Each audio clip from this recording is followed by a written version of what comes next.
socialist, communist, radical left influencer, Hasan Piker, dirtbag left, Hasan Piker, pro-terrorism, pro-Hamas, Hasan Piker, Hasan Piker, Hasan Piker, going on this vulgar rant, mocking wounded war vet for losing his eye fighting for our freedom. Have you ever heard someone mention the Streisand effect and wondered what they were talking about? This phenomena is named after actress Barbra Streisand. Sometimes when you try to cover something up, you end up bringing more attention to it than if you had just let things be. The assemblyman will not denounce Hasan Piker, who said, America deserved 9/11, dude. the assemblyman just said in his response, Hasan Piker says America deserved 9/11. There you go. There you have it. My friends, we have toppled a political dynasty. Now to the Michigan Senate race, where El Sayed is campaigning in Michigan, Appearing on stage at 2 Michigan campaign rallies. He's proactively campaigning alongside Piker. the man who says Hezbollah's flag is his favorite because it's dope. Why would you align yourself for raging anti-Semites? who has defended Hamas terrorists. Calling them the lesser of two Israels compared to the evils. Lesser of two. That's what I find a bridge too far. When I went up to my good friend Chat and said, hey, can you walk me through some more controversial statements of Hasan Piker, even ChatGPT went out of its way to soften the edges of Hasan and give me context. Thanks, but no thanks, ChatGPT. Hasan Piker is campaign poison. Placing yourself on the wrong side of a 90-10 issue is only going to make you look bad. It's going to be good for me. It's going to be good for the candidates that I work with. Turns out it was true. Abdul El Sayed at 27%. Oliver Larkin. Malak Heroes, everybody. Nice to meet you, Hasan. Welcome to the broadcast. Thank you for having me. Oh my gosh. What's going on, man? What's up, dude? Good to see you again. And I really enjoyed that, yeah. How you been? He's trying to get that out. Wow. What's going on, everybody? I hope everyone's having a fantastic evening, afternoon, pre-noon, no matter where you are in the world. I'm Hasan Piker, and this is the HasanAbi broadcast coming to you live from sunny California, Los Angeles, folks. We're live and alive, and I hope all the boys, girls, and MBs are having a fantastic one. You know I am, because it's Thirsty Thursday. Ladies and gentlemen, we're live, we're alive. Right as the stream started, he's like, I'm ready to go. It's time. It's time to monitor the situation. Suit looking on point. Stay dripping, my friend. Thank you. She said, it's time. Situation monitoring time. Kaya. Oh. That's crazy. That's crazy. Okay. Right back at it. She's like, listen, I just want to make sure that the neighborhood is clean. You know, I just want to make sure that things are going all right. Anyway, we're live. I don't know what is wrong with this dog. We're live, we're alive, and I hope everyone's having a fantastic one, because today's a beautiful day. Today's a wonderful day. Today is Thursday. It is Thursday, July 16th, 2026, 11:06 a.m. I'm early. I'm right on time. I'm all of those things. I'm all of the above. But yes, this is the part of the broadcast where I tell you about my personal news. 83 degrees and sunny here in California, and it's the perfect weather to be a chud-ass loser, because that's precisely what I am. You already know what's up. You already know what's up. There's some good news coming out of Wisconsin. We're going to be talking about that. Some good news coming out of, please let me back in. I don't deserve this timeout. You probably do. Here, take a second off. Good news coming out of Wisconsin. Good news coming out of Michigan. We're going to be talking about all of that and more. But before I get to that, personal news. And as far as personal news goes, nothing is going on in my life, because I am, as you know, a chud-ass loser. And all I do is just think about Israel. Israel comes to me in my dreams. That's right. But I digress. As I was stating. Last night I ended the broadcast, and I wasn't being such a shut-ass loser. I actually had a big business deal phone call. Big business deal phone conversation. Got some really good news. Business in Singapore. Obviously, as always, you know. Shipping, import, export, that sort of stuff. But then also, I'm in a new documentary, and I'm very excited to announce it. That's going to be announced. I had a conversation with the team last night. It's getting announced right now. It's on deadline. Don't know if you guys saw it, but From the Minds That Brought You, the 13th, Ava DuVernay brings to you, this time, the 14th. Ladies and gentlemen, the woman who brought you Selma, When They See Us Origin, and the 13th is coming back out with yet another pivotal, game-changing documentary. Ava DuVernay and Netflix reteam for constitutional documentary The 14th. This film asks what kind of country is being written beneath our feet right now. And that's right. Your boy's in it. Turby Derby. No, not Turby Derby. Me. I'm in it. I'm in this documentary. It's actually very exciting. Shot this a long time ago. And Ava's the GOAT. She's amazing. Her whole team is amazing. And I'm very excited to be a part of it. And I get an even little baby mention here somewhere. I don't even know. But deadline. Yeah, there it is. Yeah, I'm going to be on a Netflix doc. Isn't that crazy? The boy's moving up in the world. You know what I'm saying? The boy's moving up in the world. We'll get back to that in a second. But actually, you know what? I'll just talk about it. Yeah. In a suit? No, not in a suit, unfortunately. This is pre-suit era, unfortunately. This was before. A decade after Ava DuVernay's Oscar-nominated Peabody Award-winning 13th debuted on Netflix, the filmmaker and streamer are back together in the constitutional business, spotlighting America's long-running and sometimes bloody battle with itself over who is a citizen and how much freedom they get. DuVernay's documentary, 14th, is set to launch on Netflix later this year. I've learned. The 13th asks who gets caged, and the 14th asks who gets counted. DuVernay told Deadline on the upcoming documentary, "This is not a film about the past tense of freedom. I'm not interested in asking you to look back." Clearly revolving around the equal protection and citizenship-focused 14th Amendment, which was ratified in 1868 in the turbulent era of the Reconstruction, has been a contentious part of the American body politic ever since. The 14th Project, from the Selma Helmer, has been in production discreetly for 2 years. Coming from RABB Filmworks, 14th is produced by DuVernay with longtime collaborators Spencer Averick, Tammy Garnes, and Paul Garnes. The film asks what kind of country is written beneath our feet right now while we're busy believing the stories we've all been told. To that, the director-producer sits down in the 14th with members of Congress present and past, such as Representative Alexandria Ocasio-Cortez, Representative Anna Paulina Luna, former GOP Senator Jeff Flake of Arizona, and California's current Senator Alex Padilla.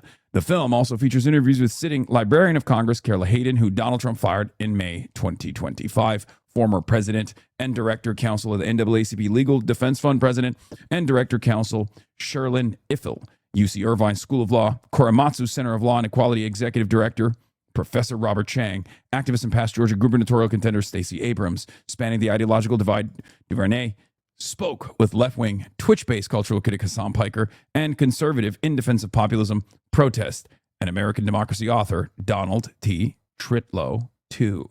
Along with 13th, Netflix has been home of DuVernay's Emmy-winning When They See Us series from 2019 about the injustice against suspects in the 1989 Central Park jogger rape case. The streamer also launched DuVernay's 2020 Colin in Black and White limited series about NFL icon Colin Kaepernick, another friend of the show, in his formative years. Ava's remarkable ability to bring history into conversation with the present made her last documentary, the seminal BAFTA-winning and Academy Award-nominated 13th, a cultural touchstone of the last quarter century. Ironically enough, it's also a documentary that I have leaned into quite a bit. I usually use that famous Lee Atwater moment that was featured in the 13th, if you recall, all the time on the broadcast to talk about how conservatives basically find new ways of saying the N-word. And that's a major driving principle of reactionary politics in this country. I told her that too. Adam Del Dio, Netflix VP of Documentary Film and Series. With 14th, she delivers another ambitious and thought-provoking documentary with the depth, artistry, and humanity that have come to define her work. We're proud to continue our creative partnership with Ava and bring this powerful film to audiences around the world. In many ways, continuing DuVernay's often probing career with projects like 13th and WTSU, the essence of the 14th is also reminiscent of the remarks the filmmaker made in 2025 upon accepting Great American's Medal from the Smithsonian National Museum of American History in front of a DC crowd, including Smithsonian Chief Lonnie Bunch III and the museum's Elizabeth Macmillan director, Anthea M. Hartig.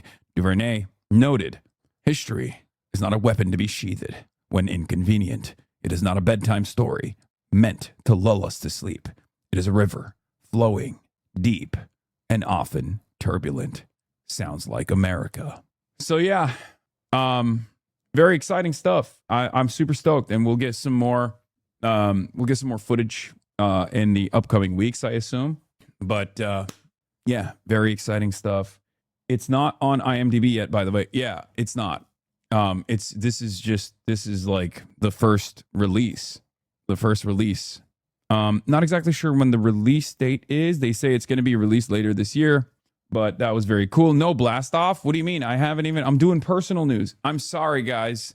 Sometimes your chud ass loser has personal news that happens to be in the real news, if you know what I'm saying.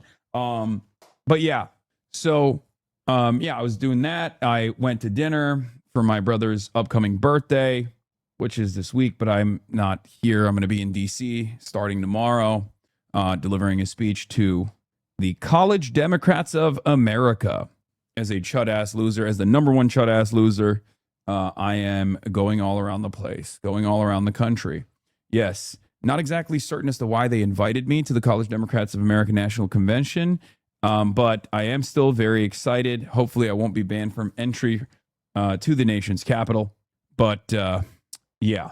And Maylot Kiros is also going to be there as well. They have an interesting choice in speakers. Kat Abghazaleh is also going to be there. And then it's mostly just like Democrats. But I think it's a good audience to be in front of. Okay. I think it's a good audience to be in front of and talk to at the belly of the beast, the heart of empire. So do we have a blast off meme? Wisconsin when? Coming up at the end of this month. I will be in Wisconsin as well. Got to baptize yourself in the reflecting pool. Unfortunately, I will not be able to baptize myself in the reflecting pool because they took the water out of the reflecting pool, which is devastating because I was looking forward to doing just that. What is this? I'll take your lack of a response. Do you want to come over and paint my house? Yeah, no, totally. Would love to do that. It'd be a real honor, chatter. I got you. Pee in it? Well, it's going to be tough to pee in it because, like I said, it's surrounded on all sides by fences. And not only that, but also it doesn't have water in it any longer. So we got a wonderful show for you guys today. We're going to be talking about JRE, Joe Rogan Experience, JD.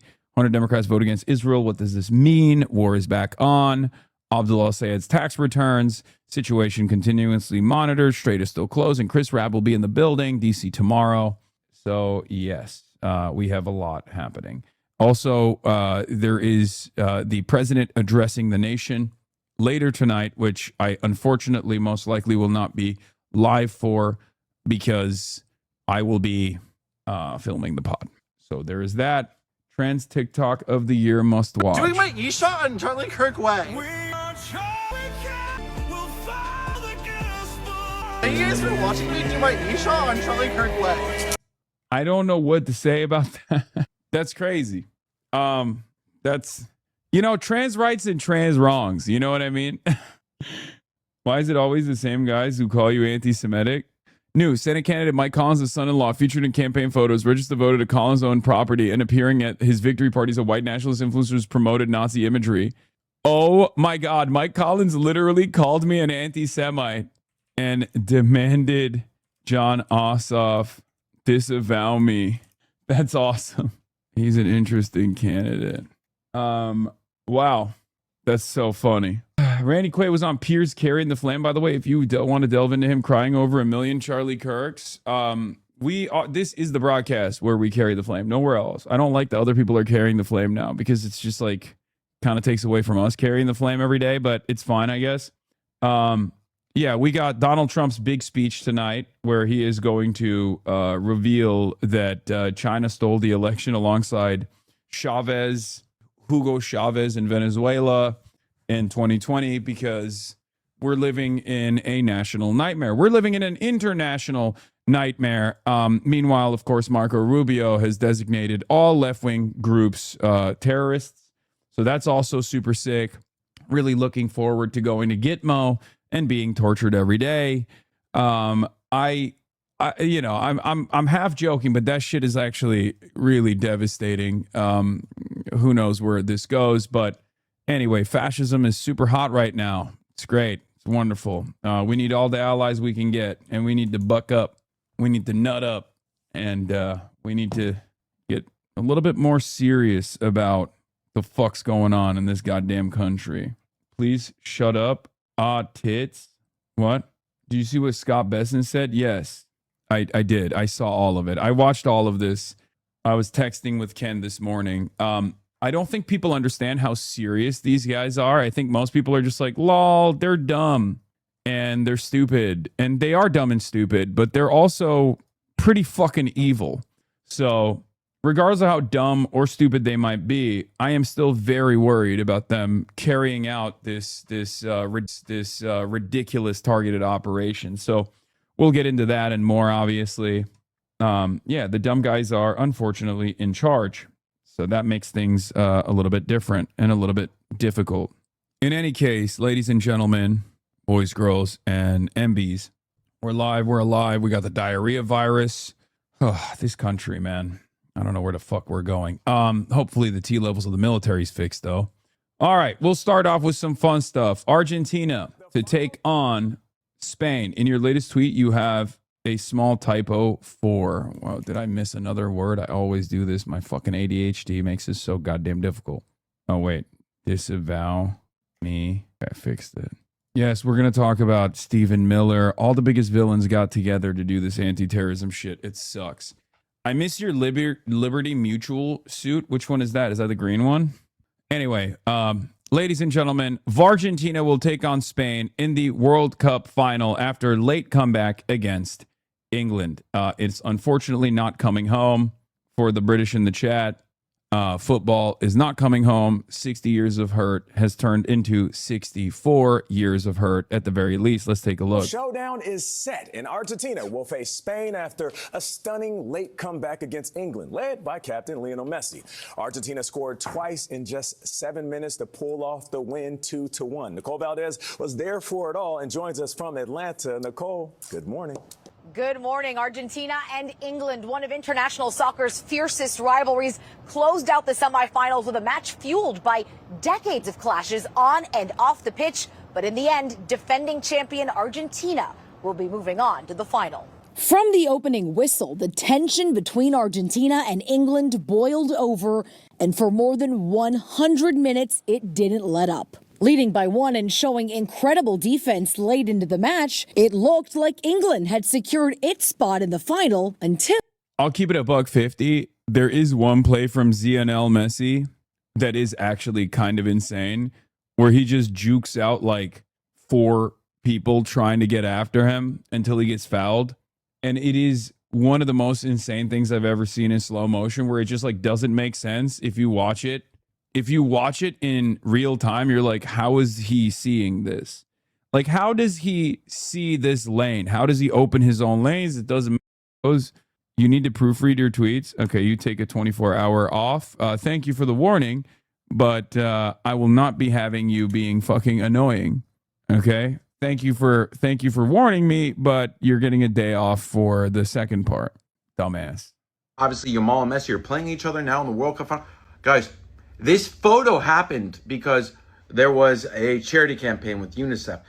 The neighborhood near Barcelona, where Barcelona plays, I'm in Barcelona in Spain. They asked all the families there, it's like, if you have a baby, you can enter into a raffle. And then if you win, you can bring your baby. I didn't know Ubi was like that. I didn't know Ubi was into soccer like that. The clear favoritism for Argentina this whole World Cup is to stain on Messi's legacy. He put Jude Bellingham in a headlock. An Argentinian player grabbed an English player by the back of the head. And Messi was just wasting time at the end by falling onto the ball and holding onto it like it was a rugby match. And those are just some of their dirty plays. And there'll be a photo with a Barcelona player. The Barcelona player in 2007 ended up to be Messi in the photo. And who won the raffle? Yamal. This wasn't like, oh, Yamal's the son of this other soccer. No, this was random. Random. And in 2007, Messi was pretty good, but he was not like, oh my God, the GOAT. This is it. I don't care how many times you see it, how many times it gets brought up. This should be talked about for the rest of humanity. I can't believe it's real. It is the fakest real photo of all time. I could talk about this. The chances, some mathematician has to run the chances on this. Some mathematician. It has to be close to like -0. It is one of the most insane random strokes of luck Said it's some Harry Potter shit where only Yamal can take down Messi. I mean, let's be real. If it actually does end up happening, Keir Starmer hits back at Argentina after the players held the Falklands or Argentine banner. The World Cup might have not been ours, but the Falkland Islands are? No. Oh my God. Oh my God. Dude, I'm telling you, this is why I told you the British they're not doing all right. I feel kind of, I can't believe I'm saying this. I feel kind of bad for the British. This goes against FIFA rules, by the way. Yeah, of course. This is a real burger place in Argentina. Yes, I know exactly what this is. Yeah. The plot twist. Okay, you want to know the plot twist? I think the plot twist is it's owned by a black Argentinian dude. But I don't know if that's the case or not. But it is still the most insane thing I've ever seen. Yeah. Anyway. Yeah, also AI art. Classic. Anyway. Every country has that? Yeah, it's insane in every country, man. You mean one of the 0.5%? Yes, I think so. Literally. All right. Look. This is not, I'm not in the business of defending Argentina, okay? You will never catch me doing such a thing. Let's finish this and move on. It slips out your hands like that. Obviously the lads are devastated. The winning goal in stoppage time set up with an assist by superstar Lionel Messi. As always with the most dangerous players in the world, when they have the ball in the final third, they can create something, and he done that again today. Argentina is now one win away from becoming the first men's team in more than 6 decades to win consecutive World Cups.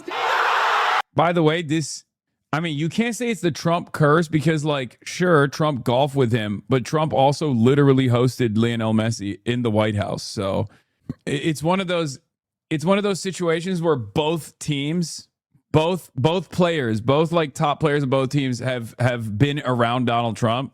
I guess it doesn't hurt with Argentina. Argentina already has bad vibes, so it didn't actually, the Trump curse didn't even impact them that much. Fans inside and outside Atlanta Stadium exploded in celebration. What did it feel like to be inside and watch Argentina win this match? This is an incredible match and very emotional. Sunday will mark the first ever World Cup final between Argentina and Spain, and it's a battle of the generations, with 39-year-old Lionel Messi going head-to-head with Spain. Hasan, do you actually think FIFA is aiding Argentina? Did you watch the matches? I just like to slander. I just like to make jokes. Yeah, I saw this. Is so funny. We'll cover this in a second. The comparison: top performing player in each stat for every World Semi-Cup finalist. That's insane. But it also kind of makes sense. I mean, objectively, these are more stacked, right? LeBron in 2018. Okay. All right, let's move on. Spain's 19-year-old star Lamine Yamal. The restaurant owners are not black, so I got fake news. This is the owner. He's not black, and it says it bothers him that they prohibit him from using. Oh my god. Okay. All right. Well, that makes a lot more sense. I thought it was one of the 8 black people. Someone duped me. I mean, it'd still be fucking insane regardless, but 2017 iDubbbz ass opinions. I mean, dude, Argentina moment. Look, let's just move on from the story, please. Could be Messi's final World Cup match, giving the player many consider the greatest of all time one more chance to add another World Cup trophy to his legendary career. And in a summer of dramatic finishes, historic moments, and record-breaking Sunday showdown is expected to be no exception, with a crowd anticipated of more than 80,000 people in New Jersey to watch Argentina take on Spain. Wow. It is going down. Oh, thank you.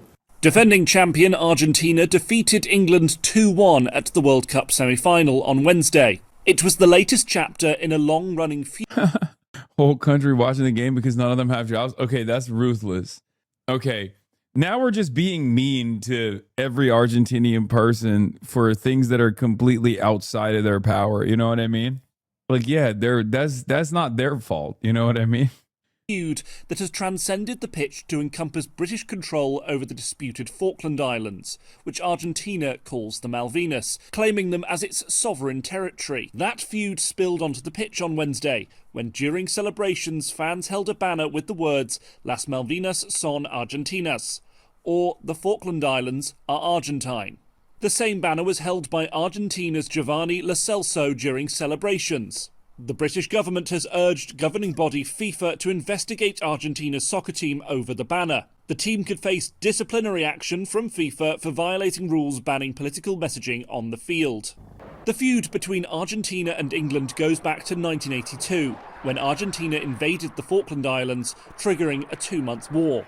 The conflict, which was won by Britain, saw the death of 255 British servicemen, 3 islanders, and 649 Argentines, many of them young conscripts under-resourced and outgunned by the British Army.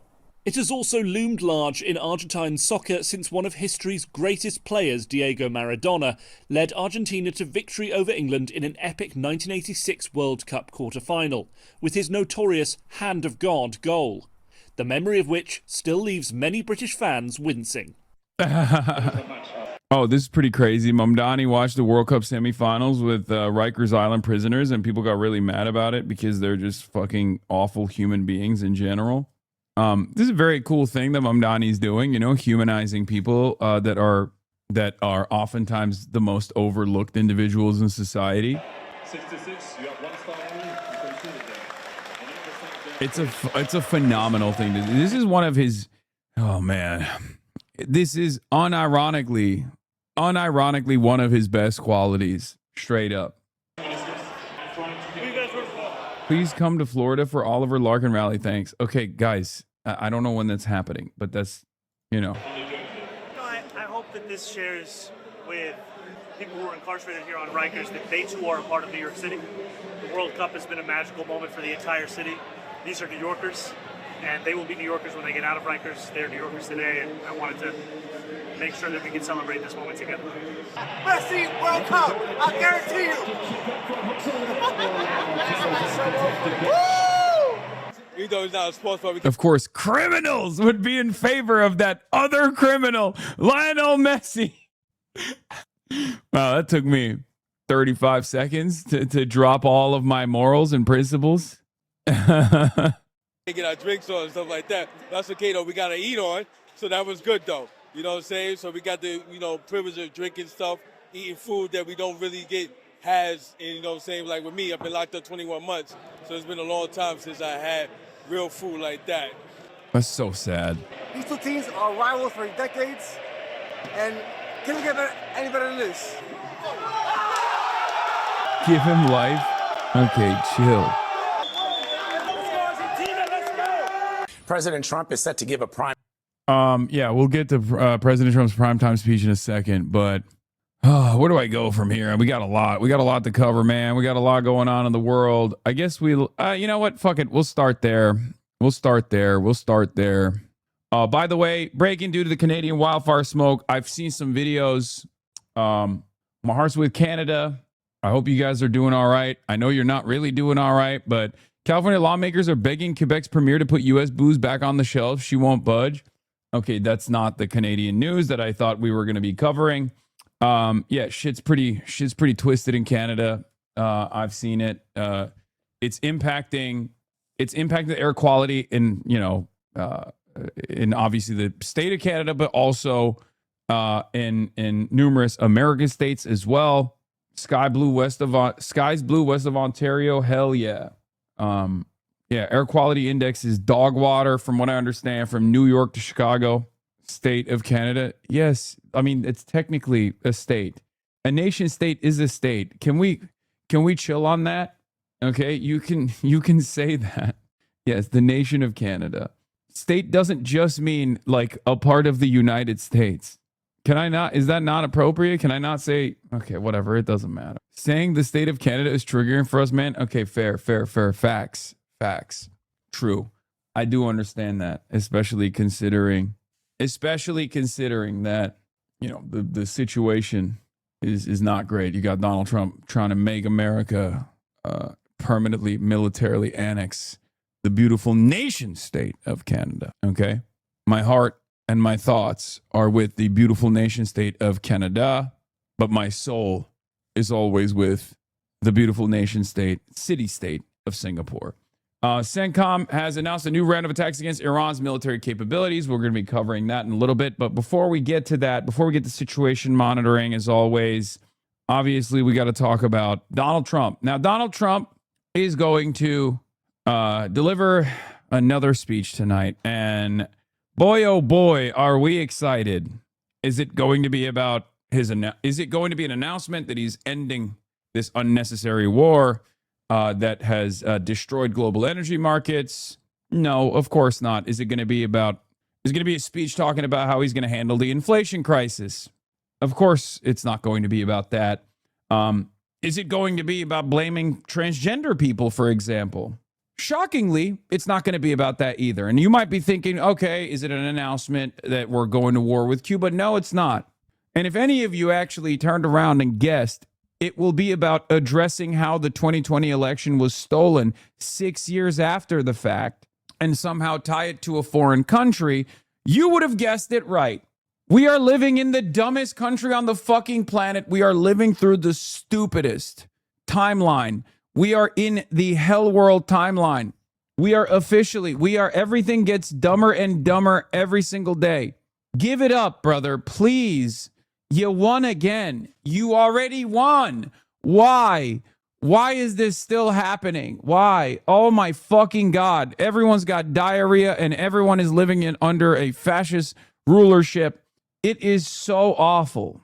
Time address tonight on what he calls election integrity. He continues to make unproven claims about the 2020 election, and Democrats fear he could be seeking to undermine the midterms. Weijia Jiang is at the White House for us this morning. Weijia, what is this all about? Good morning, Vlad. Good morning to everybody. Well, President Trump's primetime speech comes at... No, it's not about the ballroom. I wish it was about the ballroom. Somehow this is even dumber than the ballroom and also more worrisome than the ballroom because the ballroom is just costly. It's expensive. It's a silly vanity project for Donald Trump. This is an argument that the Trump administration is going to use to literally target political dissidents, claim that they are tied to foreign adversaries like China, like Venezuela, and he is going to use this to try and justify some kind of electioneering that will take place illegally in the midterm elections where he knows he's going to lose by insane margins because everybody fucking hates him because he sucks. This is another gear turning in the direction of fascism. Due process was a pivotal part of this, okay? The First Amendment is another pivotal part of this, and the election integrity is like the three pillars that remain. Obviously, he's trying to tackle the court system, which is holding on by a thread. They've already engineered this process in the court system where they have they've appointed so many Republican judges and justices that the courts are already broken, right? But there are still some Republican conservative judges who are just like, honestly, this is a bridge too far every now and then. And there's still, there's still certain tenets in the Constitution that we abide by, all of which is hanging on by a thread. Like I said, due process is one of them. The First Amendment is another one. Birthright almost went away. It's all systems go. He is dismantling what remains of the American system. He is dismantling what remains of the American system, okay? July 25th and August 8th are DSA Canvas kickoffs for Oliver Larkin. We at the campaign would love to have Hasan come knock on doors with us. Recent Moscow's mailer makes him look worried as he's boldest statement that only eccentrics like him can win. Okay, we'll figure it out, chatters, okay? I love you guys. Keep fighting the good fight, but now is not the time, okay?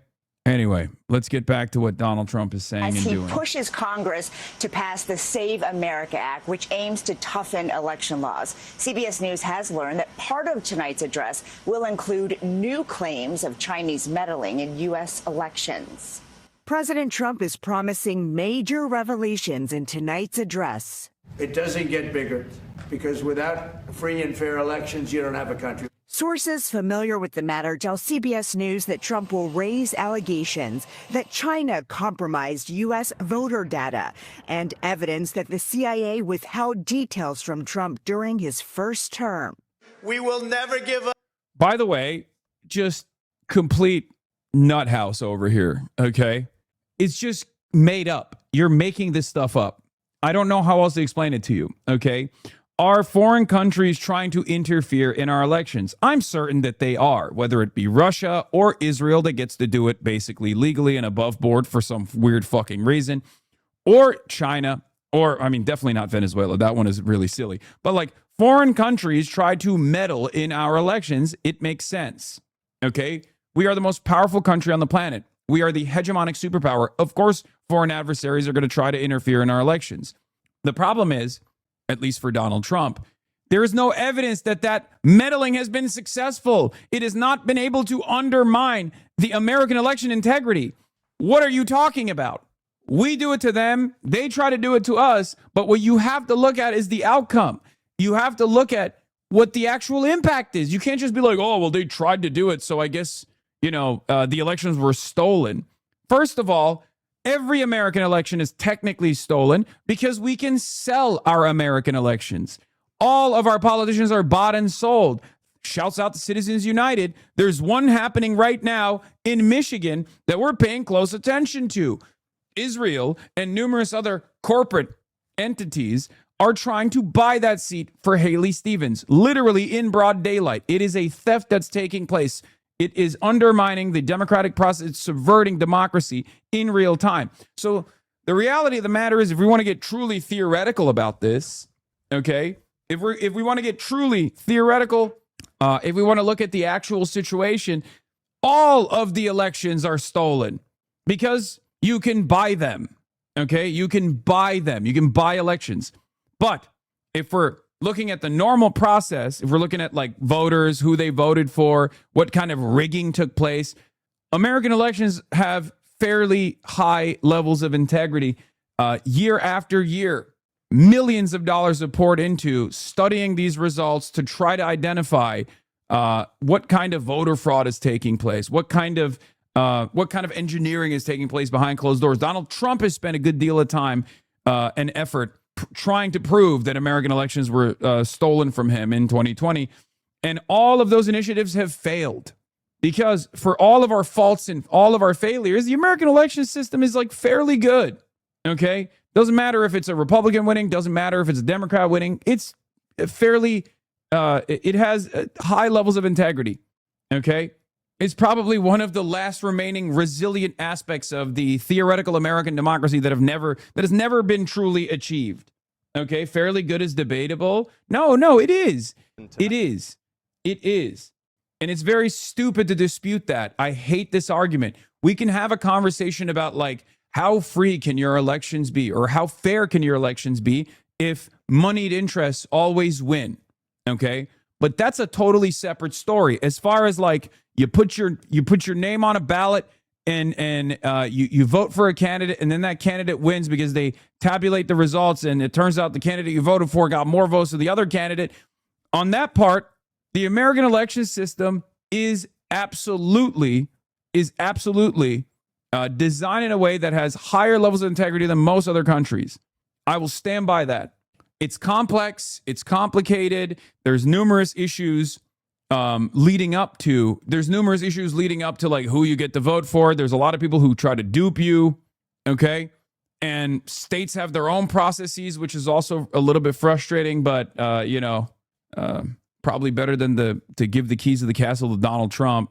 But at the end of the day, the American elections, with some notable exceptions like 2000, are fairly reliable.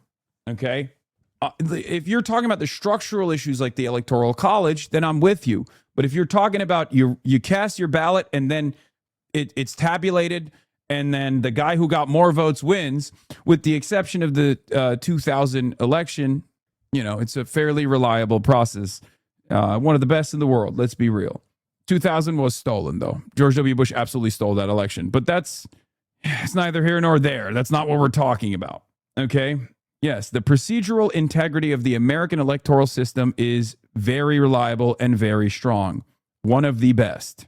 But of course, Donald Trump is still, you know, because he's such a petty little petulant child, man-child, narcissistic tyrant, a despot, he has to fucking constantly act as though the elections are the 2020 election was stolen from him. We will never concede. Trump has long claimed without proof that the 2020 presidential election was rigged. But in 2021, the U.S. intelligence community assessed with high confidence that China did not try to interfere with or influence the outcome of the election. On Wednesday, who won the 2020 election? I'm not going to do this with you. Isn't it humiliating to be unable to answer? Also, to say that China wanted Trump over Biden or Biden over Trump is really stupid, because both candidates at the time were unbelievably anti-China. Like, there was functionally no difference between Donald Trump and Joe Biden. And now I would go so far as say Trump has unironically become a better president, a better American president by Chinese needs. Like, if we're just looking at a president for China and Chinese interests, then Donald Trump is the greatest president of all time for China. That's why Chinese netizens call him Donald Trump, the great nation builder for China. And look, I want America to do well, and I want America to do right by Americans, and I want America to do right by the rest of the world. Okay? But let's be real. If you were not an American citizen at all, and maybe even hated America for all of the pain that it's dealt all around the world, you're probably looking at Donald Trump and going, look, he's a fucking asshole, but he is really diminishing America's force projection capabilities. He's really diminishing America's status as the hegemonic superpower around the world. It's probably pretty great if you are excited about the downfall of America, right? I mean, look, more people around the world now favor China over the U.S., Pew study suggests. Why would they hate this?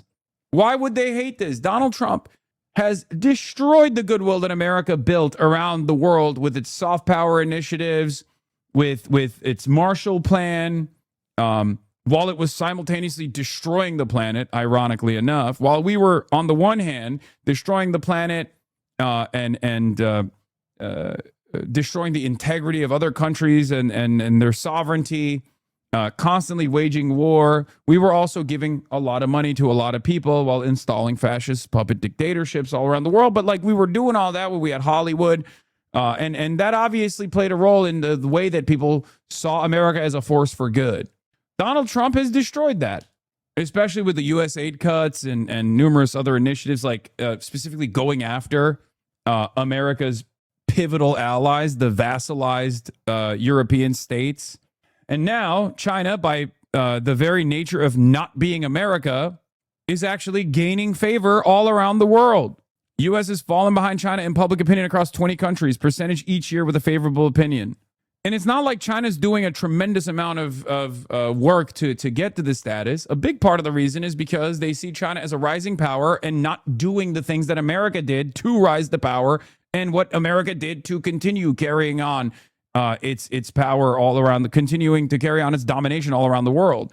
That is literally why people are looking at China more favorably, because they're like, okay, they just make the toys and the components that we need, and they don't really do much else. It's awesome. They're stable, as opposed to America that yields instability. After a decade of creating chaos and instability around the world, of course, people are going to inevitably point the finger of blame at you.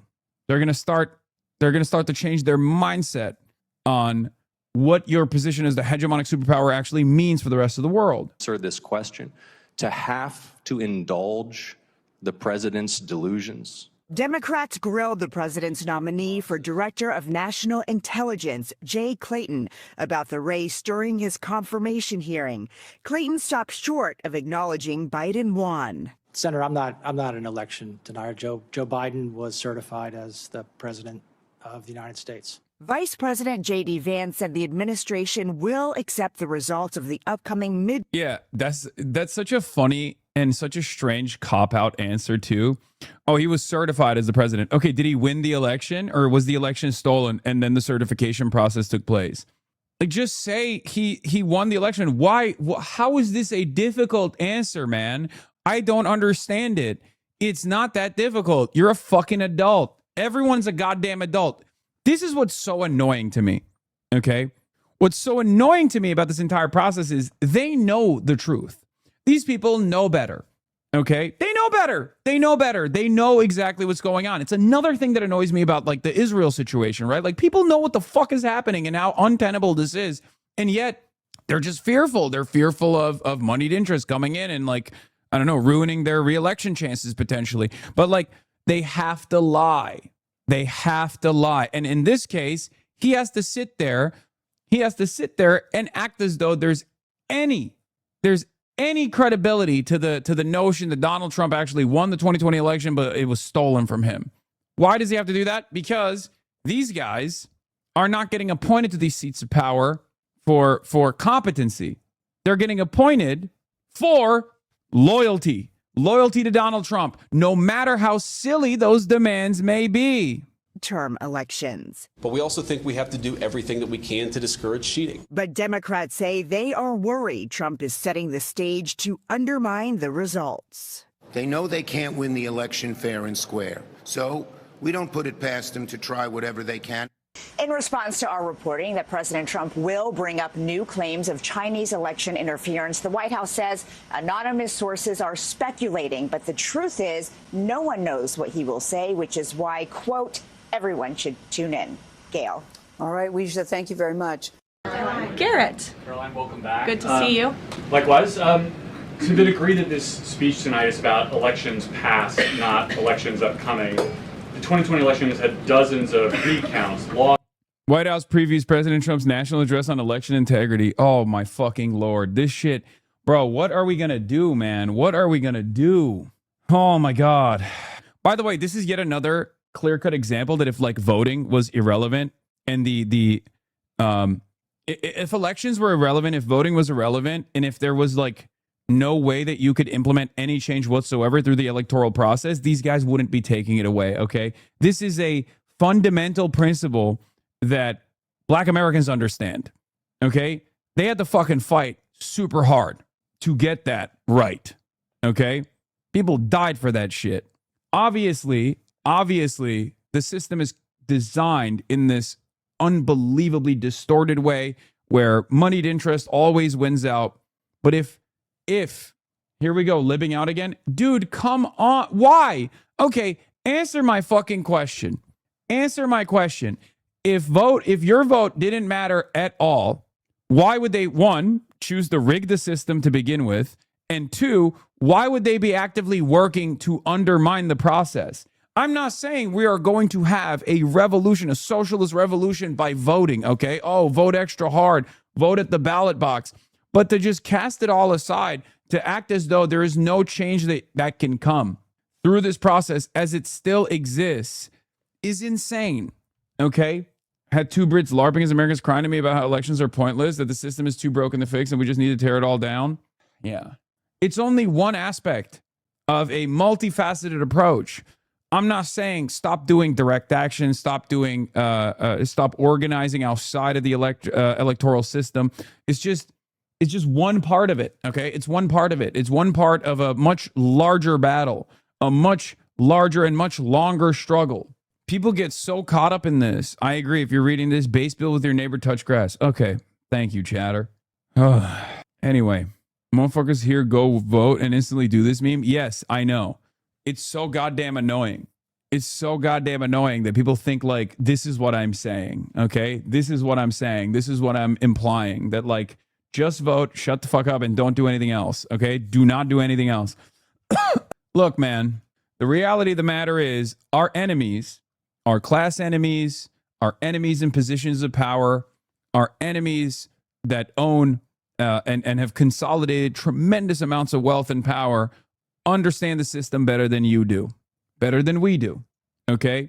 That's why they are dumping boatloads of money in the Abdul al-Sayed race, for example. They recognize how important it is to make sure that that seat, a Senate seat, the upper chamber, is not lost to the democratic process, okay? They recognize that. You might not, but they recognize it. And that's why they always win. Okay? That's why they always win. They're not wasting $50 million on that fucking seat.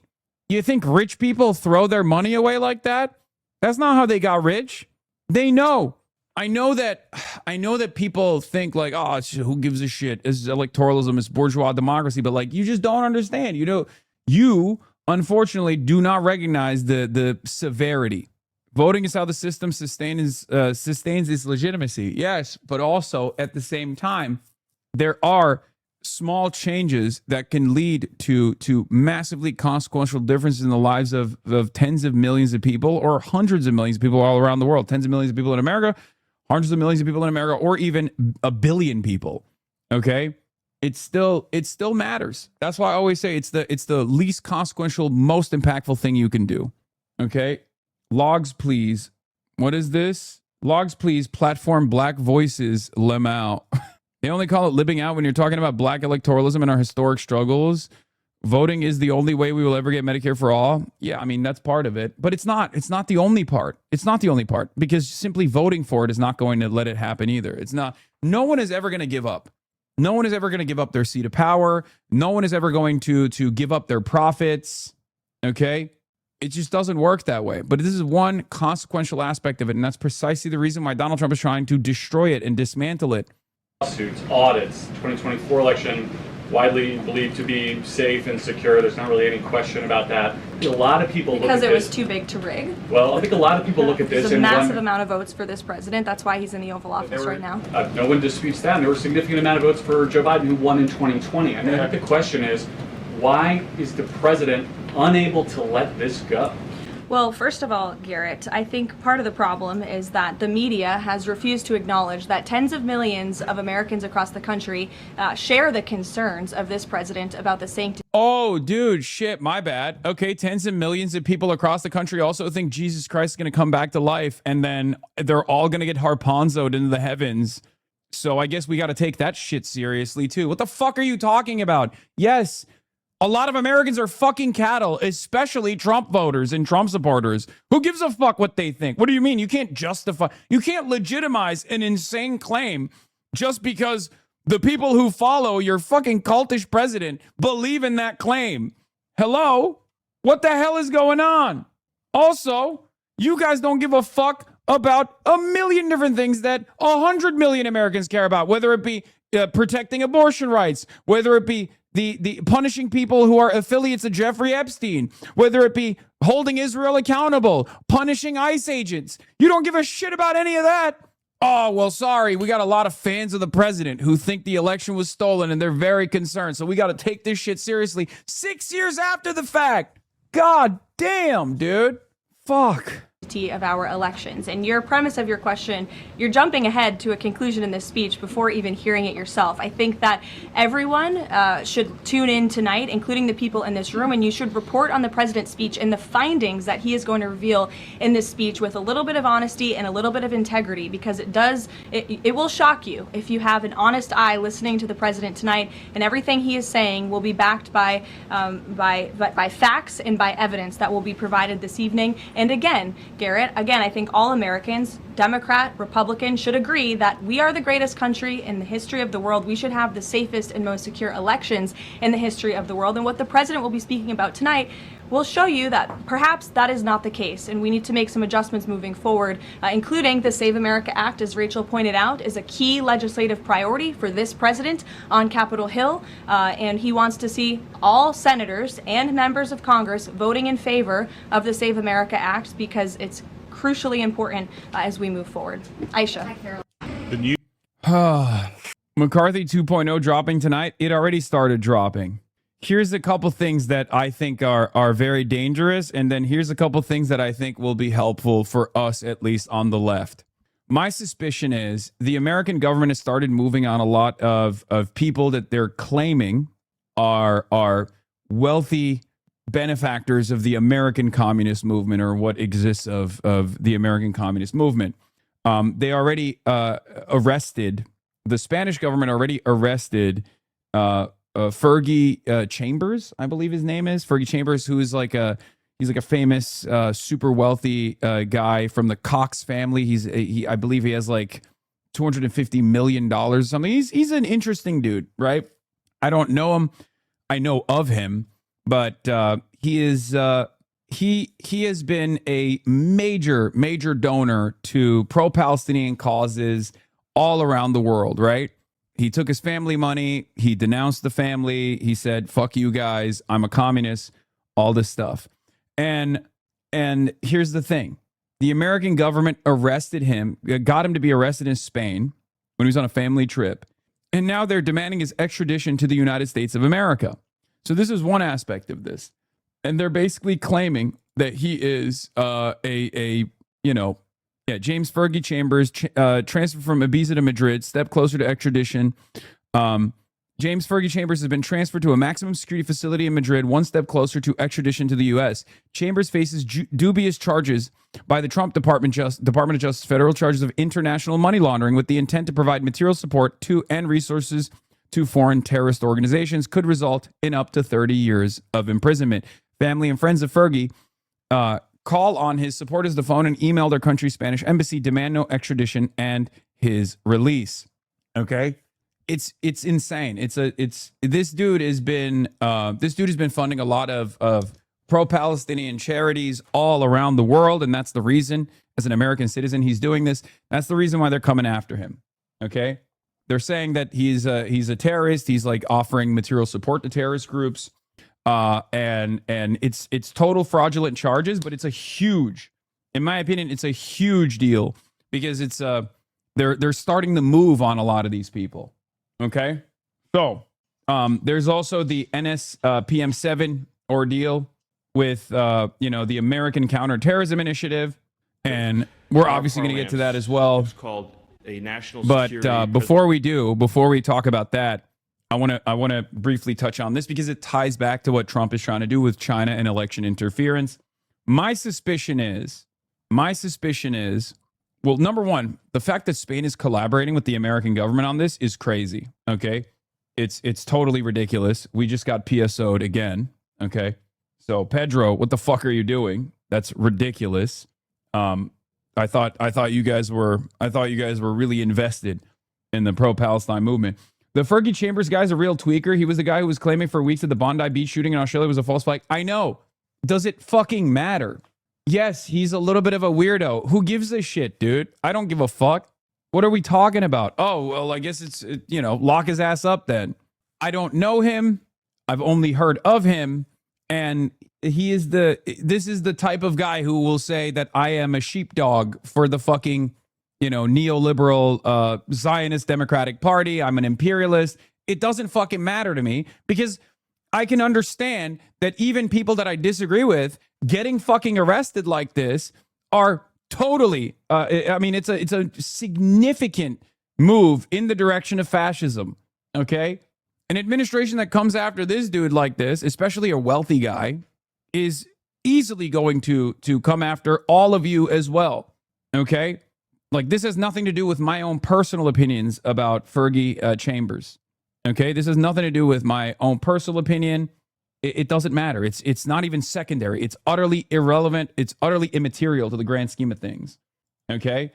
Yeah, the Fergie Chambers extradition case is what I and lots of other people have been yelling about for the last few years. Administrative or legal systems in the U.S. is created to use abroad are coming for you. Sanctions are coming for you. Terrorism designations are coming. Denaturalization is coming. Retroactive decisions about every part of your legal identity are coming. The big legal effort now by the government is to make the foreign and domestic more and more permeable, so the frontier downrange, the sandbox, Indian country is everywhere. Yeah. Nikhil Pal Singh absolutely nailed it. Trump's real innovation has been to marry the archaic geopolitics of a settler empire to the modern legal frameworks devised by his liberal predecessors. This is all you need to know. And because America is all around the world all the time, there's not really anywhere you can go. You can't go to Spain. Spain is supposed to be a woke country, right? You can't be a fucking son of a billionaire with like $250 million in your bank account and fucking fly to Spain without the American government deciding you're going to prison now. If they can do that to that guy, you're fucked. I'm fucked. We're all fucked. This is terrifying, especially considering that a lot of the surveillance systems And a lot of the internet that we all use internationally is run by American corporations that have backdoors to American state surveillance agencies. So it doesn't take much for them to track whatever the fuck they want to track and decide that there's sufficient fake evidence that they can materialize out of nowhere to decide that you're actually a criminal. Meanwhile, there's still fucking LARPers in the chat going, maybe you should stop supporting imperialism with your taxes then. Oh my fucking God, dude. Oh, based, brother, based. You're so based. Thank you for being based. We're talking about the fucking modern Fourth Reich with nuclear arms that is capable of surveilling you all around the world and managing other governments and interfering in the affairs of other governments and trying to get other governments to do the bidding of the American state.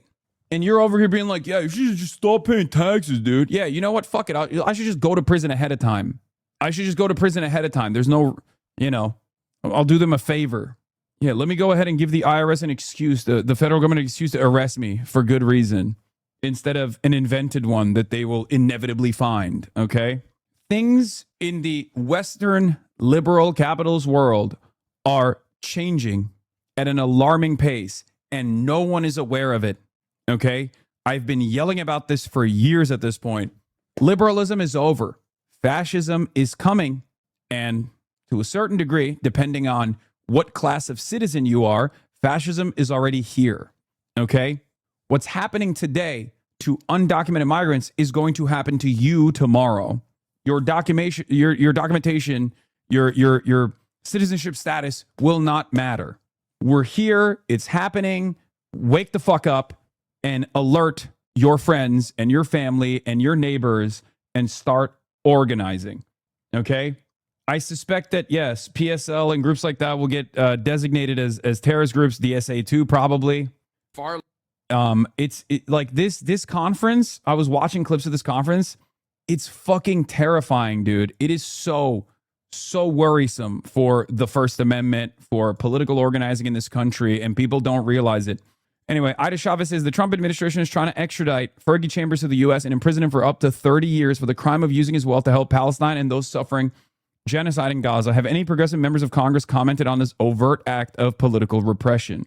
Schumer and Jeffries doing nothing? Yeah, I don't expect Schumer and Jeffries to do anything, but I expect at least like some of the more progressive members of Congress to wake up to the reality that they are in the crosshairs too. If they're not going to do this out of a principled stance against fascism, they should do this for self-interest. There is a self-interested argument here as well. Now, this moves me into the second part of this equation. The Trump administration doesn't really give a fuck about communism. They don't really care about the DSA. Okay? As a matter of fact, they might even like some of the members of DSA, like Zohran Mamdani. They want to do this to every dissident. Okay? They want to do this to every dissident. They're not taking an ideological anti-communist stance here. They think every liberal is a communist. Communism doesn't mean what you think it means. Communism doesn't mean the end state of a different economic organization of society by way of socialism, where we arrive at a classless, moneyless, borderless society. That's not what they're thinking. What they're thinking is anyone that actually is even remotely to our left is an enemy of the state. They're not us. They need to go to perma-jail. That's what it is. It's a catch-all terminology for Nancy Pelosi and myself. Okay? This is important to understand. And given the severity of the crisis and how much more pain Americans withstand, one day, even if you like the government right now, which, none of you in here do, but you might have family members who like the government right now and everything that Trump is doing right now, one day they won't.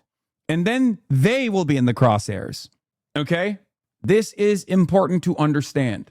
So to the Democrats, I say, if you think that this is just going to take care of your problems in the short term, the problems that you're foreseeing from the growth of the socialist movement and the DSA candidates that are making your jobs a lot harder because now you actually have to legislate. Now you actually have to put the needs of the masses first. If that's like if you're like secretly excited, Neera Tanden, you're going to prison too. Okay? Like, this is what I mean. Third Way, Center for American Progress. These groups think that the Trump administration is doing a wonderful job going after these disgusting commies, okay? What they don't realize is the Trump administration finds them to be enemies of the state as well. As a matter of fact, probably more people in the Trump administration hate those guys and the liberals that have controlled the Democratic Party than they do people like myself. So this is the other side of the story. They are going to say that China tried to steal the election. I suspect they'll try to tie this back to Roy Singham, the guy we talked about before, the wealthy guy that lives in China. And this is going to be their sufficient reasoning for trying to prosecute PSL and all these other groups, these front organizations. And then they'll try to extend it to Democratic Socialists of America as well. And they won't stop there. They'll say that all of the votes in Georgia, for example, for the John Ossoff and Raphael Warnock special election were also fake and phony. They'll try to, overturn those results, which I'm just spitballing here. But basically, they're going to say that there's this grand conspiracy that ties, the Communist Party of China to American socialist movements and organizations, and that extends all the way into the Democratic Party as well. And if the Democrats think that this takes care of the insurgency problem that they're experiencing right now, where voters in the Democratic primaries are excitedly voting for Democratic Socialists or, DSA aligned candidates, if they think that this is going to help their goals of maintaining the duopoly, their goals of maintaining the bipartisan nature of the House of Representatives and the Senate, and their singular focus on defending Israel, for example, they're fucking stupid. McCarthyism is coming back. My hope is that liberals will wake up to the reality and be on the right side this time, okay? Because if it's socialism or barbarism, I don't think liberals want to live in a world where fascism is the norm. I know that some will. I know that some will be collaborators, but I still believe that the overwhelming majority of self-identifying liberals, hopefully, will not want to exist in this space. They hate these people. Trump is not popular enough to do this, but it doesn't matter, chatter. What you don't understand is Trump is not popular enough to do this. But guess what? This is not the actions of a strong state anyway. Only weak governments and weak states and weak movements engage in this kind of action, engage in this kind of repression. I've seen it.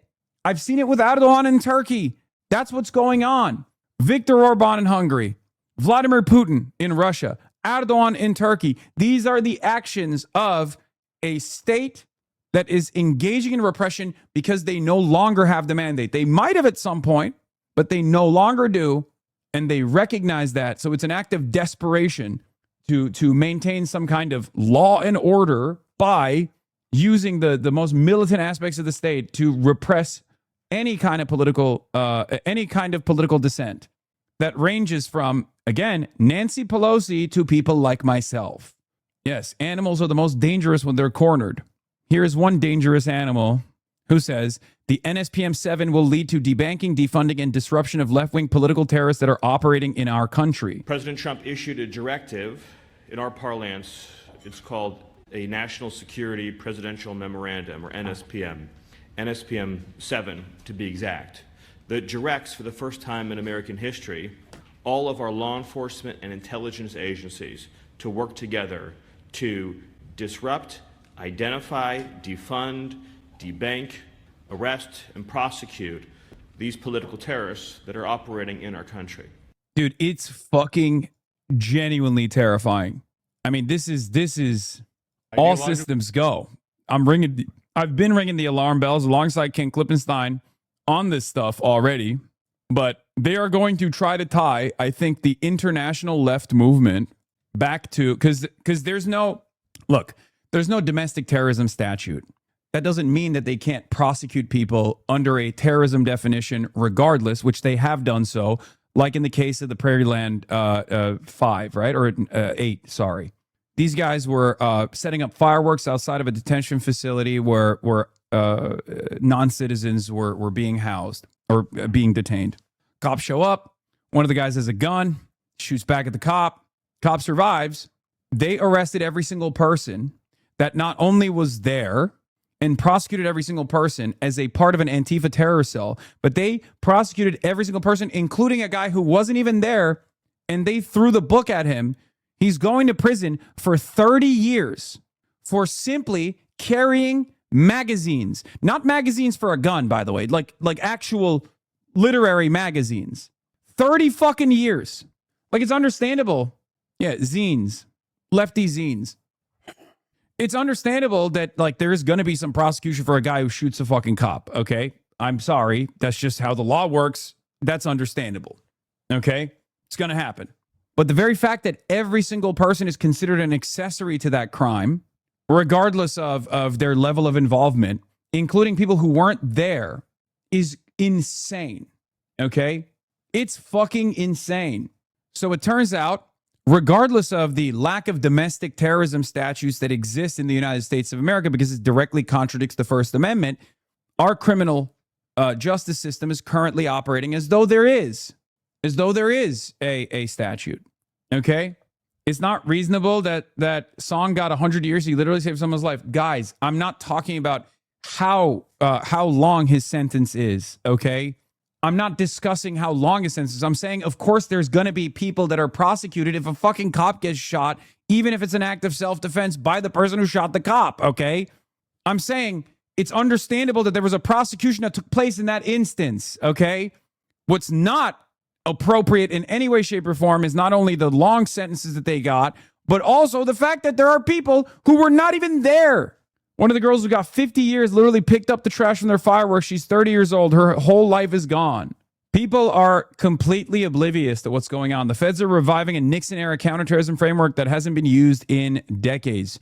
Trump summons poltergeist to go after opponents. This was 2 days ago. Out Iran diplomacy in diplomatic summit, rooting out left-wing political terrorism. Okay?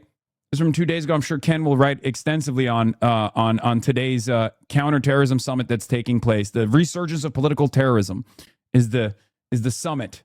Last November, the State Department designated 4 violent far-left extremist groups as foreign terrorist organizations, and there will be more designations soon. Last November. Yeah, they are going to, as I was saying, because there's no domestic terror statute, because there's no domestic terrorism statute, because it directly contradicts the First Amendment, what they're trying to do is claim that any leftist with an internationalist framework, any leftist that's any left group that is, against America's actions in Cuba, against Americans' actions in Gaza, against Americans' actions in Iran, and liberals too, are technically a part of this broad, all-encompassing foreign terror cell. Okay? That's what they're trying to do. They are trying to whip up any kind of restraint that Americans are demanding for its unbelievably militaristic foreign policy apparatus as a significant threat to the interests of the state as terrorists. Okay? Boundary. Here is, in Political Terrorism Summit, Treasury Secretary alleges a new operation alliance between international Marxism and radical Islamist movements. Are now giving way to new operational alliances.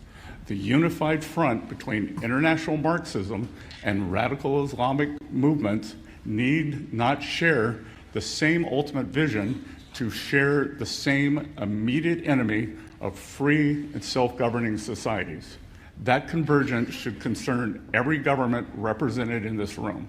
Yeah, there's 65 governments that have signed on board for this, by the way, just so you understand.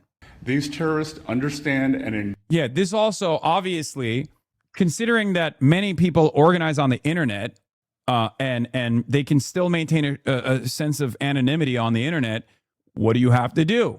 You have to make sure that everyone is de-anonymized, that there is no more anonymity on the internet.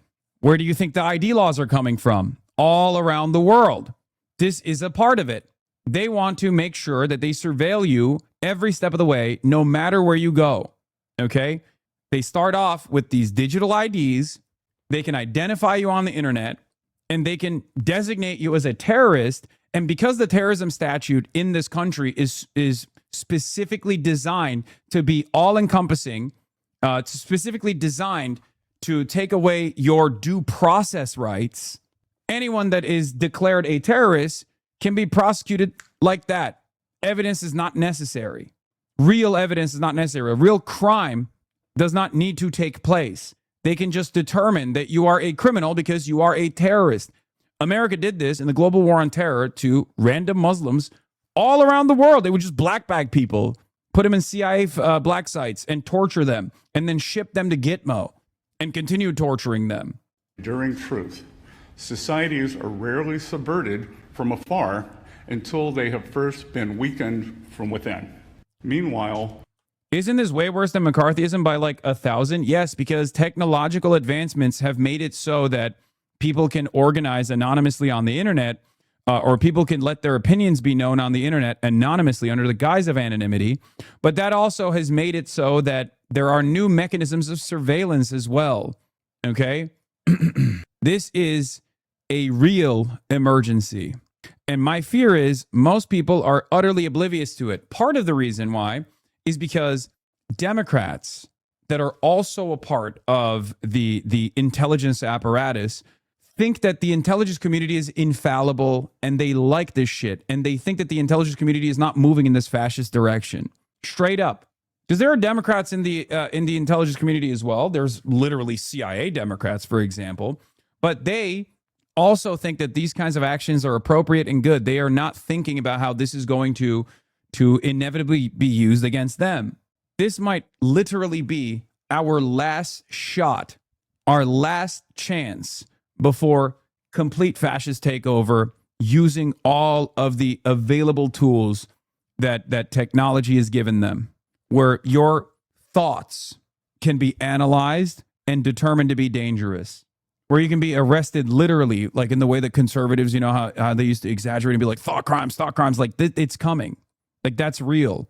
Considering that advertisers already know exactly how to map out a psychographic profile to figure out exactly when you're more likely to pay more for an American burger from McDonald's, they can use similar AI-based technologies to map out if you are having bad thoughts against the government, and determine that you're a threat to the state, determine that you're a terrorist, and decide to prosecute you and throw you in jail. That is the new design, and people are completely oblivious to it. Terrifying prospect.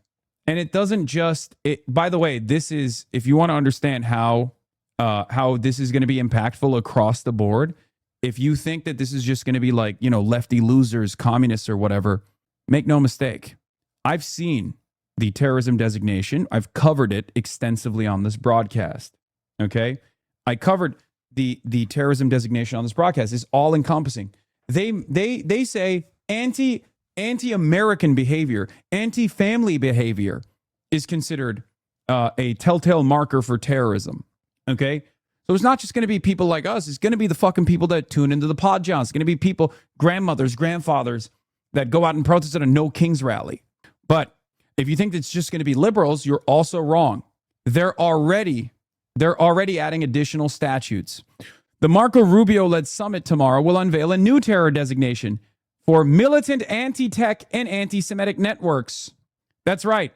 U.S. is targeting anti-tech, pro-Iranian, and anti-Semitic networks with new 3-letter designation. So first it was just like anti-Christian behavior, right? Anti-family behavior, anti-American behavior. But now, if you have an opinion on a data center being built in your backyard, which as we know is not a partisan issue at all, it is the most nonpartisan issue. Israel and data centers are some of the most across the board nonpartisan issues that Americans are facing right now. As a matter of fact, given that it's oftentimes being built in rural neighborhoods and rural communities, there are a lot of Republicans who fucking hate this shit. Now they will be considered far left terrorists. America's waging war with Iran. Overwhelming majority of Americans are against it. But if you organize, if you demonstrate against the war in Iran that the overwhelming majority of Americans are against, you're a terrorist. Well, what do? You look at the polling. What? You are 1,000% bailing out the AI corporations? What do you mean? Oh, you're talking about the government. If you're anti-war, you're a terrorist. If you're anti-data centers being built in your backyard, you're a terrorist. If you're anti-Israel, you're a terrorist. That's the future we're looking at. Eventually, I mean, if you're anti-capitalist, you're a terrorist, obviously. If you're against flock cameras, you're a terrorist. If you're against mass surveillance, you're a terrorist. If you're against companies placing the interests of profits over the interests of the people, you're an anti-capitalist, and therefore, you guessed it, you're a terrorist. If you're trans, you're a terrorist, obviously, the biggest. States' talking points drop any pretense that this is a politically neutral endeavor. Officials are instructed to rely on the following talking points per the leaked documents. We go where the threat is. Political terrorism is resurgent, and the far-left terrorism specifically poses a unique and distinctive threat today. Addressing and defeating that is the focus of the ministerial. The United States has observed a concerning convergence between violent far-left and anarchist networks and other violent extremist actors, including violent pro-Iranian and anti-Semitic networks, as well as militant anti-tech and eco-terrorist movements. This is a trend we are monitoring closely and engaging partners to address. The ministerial will focus world attention on the resurgence of political terrorism and bring together the United States and foreign partners to address the terrorist actors, particularly far-left terrorist networks operating across Europe, Asia, the Western Hemisphere, and beyond, and focus on improving coordination, information sharing, and practical law enforcement cooperation to counter political terrorism, including violent far-left attacks on law enforcement, critical infrastructure, political figures, and state institutions. Political terrorism is resurgent, particularly among far-left terrorist networks that have grown more sophisticated. They leverage decentralized cell structures, encrypted communications, and transnational coordination to carry out attacks on rail, energy, and telecommunications infrastructure, as well as targeted violence against political figures and their families. When has this happened? Like, what the fuck are you talking about? The only time where there have been coordinated attacks, or at least like lone wolf attacks that are triggered, they come from Telegram, and they're far-right white nationalist neo-Nazis, esoteric neo-Nazis. If you're looking at Order of Nine Angles, that's far-right. And they're shooting up mosques. They're trying to kill black and brown people. If you're looking at attacks on the infrastructure, attacks on critical infrastructure, again, that's Atomwaffen, another far-right neo-Nazi movement. None of these are communist movements.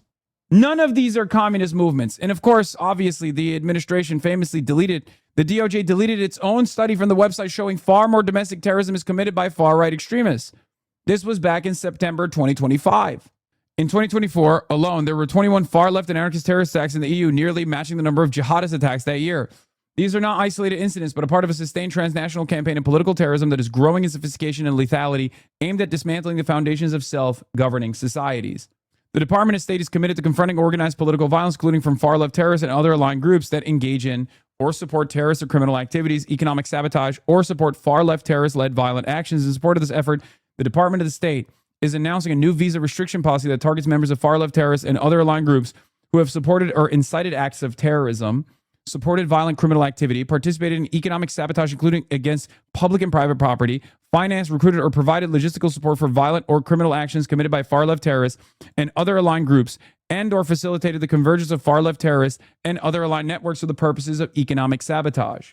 This policy will protect U.S. citizens and safeguard the American homeland by restricting entry of foreign nationals who finance, recruit, incite, or otherwise enable terrorist, violent, and criminal far-left terrorist networks, closing the visa pathways that far-left terrorists, blah, blah, blah. Look, this is a State Department enforcement, and that's precisely the reason why they're trying to say, like, oh, these are immigrants that are doing this. It starts with non-citizens on U.S. soil, both documented and undocumented, okay? This is why they went after Mahmoud Khalil. Mahmoud Khalil has a wife that's an American citizen and a child that is an American citizen, okay? Mahmoud Khalil himself is a legal permanent resident, a green card holder, one step removed from becoming a naturalized American citizen. But they went after him and they tried to remove his First Amendment protections, even though technically, if we're taking an honest look at the First Amendment, everyone on U.S. soil is covered by the First Amendment. Everyone, citizens and non-citizens alike, undocumented citizens and documented citizens alike. That is the law. That's the faithful interpretation and application of the law, right? But the administration has tremendous powers over non-citizens because the State Department can just like revoke visas and shit like that, which they tried to do for Mahmoud, okay? That was a huge test, and people did not comprehend how big of a test that was for the First Amendment. Because if we take away a piece of the protection that exists for the First Amendment, if we just decide that non-citizens or rather green card holders, legal permanent residents, and documented non-citizens are no longer eligible to be protected under the First Amendment, then eventually it's going to move to documented and natural-born U.S. citizens and naturalized U.S. citizens as well. First, it'll be the undocumented migrants, which has already happened. Okay? Then it'll be the documented migrants, which almost happened with Mahmoud Khalil, and they're still trying to do that. Okay? Then it will be naturalized U.S. citizens that are on the verge of denaturalization. And then, lastly, it will be natural-born U.S. citizens. The administration is trying to jump ahead of the line all the time. The Trump administration tried to, by executive order, decide that birthright was not real. That's a stretch. You wake up, buddy. Wake up. It's happening. What are you talking about? The fucking Trump administration openly said birthright should not exist. There was a Supreme Court case that came close to destroying precedent designed in like 1868. What are you talking about? Precedent that has been defended legally over and over again for hundreds of years. What are you talking about? Do you not read the news? What do you think that is? If they were to take out birthright citizenship, they could then go back and retroactively start denaturalizing people that they decide are quote unquote birth tourists. You know, people like myself, they say I'm a birth tourist. That's the goal. You're a frog in a boiling pot and they keep increasing the temperature and you are unaware that you're boiling. Yeah, here is a little bit of a gift for Luigi Mangioni's defense, if we're being real, but the, Secretary of State is just calling him a fucking left-wing terrorist, blah, blah, blah. But we'll see what happens. Here in the United States, the share of left-wing terrorist attacks and plots has risen to levels not seen in decades. In Germany, far-left violence has jumped by more than 40% in just the last year alone. In Greece, more than 80% of radical violence is now driven by far-left and anarchist actors. These are not abstract statistics. Americans have seen what those numbers mean. An all-out assault on our immigration officers, sniper attacks, explosives, armed ambushes, a transgender shooter opening fire on Catholic elementary school students as they pray, his gun marked with slogans like, "Where is your God now?" A healthcare... Literally an Order of Nine Angles hitter. Literally someone whose brain was broke. Again, transgender, so obviously that must be leftist. Dog, that was a far-right neo-Nazi network. The same network that shot up a fucking mosque in San Diego not that long ago. Executive executed in cold blood in the streets. Multiple assassination attempts on a sitting president. And the murder of the greatest conservative activist of a generation. A man who happened to also be a husband and the father of 2 young children, shot and killed while speaking to a crowd. Yeah, the gun also had fucking Nazi insignia on it. Of students. This is a distinctive and unique evil. It has always been driven by a hatred, above all else, a hatred for civilization itself. This is so fucked up, man. Yeah. And if you're anti-data center, you will be labeled a terrorist as well, just so you understand. For the first... Yeah. The NSPM-7 embodies the infrastructure, the partnership, and the strategy to defeat the scourge of far-left terror. Under President Trump, for the first time, the United States is building the infrastructure, the partnership, and the strategy to defeat the scourge of far-left terror.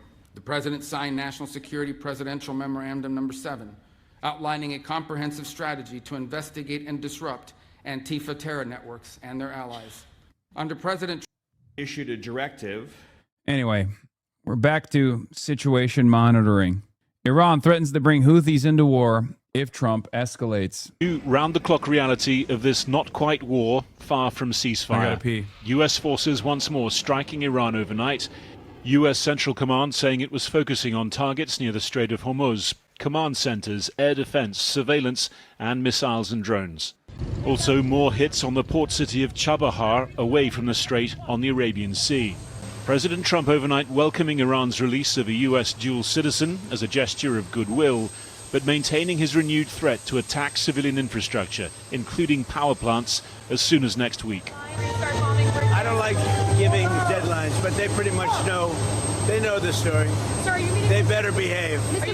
Iran's military saying if those threats are carried out, then everything that has so far remained intact due to Iran's restraint, namely all infrastructure across the region, will be smashed by the iron blows of the powerful armed forces of the Islamic Republic of Iran, leaving no trace behind, as though it had never existed. And the Reuters news agency today reporting that Iran's Houthi allies in Yemen have been instructed to resume their attacks on Red Sea shipping if Iranian infrastructure is hit. Iran threatening the global economy, the US threatening Iran's. A high-stakes game of chicken briefly averted by the two sides' agreement in June, now resumed. The United States back to blockading Iranian ports, striking an Iran-bound tanker last night. Non-Iranian carriers once again seized up in the Strait, forcing oil prices up more than 7% this week, with mounting fears of the economic effects of another long closure. That is the first that I have ever heard of this particular story. The US Vice President telling the podcaster Joe Rogan that Iranian hardliners, fearful of losing leverage, were behind the resumed hostilities and blaming Israeli elements for hindering peace. Logs vouch. What is this? McKinsey versus Harris overturned by it also shows viable precedent for Congress being able to designate certain acts, cough, cough, communist associations as counting as a reunification of citizenship for all types of citizens, therefore making a loophole in the requirement that citizenship is revoked only when voluntarily renounced. This, combined with the first Red Scare precedent that still exists, establishing communist connections as proof of intent to overthrow government, plus the Smith Act. I will always show the SCOTUS case, Harvisidius versus Shaughnessy, in people's faces. It is important precedent that is ignored far too much. Shaughnessy. Meanwhile, these are the motherfuckers who are running the show. Talks.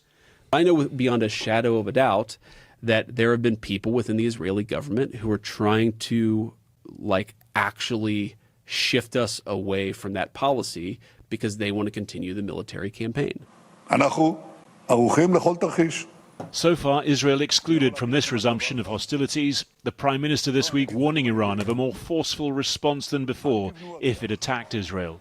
In southern Lebanon, from where Iran had demanded a full Israeli withdrawal, Lebanese troops reportedly preparing to take control of limited pilot zones from Israeli soldiers, where Hezbollah fighters have been disarmed. Pressure on Hezbollah coming from Syria too, where authorities displayed a cache of weapons discovered inside an empty oil truck, which it said was bound for the Lebanese group, dispatched by Tehran. Right now, it's the delivery of these Iranian munitions at commercial shipping at US military bases, igniting fresh concern in the region. Two worrying scenarios: that this so far limited conflict escalates, or that it simply goes on for so long at this level as to cause ever greater economic damage.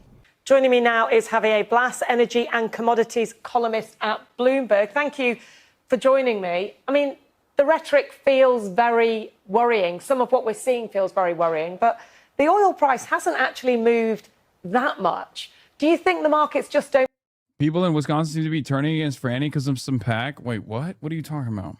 Oh, it's a Republican attack ad against Francesca Hong, which the New York Times is covering as the Republicans promoting Francesca Hong, because the Republicans, just like they did with Abdul, are trying to do a Pied Piper strategy because they think Francesca Hong is easier to beat. They're wrong. But of course, liberals, either because they sincerely believe that a left candidate is weaker than an establishment Democrat or a centrist Democrat, or because they insincerely believe that because it would disprove their theory if Francesca Hong were to win, are leaning into that as a show of support, as a way to prove their theory, claiming that their theory is validated. Republicans believe it too. I don't think it's as big as you think it is. I don't think it's as big of a story as you think it is. I think you've probably seen that on the internet. I'm sure that there are a lot of people that read that New York Times article. We're going to get to that later. But yeah, all systems go right now. You need to understand they are, let me tell you something, okay? New York Times, CNN, all instruments of capital are attacking left flank candidates as aggressively as they can. And it's going to only get worse as the election nears. Okay? So get ready for it. If you thought that it was going to be easy, you forgot how difficult it was for Daria Lisa, for example, right? That was not easy at all. We were there. We played an active role. Jim Clyburn has endorsed Haley Stevens as well. establishment Democrats are fighting against their left flank with more gusto than they ever fought against the growth of fascism in this country. Okay? But what they do not have is the numbers. What they do not have is a people-powered movement. What they do not have is the capacity to excite people with their policies. That is unbelievably powerful. So we can push back and we will continue to fight and we will win. I believe it. But it's up to all of us in this community to continue putting on a strong opposition, going out, talking to as many friends and family, neighbors, phone banking, door knocking for candidates like Abdul El-Sayed, for candidates like Francesca Hong. Okay? In Missouri for Cori Bush and Hartzell Gray. In Florida for Oliver Larkin and numerous others. I believe Donald Trump, for example, saying he's going to bomb Iran back to the Stone Age. I think that the market is in part a bit relaxed because they saw that at the end of the day, last time that we got this position, both sides decided that they wanted to negotiate. And still, I believe that the market feels that we are heading to an outcome that it will be solved through negotiation rather than a massive bombing campaign as we saw in March and April. But if Iran does what it seems to be suggesting and hits infrastructure across the Gulf, individual strikes like that can have a huge impact, can't they, on the market? Those threats certainly are having an impact, and that's why we are trading close to $80 a barrel for Brent crude from the North Sea, rather than $70 that we were about 10 days ago. But still, there are relatively low prices for all what is happening in. If all those countries are about to make opposition to capitalism in any way, in any way consider terrorism, why are they even trying to win elections? You're right. I think we should give up ahead of time. I think we should just go to prison right now. We should never put up a fight. You're right. Like, what are you talking about? Do you know the amount of power that a senator has? Do you know the amount of power that a congressional representative has? That's precisely the reason why these moneyed interests are attacking these people every single day. That's the reason why they're dumping tens of millions, sometimes $50 million into these races. Okay? They understand that this is a multifaceted, all-front war. The problem is people on our side don't. That's the problem. Okay? A governor can offer a lot of protection. A governor can also offer a lot of changes to her constituents. That is so incredibly disingenuous. Their opposition is to electoral struggle, not a people-powered struggle. The power of a Democratic senator is inherently limited by the Democratic Party, the party of open genocide, and you know this. I think I'll probably kill myself instead of having to spend any time in prison with a fucking dickhead like this. If push comes to shove. Okay?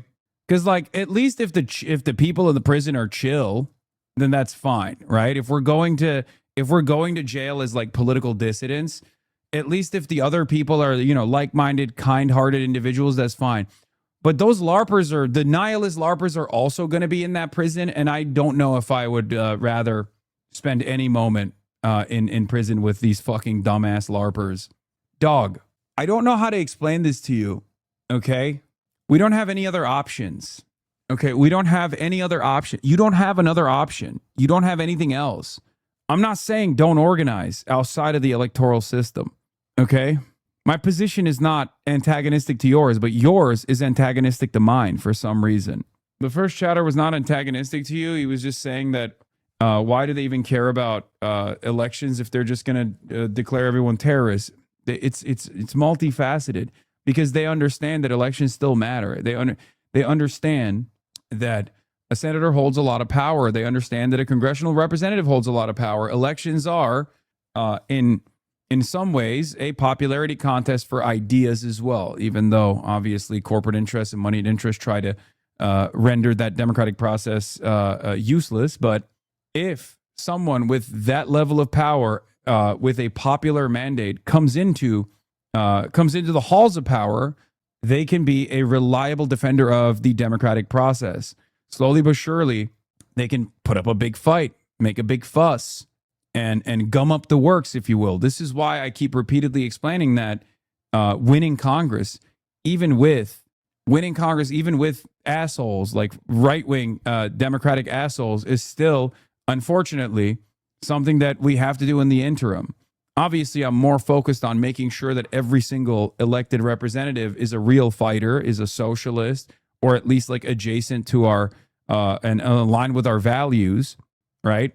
But we also, at the end of the day, need to maintain a Senate and House of Representative majority. We need to maintain a majority in Congress so that Democrats can get together and start gumming up the works. It's one aspect of it. It's not, it's a facade. Oh my God. Dude, you have no other options, man. You have nothing. Okay. You don't know anything. You don't have anything. It makes me lose my fucking mind when we have this conversation. Okay. Oh, you guys are fucking unbearable. Okay. You can walk and chew gum. I don't know why people in here are just like, nope, just walking only, please. Actually, I'm not even going to walk. I'm just going to yell at people chewing gum. I'm going to sit at home and yell at people chewing gum. That is my advocacy. That's my resistance. All right, congratulations. How are you any different than the fucking SJWs that you hate that yelled about whatever TV show was not issuing a fucking trigger warning or something? You're literally just as unproductive as those guys are. Okay? That's it. It's just LARP. In the Middle East. So I think that the market is not yet convinced that we are heading back to the kind of campaign of high intensity that we were 100 days ago. And what could, in this situation, trigger another shock? Well, I think that there are three major things that they are keeping the market under control. One is that we are releasing oil from the strategic petroleum reserves. That is finite, and at some point we run out of those reserves. But we still have several weeks, perhaps a couple of more months of strategic petroleum reserves. The other thing that is happening is that through the Strait of Hormuz, although Iran has declared it closed, there are oil tankers that they are still crossing. We call it dark crossing because those tankers are shutting down their transponders, their beacons that indicate their position, and they are mostly crossing at night. But there is still a flow of oil through the Strait of Hormuz. And of course, we have pipelines that they bypass the Strait of Hormuz through Saudi Arabia and the United Arab Emirates. And the other big reason that we are where we are today is because China has taken a huge step back from the market. China typically buys around 11 million barrels a day in the oil market. At the moment, is buying less than 6 million barrels a day. That's like removing the whole of Germany, France, and the UK from the oil market. And as long as China stays away from the market, that helps. What's going on there? How are they managing that? We don't know. We believe that they are releasing some oil from the stockpiles. Then China has been investing a lot on electric vehicles, and there is a shift clearly from the population of running on electric vehicles. Their chemical industry that typically uses oil as a feedstock is using coal through a process of coal to chemicals. But the exact mechanics of that is a mystery to the oil market. No one is for sure certain of how China is doing it, and therefore we don't know how long China can continue doing so. Let me ask you this. Marco Rubio, the Secretary of State in the US, has described the Strait of Hormuz as Iran's economic nuclear weapon. Is that what we are seeing, or does their power over the Strait weaken over time? I think that it weakens over time because everyone in the Middle East is going to be building pipelines. So yes, for sure, for the next few weeks, months, the next couple of years, Iran has a nuclear weapon over the global economy thanks to the Strait of Hormuz. But if we think where we are going to be in 2030, everyone is going to be building pipelines to bypass. The United Arab Emirates already has a pipeline that is 50% built. Okay. Saudi Arabia is thinking about expanding pipelines. Kuwait also. All right. It will weaken. Javier Blas, thank you very much. Hey, meanwhile, more than 100 House Democrats voting against providing U.S. aid to Israel. Stunning. It's a shift from 2 years ago, when 37 voted this way. How dare they? How dare they? Yeah, this is impactful. It is a real sea change. Before we get to that, though, New York Times, will oil prices soar as the U.S.-Iran truce phrase? The answer lies with China. Mark Ames summarized, says, our China experts can't tell us how or why China slashed oil imports by 1/3 during the war, nor did they predict it. And yet these China experts do claim to know what goes on in Xi's head. And he's planning to invade Taiwan in 2027/name your date. Yeah, there were some articles that actually identified this. China's next move may decide whether oil prices soar. For decades, OPEC influenced the market by how much oil it produced, but China, the largest importer, is demonstrating its remarkable power over prices. Guess what? China is fucking bailing out America again, okay? Just as they did in 2008. This gives them tremendous leverage over America, by the way, because they can just turn up the faucet one more time and crater the Asian energy markets and crater the global energy markets. Financial Times reported on this a while back, and a lot of people were frustrated by this reporting. Financial Times, I believe, reported on it by saying China actually immediately slashed its imports and dug deep into their strategic reserves in an effort to make sure that other countries in the Asian markets could get the oil in their stead, and therefore the price of a barrel would not skyrocket to an alarming degree and basically collapse the Asian markets, the Asian economy. Now, part of that is self-interested. Part of that is because obviously China does trade with all these other countries, right? So if they were to collapse the Japanese economy, that would not be good for China. If they were to collapse the other economies in the region, that would just not be good for China at all, right? China wants to maintain stability. So even though America, on the one hand, is fomenting instability, China is allowing stability to continue because they understand that this is how you trade max. However, this also gives China tremendous leverage. They could turn around and increase their imports once again. And if that were to happen, then the price of Brent crude would go up quite a bit, a lot more than it already has. But if you're wondering why the oil shock has not taken place, China plays a big role in that. Part of the reason why they can do this is obviously because of their energy grid and how much they've moved towards renewables. Part of that is because they, ahead of time, after the first 12-day war, immediately increased their strategic petroleum reserves, knowing full well that this was probably going to happen again. Once again, Chinese foresight. But let's take a look at how the New York Times is reporting on it. The passage of oil tankers through the Strait of Hormuz has been slowed significantly by the persistent cycle of hostility between the United States and Iran. But whether prices at the gas pump rise or fall will depend not only on how much oil flows out of the Persian Gulf, but also on decisions made by China. Typically, the world's largest oil importer, China slashed purchases this spring, reducing demand so much that it prevented oil prices from soaring even higher earlier in the war. You want to know the cope, by the way? The cope was, of course they fucking slashed their imports because the Strait of Hormuz was blocked, so they couldn't continue keeping up with their pre-existing demand. That's what they said.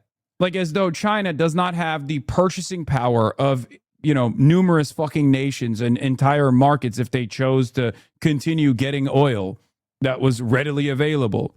They made it seem like China slashed this out of necessity because they just simply couldn't get oil. Why would China do this? I already explained it. Stability, trade maxing, and partially because they can. Now, one of the biggest questions facing the market is, when will China start buying more oil again? The longer the country holds back, the lower oil prices are likely to go. The reverse is also true. A pickup in demand from China would raise prices, all else being equal. Where Chinese demand goes is really the most important piece of the puzzle, said Karen Young, a senior research scholar at the Columbia University Center on Global Energy Policy. Another significant factor is the Russia-Ukraine war. Wholesale diesel prices soared last week after Russia, one of the world's biggest exporters, banned overseas diesel sales to preserve supplies at home. Ukrainian drone attacks have severely damaged Russian oil refineries, limiting the country's ability to turn oil into transportation fuel.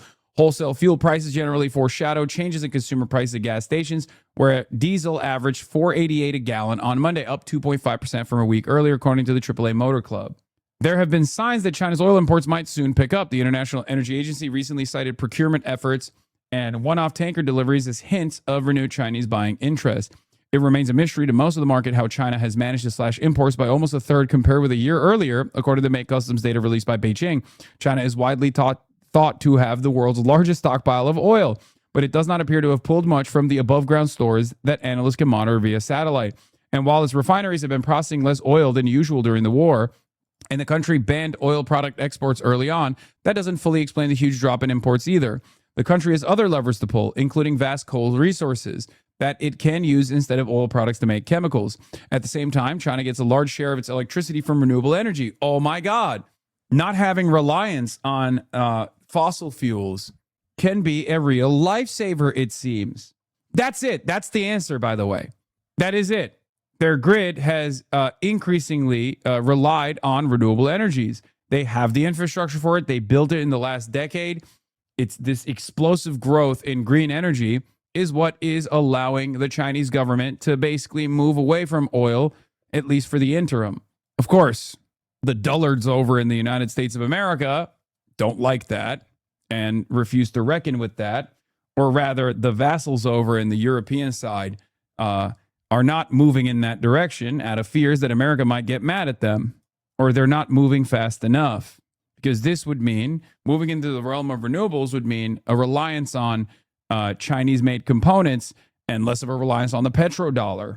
So the vassal states are going to continue being vassals until morale improves. Anyway, its extensive high-speed rail network, the biggest in the world, also dampens demand for oil. This year is likely to be the first time China's oil consumption will drop significantly since the oil crises of the 1970s and early 1980s, the IEA said. Regardless of how quickly demand recovers in China, country's vast stockpile of oil gives it a significant cushion. Many believe China can continue to hold off increasing imports for some time. They're not under any immediate pressure at all, said Ben Cahill, a senior fellow at the Atlantic Council, the Washington-based think tank. China's ability to manage the market by ramping oil purchases up or down has been one of the biggest surprises of the war, analysts said.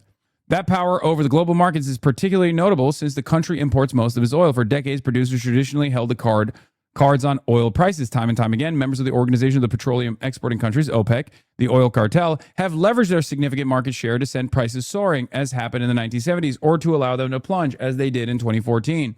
But OPEC's influence has been eroded in recent years, first by the rapid growth of U.S. oil production, and this spring by the departure of one of the cartel's biggest members, United Arab Emirates. China effectively operates more market power than any nation on earth, including Saudi Arabia and the United States, said Gregory Brew, an analyst at the Eurasia Group, a research firm. Of course, the intensity of the conflict in the Persian Gulf and the extent to which it scares off ship owners remains critically important for energy markets. On Monday, President Trump said he was reimposing a naval blockade on Iran's ports, a move designed to stop much of the country's oil from flowing into the global market. He also made clear that the United States does not plan to cede control over the Strait to Iran. The USA will be, from this point forward, known as the guardian of the Hormuz Strait. We already know. He said he was going to do 20%. He then went back on it and said, never mind, we're not doing 20%. The ability to charge ship owners for safe passage through the Strait has been a major issue of contention throughout the war, and it was not clear what authority the United States would have to assess such charges. It's just a we said it, so it's going to happen type situation. Let's be real. Since early May, the U.S. military has helped ships sail through the Strait on routes close to Oman. Hundreds of millions of barrels of crude have been moved under that effort as of late June, according to U.S. Central Command. That has been effective until now. It may remain effective, said Richard Goldberg, a former senior counsel to Mr. Trump's National Energy Dominance Council. We're at a moment of truth in how this will. It's not effective, and it has been rendered ineffective through drone strikes on commercial ships. So it's not effective at all because, and you can tell that it's not effective because no ships are fucking transiting through the Strait of Hormuz to the Omani coastline right now because the Iranians keep fucking peppering them with goddamn drones. So clearly it's not fucking effective. For now, between the energy still flowing from the Persian Gulf, rising production in other countries, and lower demand from countries like China, the world generally has the oil it needs. That is reflected in prices, which are hovering about 7% above pre-war levels, but cars and trucks run on gasoline and diesel, not crude oil. And between damaged infrastructure in the Gulf and in Russia, refiners are processing much less oil than usual. That partly explains why filling up remains more expensive than it was before the war. Like I said, though, this is also, dude, what about the dark passages? Come on, bro. Yeah, it's just fucking copium. I mean, it exists. It exists, right? It's always existed, and it will continue to exist. But there's a difference between like a couple ships that throw off their a couple ships that are able to evade Iranian rocket fire by turning off their transponders and like transiting versus like 20% of the entire world's energy needs is you're not going to be able to make up for it. If China was still importing oil at the regular levels, the entire world's energy markets would have collapsed at this point.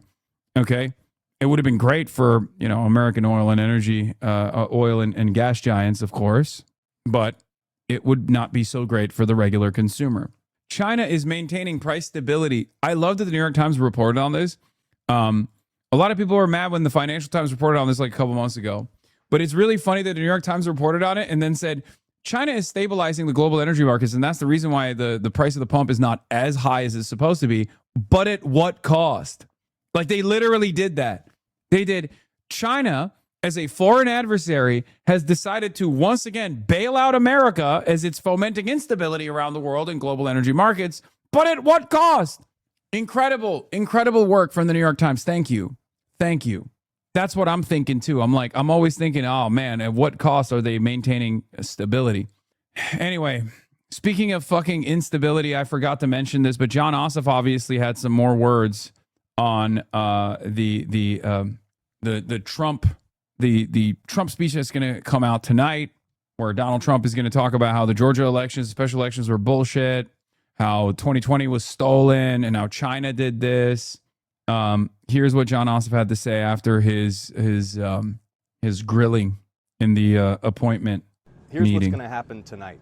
The world's most famous sore loser will deliver a primetime presidential sour grapes address to pursue his 6-year-old grievances about the 2020 election, while his war in the Middle East spirals out of control and the cost of living continues to rise for Americans across the country. I expect the president to reheat debunked conspiracy theories about the repeatedly litigated and audited and confirmed 2020 presidential election in Georgia, an election that Donald Trump lost.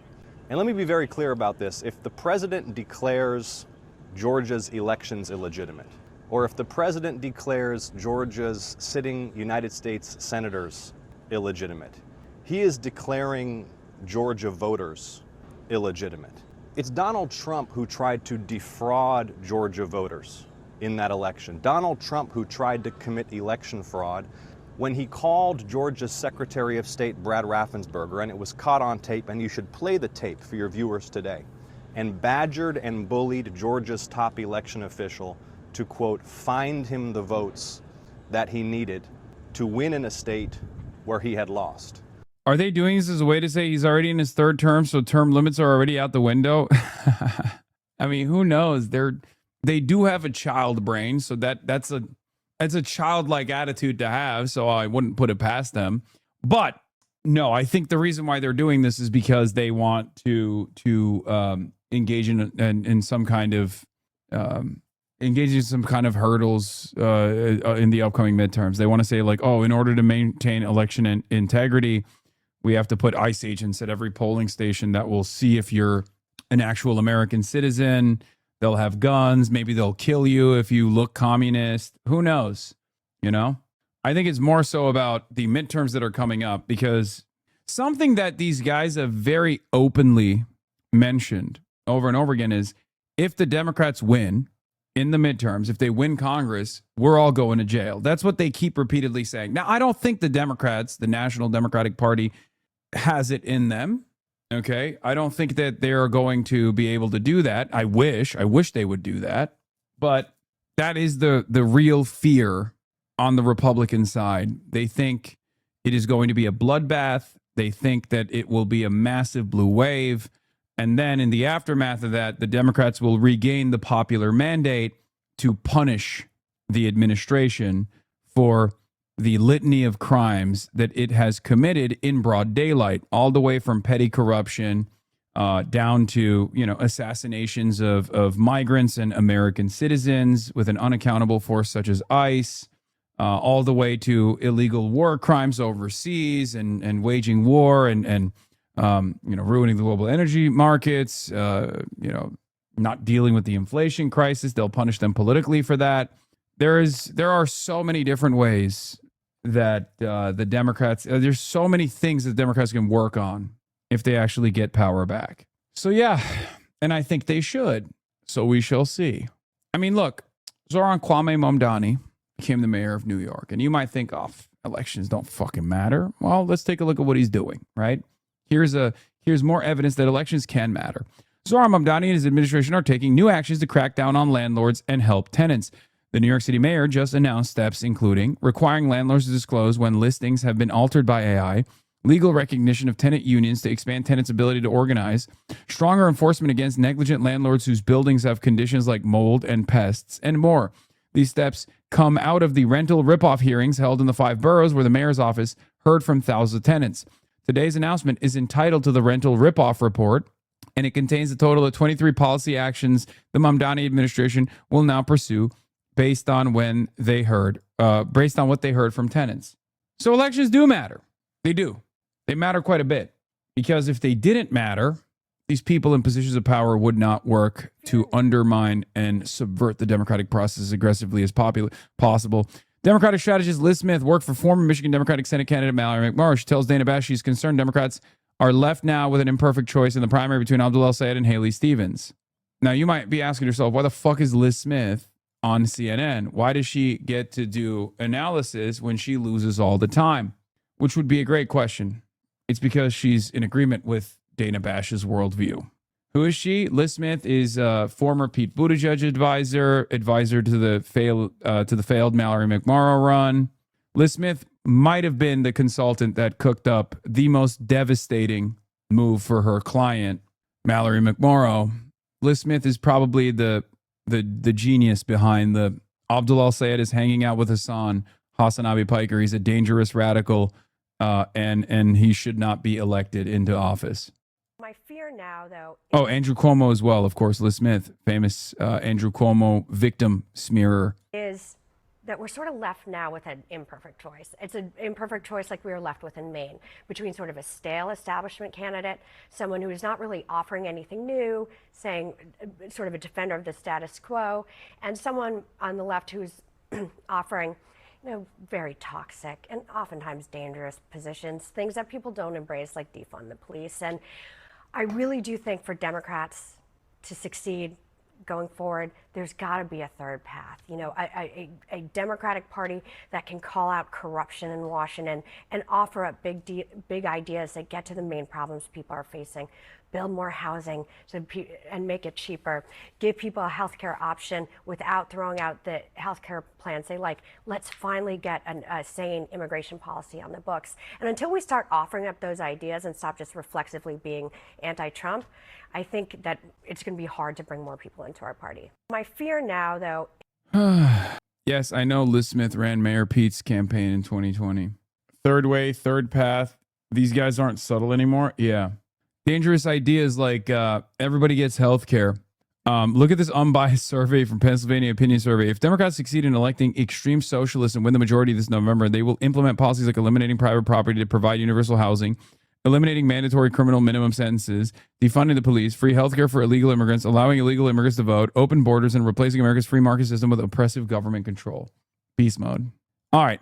Let's get to House Democrats voting against Israel. How dare they? I'm Brian Kilmeade. I'm Brian Kilmeade. Hey, meanwhile, more than 100 House Democrats voting against providing U.S. aid to Israel. Stunning.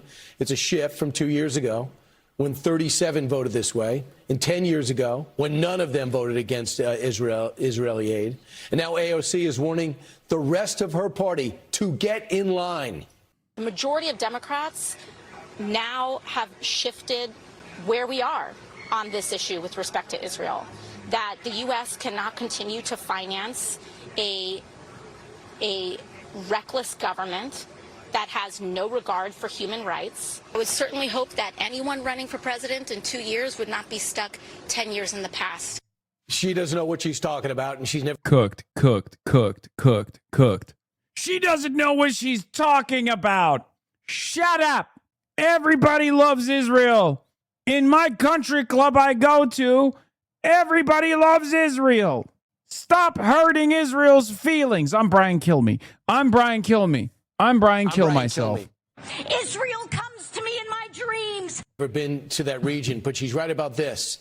Even Nancy Pelosi, former. Yeah, this is like Nancy Pelosi is caving to the trend. Yeah, it's called, responding to the overwhelming majority's perspective on an issue. One of the most pro-Israeli Democrats in Congress, now flipping to vote against the funding bill. And our next guest warns this is only the beginning as Jewish Democrats discover their loyalty to the party is not being returned. Fox News contributor Bill McGurn joins us now. Bill, are you shocked over 100 Democrats, and not including Hakeem Jeffries, because he voted to fund Israel aid, would vote against Israel? No, it's not a shock. This is the direction the Democratic Party today has taken in America. I love that. Yeah. Let's go to our guest, vampire who hasn't seen the sun in 700 years. Bill McGurn, everybody. All right, let me tell you something about these guys. They're talking shit about the beautiful nation state of Israel, which I love. They're constantly sending me a steady supply of blood that I need to survive. Why is nobody thinking about my needs? Well, guess what? Israel is. 20 years ago would be a shock. I grew up in this area, so to see like the New York contingent especially be overtaken by anti-Israeli voices. You always go after the skin color of white people. Bitch, I'm white. Shut up. Stop crying. I just would not have thought it imaginable. It's interesting. Look, you showed AOC speaking instead of Chuck Schumer because she better represents where the Democratic Party is going, not Chuck Schumer. Bernie Sanders gets up every day wanting to defund Israel. Right. He's a Jewish guy from Brooklyn.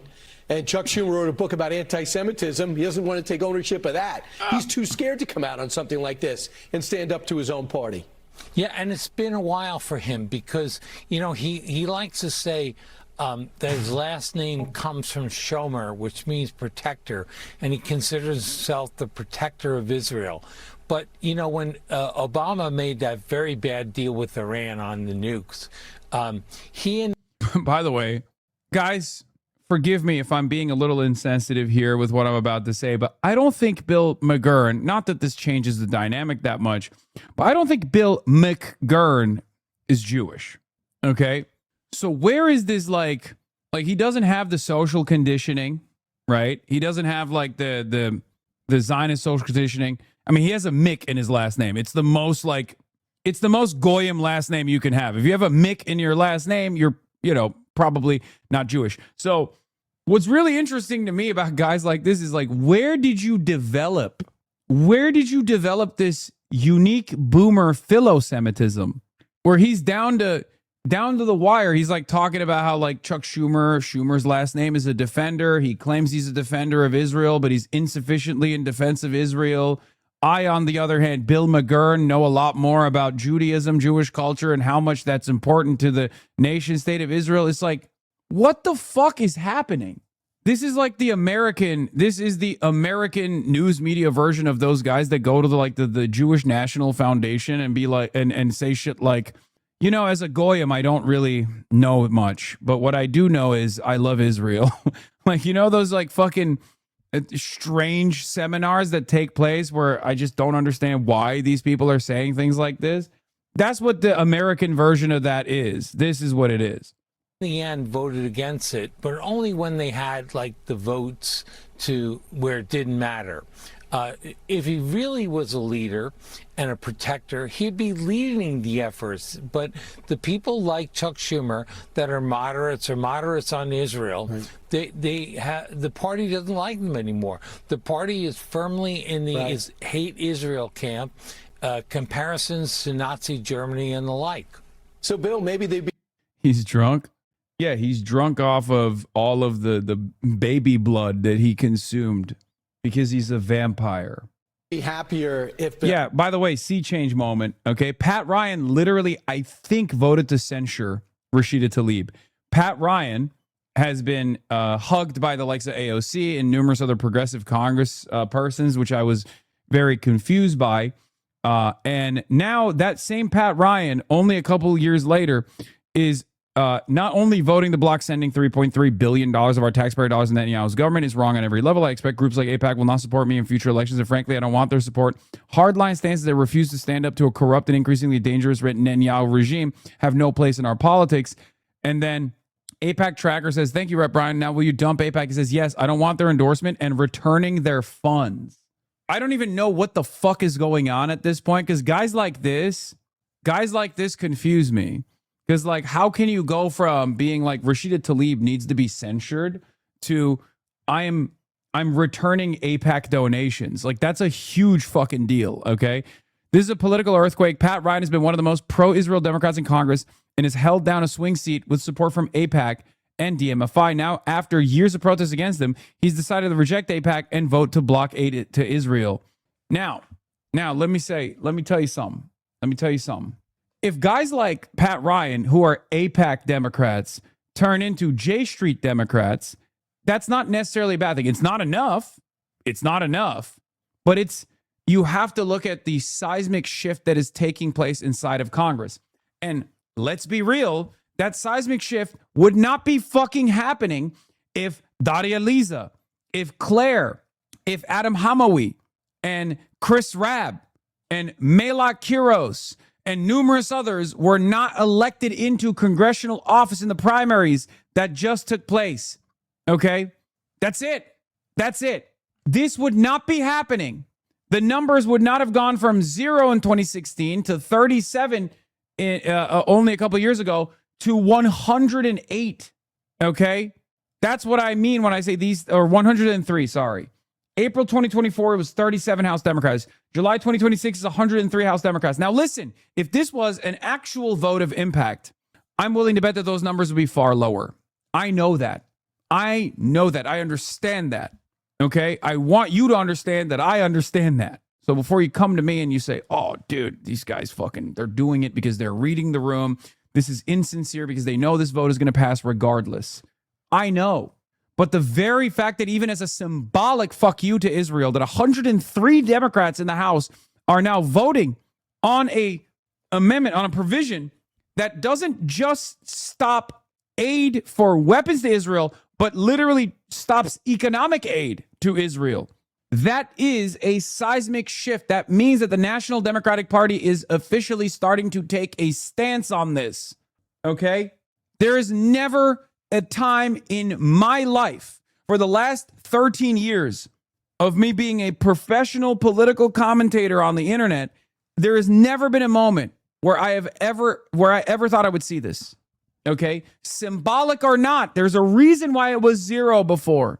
There is a reason why it was 0, which means that AOC was voting present. Okay? Do you understand? There's a reason. Well, it's 2016 anyway, so it doesn't matter. It's not AOC, sorry.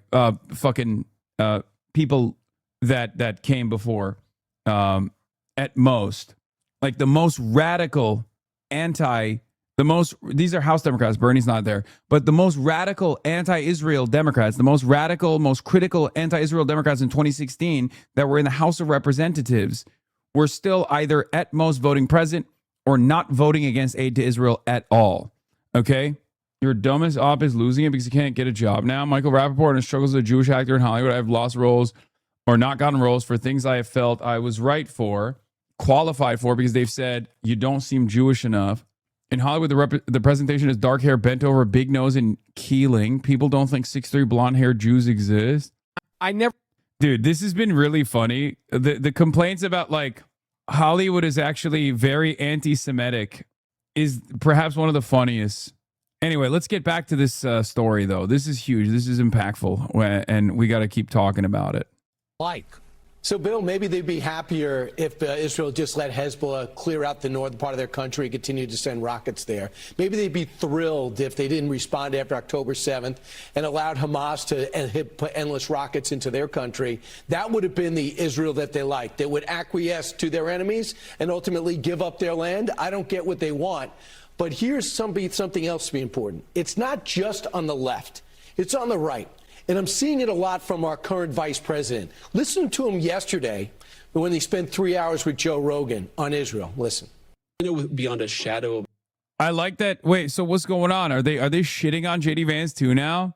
This is where the boys get separated from the men, okay? Like, this is where when you start calling the Republican vice president on Fox News a fucking terror apologist, this is where you really get to see who is, or to what level these people offer fealty and loyalty to the nation state of Israel. Okay? Because that's crazy. That, like, saying that about the Republican vice president, oh my Lord. I mean, let him fight. Oof. Incredible moment. A doubt that there have been people within the Israeli government who are trying to, like, actually shift us away from that policy because they want to continue the military campaign. There are some people within their system we know beyond a shadow of a doubt who are manipulating and trying to change American public opinion to keep the war going on indefinitely. Again, not towards any objective, but just indefinitely. So what do you think? What do you think the president thinks about that? And do you think, dude, what the fuck? They're trying to, dude, they're trying to get the president to get mad at JD. It's probably going to work, by the way.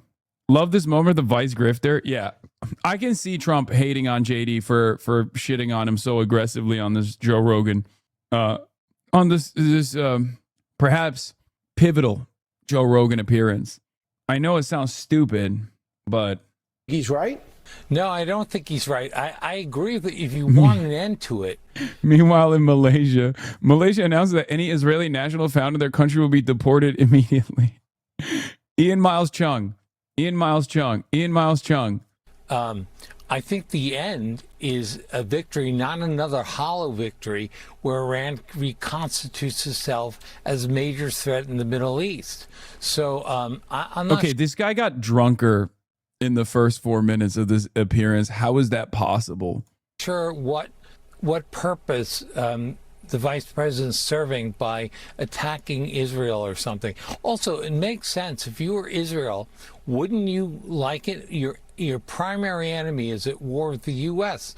You might be rooting for it to go on until it's concluded, but that's just a matter of interest. I don't think he expressed it well. I think to single out Israel, I think it gets your priorities wrong. And look, say this about Democrats and Republicans. I think there's one Republican that voted against Israel, and that's Tom Massey. And Democrats have nearly half the party. The liberal Groyper pissed off the bootlicker fascists.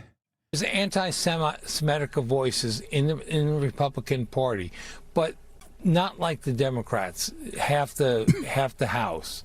Half their House members.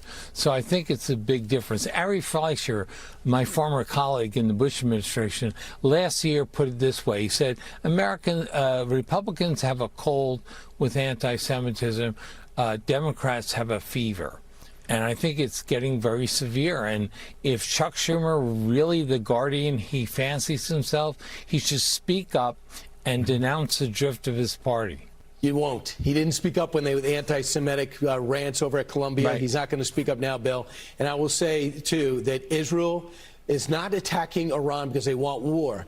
Iran is arming the proxies on either side of their country and has rockets heading into their country. That's why they want to get rid of Iran's arsenal, because they're using it against them. Bill, thanks so much. Appreciate it. If Iran were peaceful, there'd be no protest. Thank you. Nothing from Israel. Yeah, Israel actually did a first strike on Iran through perfidy twice now because they're super peaceful, and Iran is actually the party that's not peaceful. That makes a lot of sense. Will Kane, the DSA wants total, radical, and fundamental change. By the way, at this point, if you ever miss out on like a DSA roll call, any sort of convention, any sort of like Zoom call that they're putting out there, you can just tune into Fox News the next day because they'll summarize it for you. It's pretty awesome.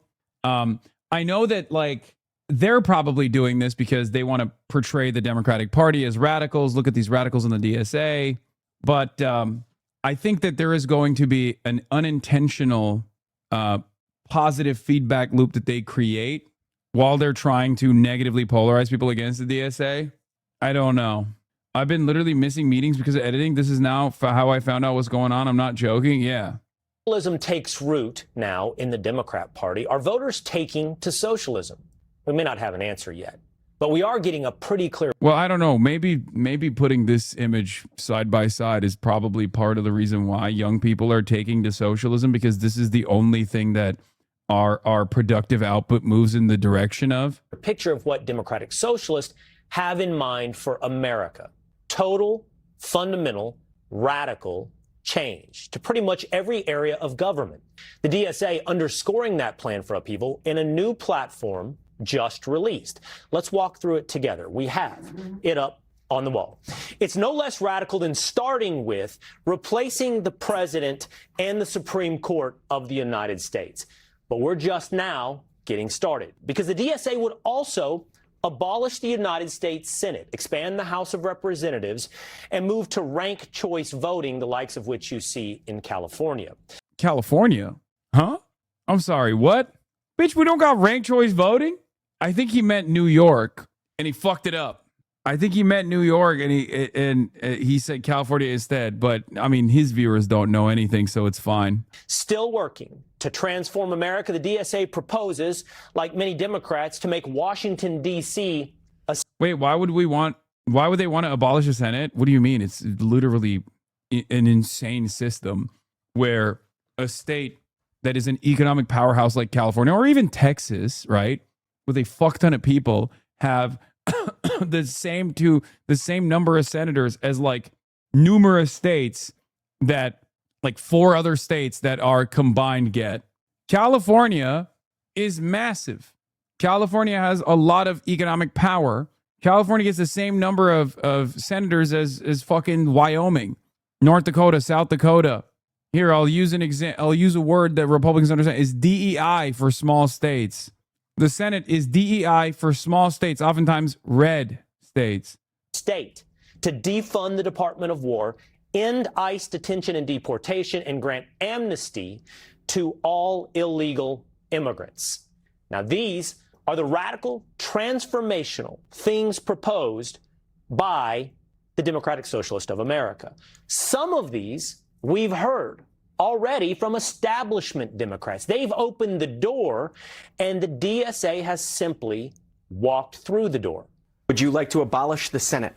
That's part of our platform, and we don't think that's extreme. We think it's a change that would help make this country more democratic. We have criminal illegal aliens in the country. Don't they need to be removed? We believe that demilitarizing the border, that violent oppression of working class immigrants. Look, I love all the speakers for DSA. I have a different method of dealing with these kinds of conversations, but you know, they're still great. Immigrants who come here is not something that most Americans want. I just don't think that they speak Haganese. You know what I mean? They don't speak Haganese. They're too kind. Not that they're doing a bad job. They're not. They're doing a great job. They're honest. They have integrity. But you know, sometimes just like tuning the dial a little bit to be a little to speak a little Haganese is not the worst thing. You know what I mean? Like with the Senate thing, you could just immediately be like, the current way, as it stands currently, Maine has the same number of senators as the state of Texas. Do you or your viewers think that's appropriate? Boom. You know, that's a dialect and a frequency that you can tune into to get the hogs to recognize how ridiculous the system in the Senate is, right? You want Delaware to have the same number of senators as the state of Texas, the beautiful state of Texas, which I admire.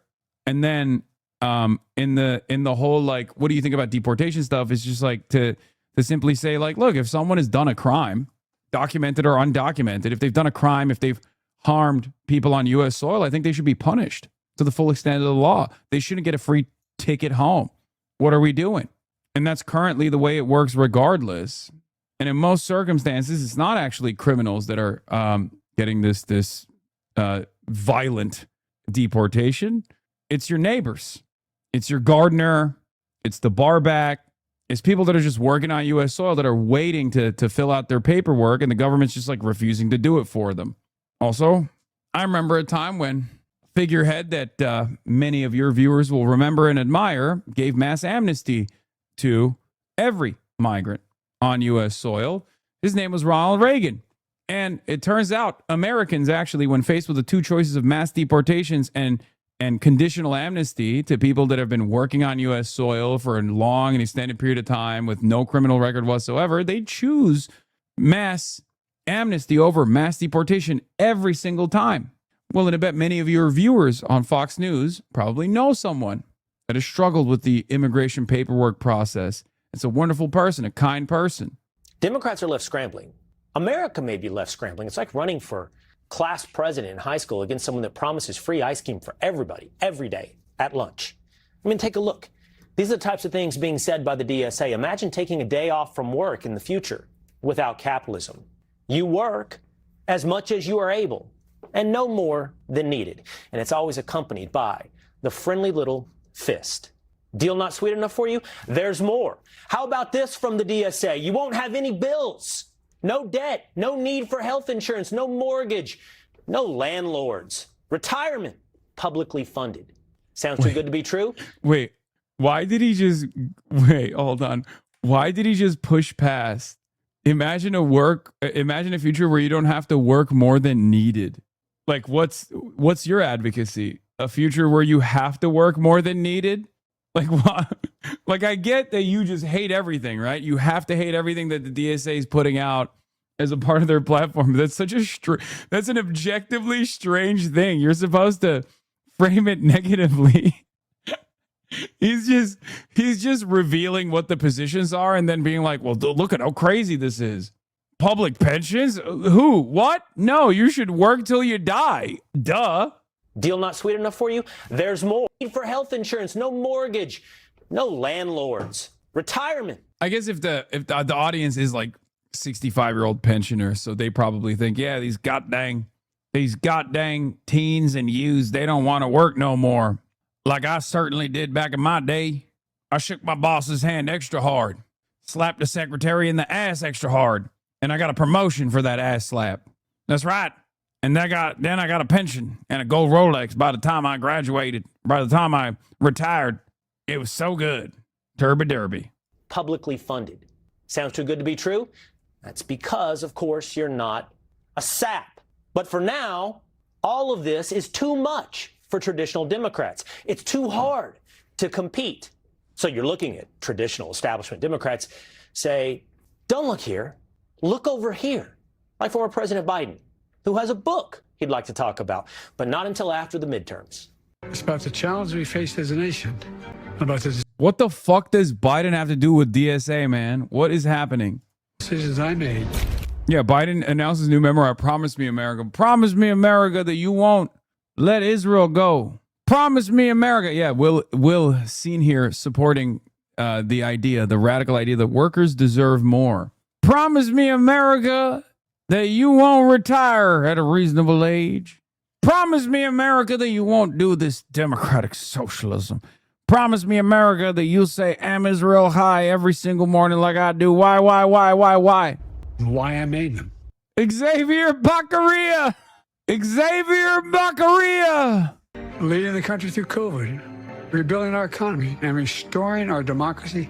Yo, I'm gonna be honest, he sounds like shit, dude. Laundry fire again. F-35, the U.S. Air Force Squawk 7700 emergency a few minutes ago landed in Al Dhafra Air Base. This happens to CENTCOM are carrying. Oh no, another F-35 laundry fire. No, what is happening? That's crazy. It's crazy that keeps the toilet must have flooded on this F-35. It happens all the time, guys. You just don't understand.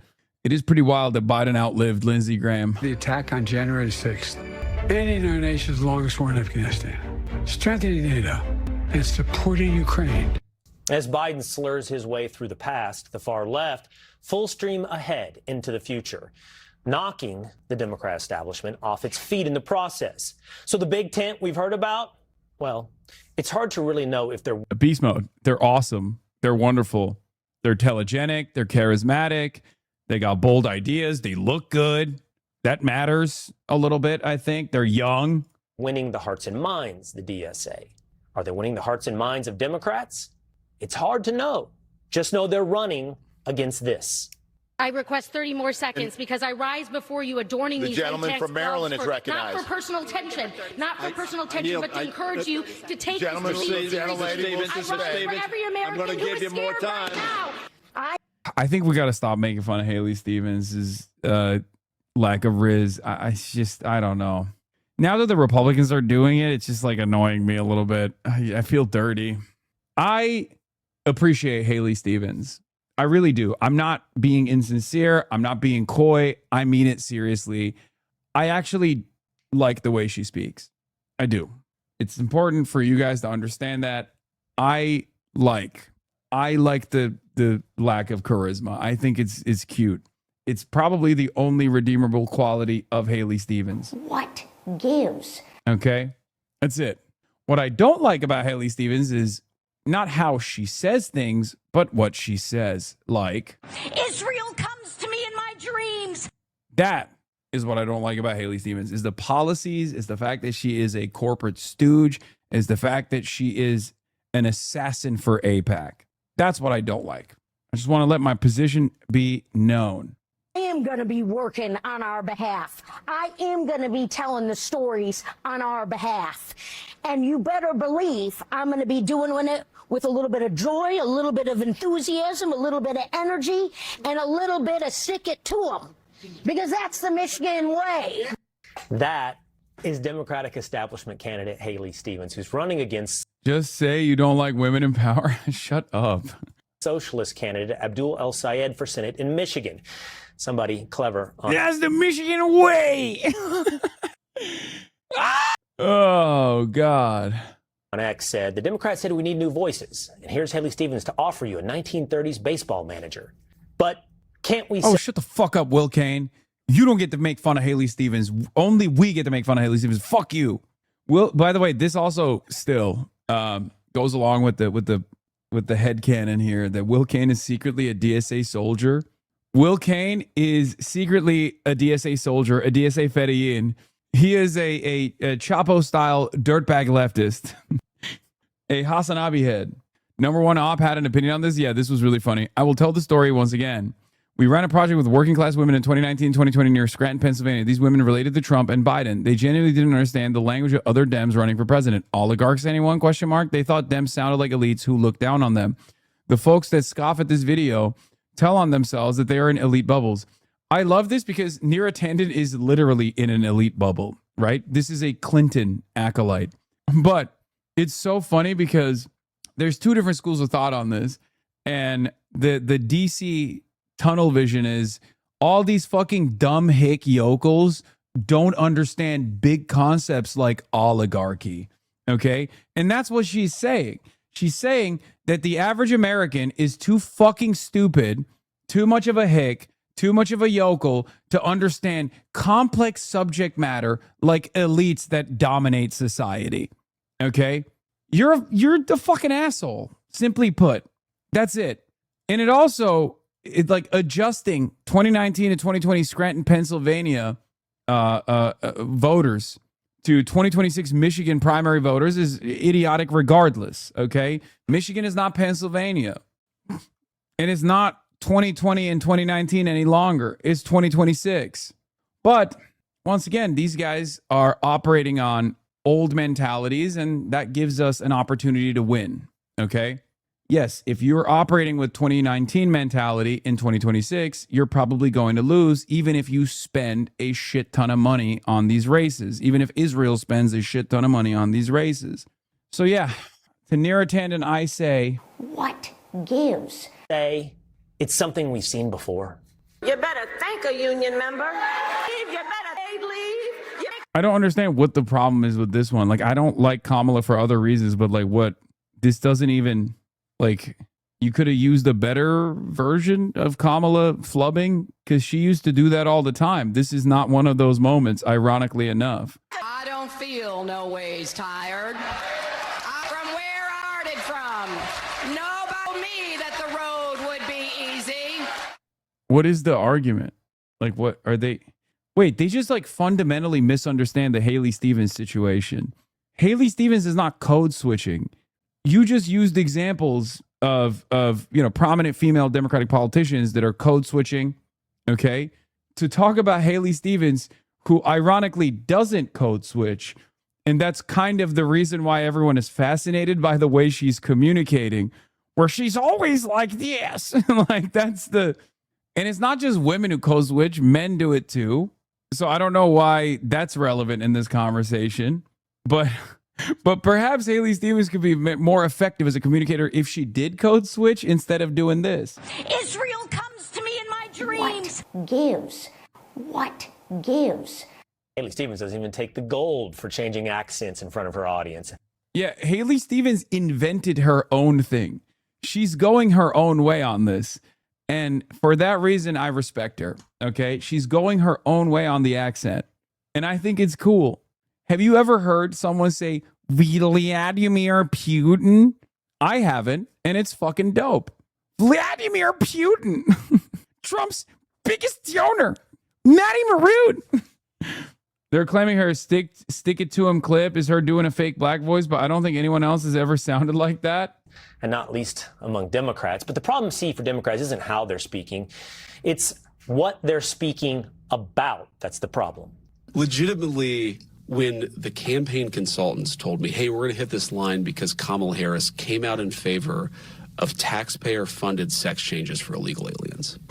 And I remember thinking to myself, come on, you guys. Like, she didn't really say that. It's taken out of context. And then I go and look at it, and I'm like, holy she actually said that. And she really was like the very worst version of what the Democrats were producing in 2020. The thing is, they were all doing it because that was the incentives of the party. None of that would be relevant at the national level if the Democrats had a comprehensive economic agenda that people were responsive to, people were actually excited for. Okay? You want to know the craziest part of the Kamala Harris story? That was an ACLU questionnaire, right? Kamala Harris is being asked about this. She says yes. You want to know which other administrations have also signed off on this radical policy of doing gender-affirming surgery in immigrant detention centers to undocumented migrants if they go through a medical process? Donald Trump. That's right, Donald Trump, because it was just official American government policy, because gender confirmation surgery, gender affirmative surgeries are oftentimes life-saving measures. So if you're a prisoner, doesn't matter if you're a trans prisoner or if you're a prisoner in general, yes, the state has an obligation to help you. Okay, the state has an obligation to take care of your medical necessities, your medical needs. Just because you don't think that that's a medically necessary surgery doesn't change that reality. As long as doctors believe it to be the case, then of course the government is going to be like, no, we're going to fucking torture you because you're in prison. That's it. That's the truth of the matter. And it's an utterly irrelevant thing. And I know it's an utterly irrelevant thing. It's obviously very relevant if you're trans, but it's an utterly irrelevant thing for most governments because the Trump administration was doing it too. Okay? It only becomes a cudgel. It only becomes a wedge. It only becomes an important salient point to attack the Democrats if the Democrats don't have anything. If you are not defined by your own policy platform, then your enemies will define you in the worst ways they possibly can. That's it. That's it. It's that simple. It's not that complicated. I'm sorry, I'm uninformed. How is sex change surgery life-saving? Transgender people have a super high rate of suicide, and gender-affirming surgery, according to doctors, is seen as the most effective way to engage in suicide prevention. There are a quintillion studies that were conducted on this matter. That's why it's seen as a life-saving measure. Now, I'm no big city lawyer, and I'm not a doctor. I have a doctorate in racism, a doctorate in jihad, and a PhD in racism. That's totally separate from this conversation. I don't have the necessary medical background to understand, but at least I'm smart enough to look at the studies and recognize that this is the consensus in the medical profession, regardless of how even the New York Times and numerous other outlets and numerous other anti-trans movements have tried to present this as not the consensus in the medical field. Racism is so funny. XD lol. Yes, dude. Yes. That's what the goal. That's what I mean when I say I have a PhD in racism and a doctorate in jihad.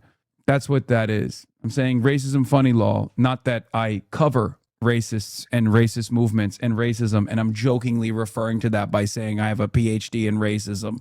Bro thinks it's woke one. Yeah, no, literally. Bro thought jokes would fly. There's no fake accent that can make that policy popular. Be sure to like and subscribe. The workers deserve more. Dude, this is crazy. They're doing all around coverage on this shit. By the way, I mean, a big chunk of my community is already dues paying members in the Democratic Socialists of America, but this is part of the reason why you guys have to remind yourselves that everything that you're communicating is being watched and will be mass blasted and mass disseminated, which is why caucus drama can turn into a real national story, and it's not a good thing, right? We got to avoid that. We got to avoid that sort of stuff, especially now more than ever before. Because if you remember, one of the biggest hits that DSA ever took was the whole, was it at the convention where, you know, they were doing the snaps and the, you know, calling on privilege and demanding no one clap because of, you know, audio sensory issues, stuff like that. Point of privilege drama at the 2019 Atlanta convention. Yes, it's good to want to make sure that everyone is taken care of. But, you know, moments like that can be highlighted and milked by outsiders. Who's we, Mr. Unaffiliated? True. I mean, I'm not a part of, yeah, we got to be strong. Optically, we must be strong. We must be disciplined. We must exercise messaging discipline at all points. I'm just saying we as a you know, random guy on the outside looking in, okay, from the outside. Yeah. The American government is not the only one that practices strategic ambiguity. That's the new radical agenda talking point from the DSA, calling for a complete overhaul of the U.S. government. Well, it's pushing extreme policies such as abolishing the U.S. Senate, amnesty for all immigrants, no matter how they get here, deportations and more, reparations and more. Do away with one, keep the other. And they're suggesting replacing the presidency in the U.S. Supreme Court. We could call it the head honcho of whatever, you know, like it's like we might not have a president, but what we should have is an executive that's actually chosen democratically and is accountable to the representatives of the people. Here we say very clearly, like, abolish ICE. We have a feminism section that is trans-liberatory and also socialist feminist. I think it sounds so radical, like abolish the Senate, abolish the Supreme Court, like, et cetera, but it's not. Why do we have a Senate? Like a lot of people are going to see that and they'll be like, wait a second, why do I have a Senate? Like, what's so great about the Senate? Okay, I feel dumber having watched that. It comes on the heels of far. Look at these women, these nasty women talking about abolishing the Senate. Left insurgents winning key races, many of them backed by the Democrat Socialists of America, DSA. So far, at least 27 candidates nationwide. House Speaker Mike Johnson here. This is not a game. Everybody needs to understand these crazy little mini Mamdanis who are popping up all around the country. They are a danger to you and your family. This is not a game. If they it's devastating. These mini Mamdanis, dude. Let 1,000 Zorons bloom, baby. I told you when I said what I said at the New York City DSA Slate rally, when I said by the time we're done with this, we are going to make Zoran Kwame Mamdani seem unremarkable. This is what I meant. And we're getting there slowly but surely, and we're going to keep pushing, okay? They promise you free stuff. There is far more beneath those promises that even some of these people do not understand. Yeah, step 1, free stuff. Step 2, death. Death and destruction. Themselves. Power panel now. Luke Ball, Republican strategist. Megan Hayes, former Biden White House director of messaging. So many former Biden people. I mean, I wonder what she's going to say. Sometimes they are defensive of the defensive of DSA. So I'm gonna hold out on my judgment here. But so far, a lot of the former Biden people are unbelievably hostile to DSA. Planning. So, Luke, a feminism section so that men who identify as women can feel what? More like they are part of women's issues? Harris, this is not a policy platform that the Democratic Socialists have given us. This is the abolition of America. It's the roadmap to getting rid of the United States as we know it. And I have maintained this position for a while. I feel like the Democrats are about too... This is the abolition of America. Oh, yeah, this was funny. I tuned into Joe Rogan yesterday and I heard Bernie Sanders' economics, Barack Obama's foreign policy, and Ro Khanna's conspiracy theories. And then I realized J.D. Vance was talking. I want a candidate in 2028 who doesn't mirror the Democrats and who can win. Mr. VP, this is not the way. Elections away from strapping Karl Marx to a defibrillator, waking him up and running him at the top of the ballot. And the moderates, the centrists, the legacy Democrats have by and large been nowhere to be found. Listen, Harris, to these two juxtaposed policy positions and tell me which one's going to win out. Because the Democrat Socialists want, as you just listed, extending voting rights to criminals, illegals, abolishing the Senate, eliminating SCOTUS, eliminating the presidency. But Hakeem Jeffries' response to these DSA members winning elections and his his party's primary is the path is different, but the work is the same. Which one of those do you think is going to win out? I would submit, lastly, that the Democrat Party's conscience has been seared. They are numb to this, and they have allowed this weed to fester in their garden. Megan, can you turn it around? I sure hope so, but I would like to say that Democrat socialists of America are not Democrats. Democrats believe deeply in capitalism. They believe deeply in the Constitution. They believe deeply in our let me stop you right there, because I've heard you say this before. And Jesus Christ, dude. And I mean, I Constitution. They socialists. Let's run it back. Let me run it back. And they've allowed this weed to fester in their garden. Megan, can you turn it around? I sure hope so, but I would like to say that Democrat socialists of America are not Democrats. Democrats. Oh, great panel. Thank you. Great panel. Just two people that both hate the platform that you're talking about. One Republican, one Democrat. Nice. That's cool. Boomer Coco Melon at work. Yeah, it's awesome. Believe deeply in capitalism. They believe deeply in the Constitution. They believe deeply in let our me stop you right there, because I've heard you say this before, and I mean, I believe that you believe that. Absolutely. The problem with that is that your party is giving them money and resources to run as Democrats. They don't say anything else on those ballots in the primary. They won't say anything else on the ballots in the midterm elections. They're not going to say we're actually socialists. They say they are Democrat socialists. Yeah, and that's a huge problem that the party needs to address. And I have, on this program, asked leadership why they are doing that. But I will say these are not districts, or these are not people who are going to win the Senate or the House majority. These are people in blue states getting bluer, which people can argue that's a problem. But actually, that's not what's going to take back the majority for the Democrats. This was her on CNN. Republicans. Oh, this is Caitlin Leggett. No, it's Megan Hayes. This is the one that was shitting on Abdul and claiming that Abdul was just like Plattner or some shit. Right, hold on. Can you get it? Can you go outside and get it? I don't think they can find it. These are moderates that are winning in their communities, that are putting up candidates that are actual moderate Democrats that believe in the democratic values. So you're not concerned? I mean, of course I am always concerned, but I am concerned that we're making a lot out of very few candidates. There have been like 4 or 5 of them that have won in the last Did you see the scroll? There are 27 names on that. There's 27 out of 435 members of the House. That is a very small percentage that they have not won into their general elections yet, and may not win in their general elections. This is an anti-incumbent. Yeah, they're going to lose in fucking... Chris Rabb is going to lose in Philadelphia, actually. Bro, that's crazy. These people just take checks from these networks, say whatever they're asked to say, the majority of which doesn't happen, i.e. your subpoena. I know it's good content for you as a streamer, but I think it's doing more damage than helping in some cases. Buddy, the first part of that is not wrong. The second part of that couldn't be more wrong, okay? These people say these things, but people listen, okay? People listen. That Democrats... Oh, this is from April 14th. Associating with Hassan Piker isn't how Democrats win young voters. It's how you alienate everyone else. Need to realize that these are not the kind of people you want to platform and be a part of. I mean, he's an anti-American, anti-Semitic misogynist. That the tent doesn't need to be that big in the Democratic Party, and I wish people would stop platforming him. But I also think Democrats and Republicans here need to realize that I'm platforming people.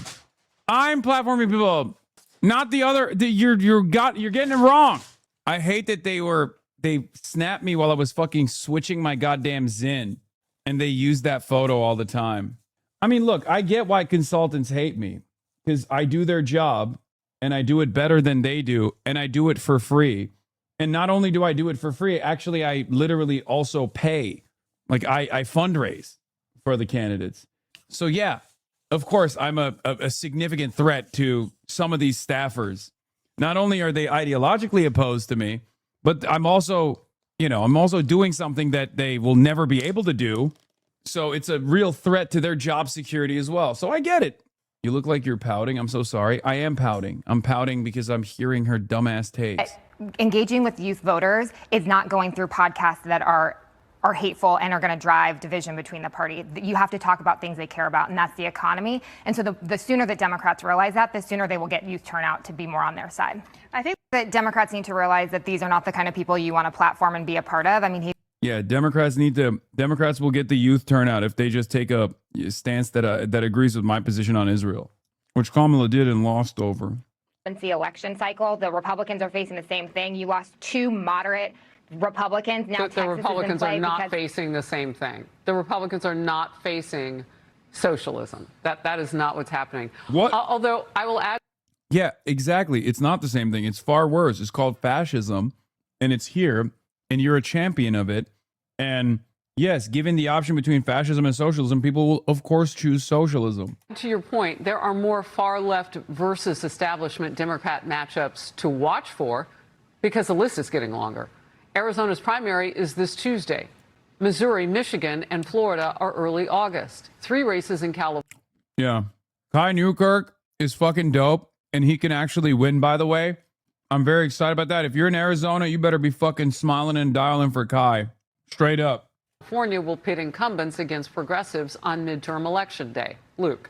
I would say that I feel too many Democrats are in denial of the party's evolution. They're not mourning the loss of their party. They seem to be looking the other way. And I also have heard the argument that these are not Democrat candidates. But to your point, Harris, they have a D beside their name. Yes. They're using Democrat resources. The moderates have accepted them into their big tent party. They have tolerated them. They've been afraid to speak out. Chuck Schumer's been terrified to say anything against AOC because she's going to primary him at some point. Folks have been terrified to say anything against Mamdani because he's the energy of the party. So if we can get past like the 5 stages of grief with the Democrats and start hearing them actually speak out against these members, we can have another conversation. But as it stands right now, there's a D beside. What do you mean? The Democrats are doing that. The problem is the voters like the fucking socialists. It's awesome. I love seeing Fox News freak the fuck out over this shit. Their name, and that's why we have to call us out. I'm tired of having to like critique the Democrat Party and try to point members in their own direction to say, let's go against this, let's join hands and fight the tide here. But it looks like we're the adults in the room that have to do that for the majority of Democrats. So Megan Hayes is an adult in the room, and I know you know your history. Dude, to sit there and agree on the fascist news network with the fascist commentariat that the real problem in America is not the fascist Trump administration, but the Democratic Socialists in your ranks that your voters are voting for, you're not part of the team. You're not. These people used to call you a communist basically 3 years ago when Joe Biden was president. You're a fucking idiot. And what this is rooted in is what we already fought against and made a promise we weren't going to go there. People come from socialist nations to this one because it's the best. We fought people who were anti-Semitic because it was hateful and it was wrong. So who's going to stand up to those members of your party who are winning and who have aspirations beyond to just destroy the government?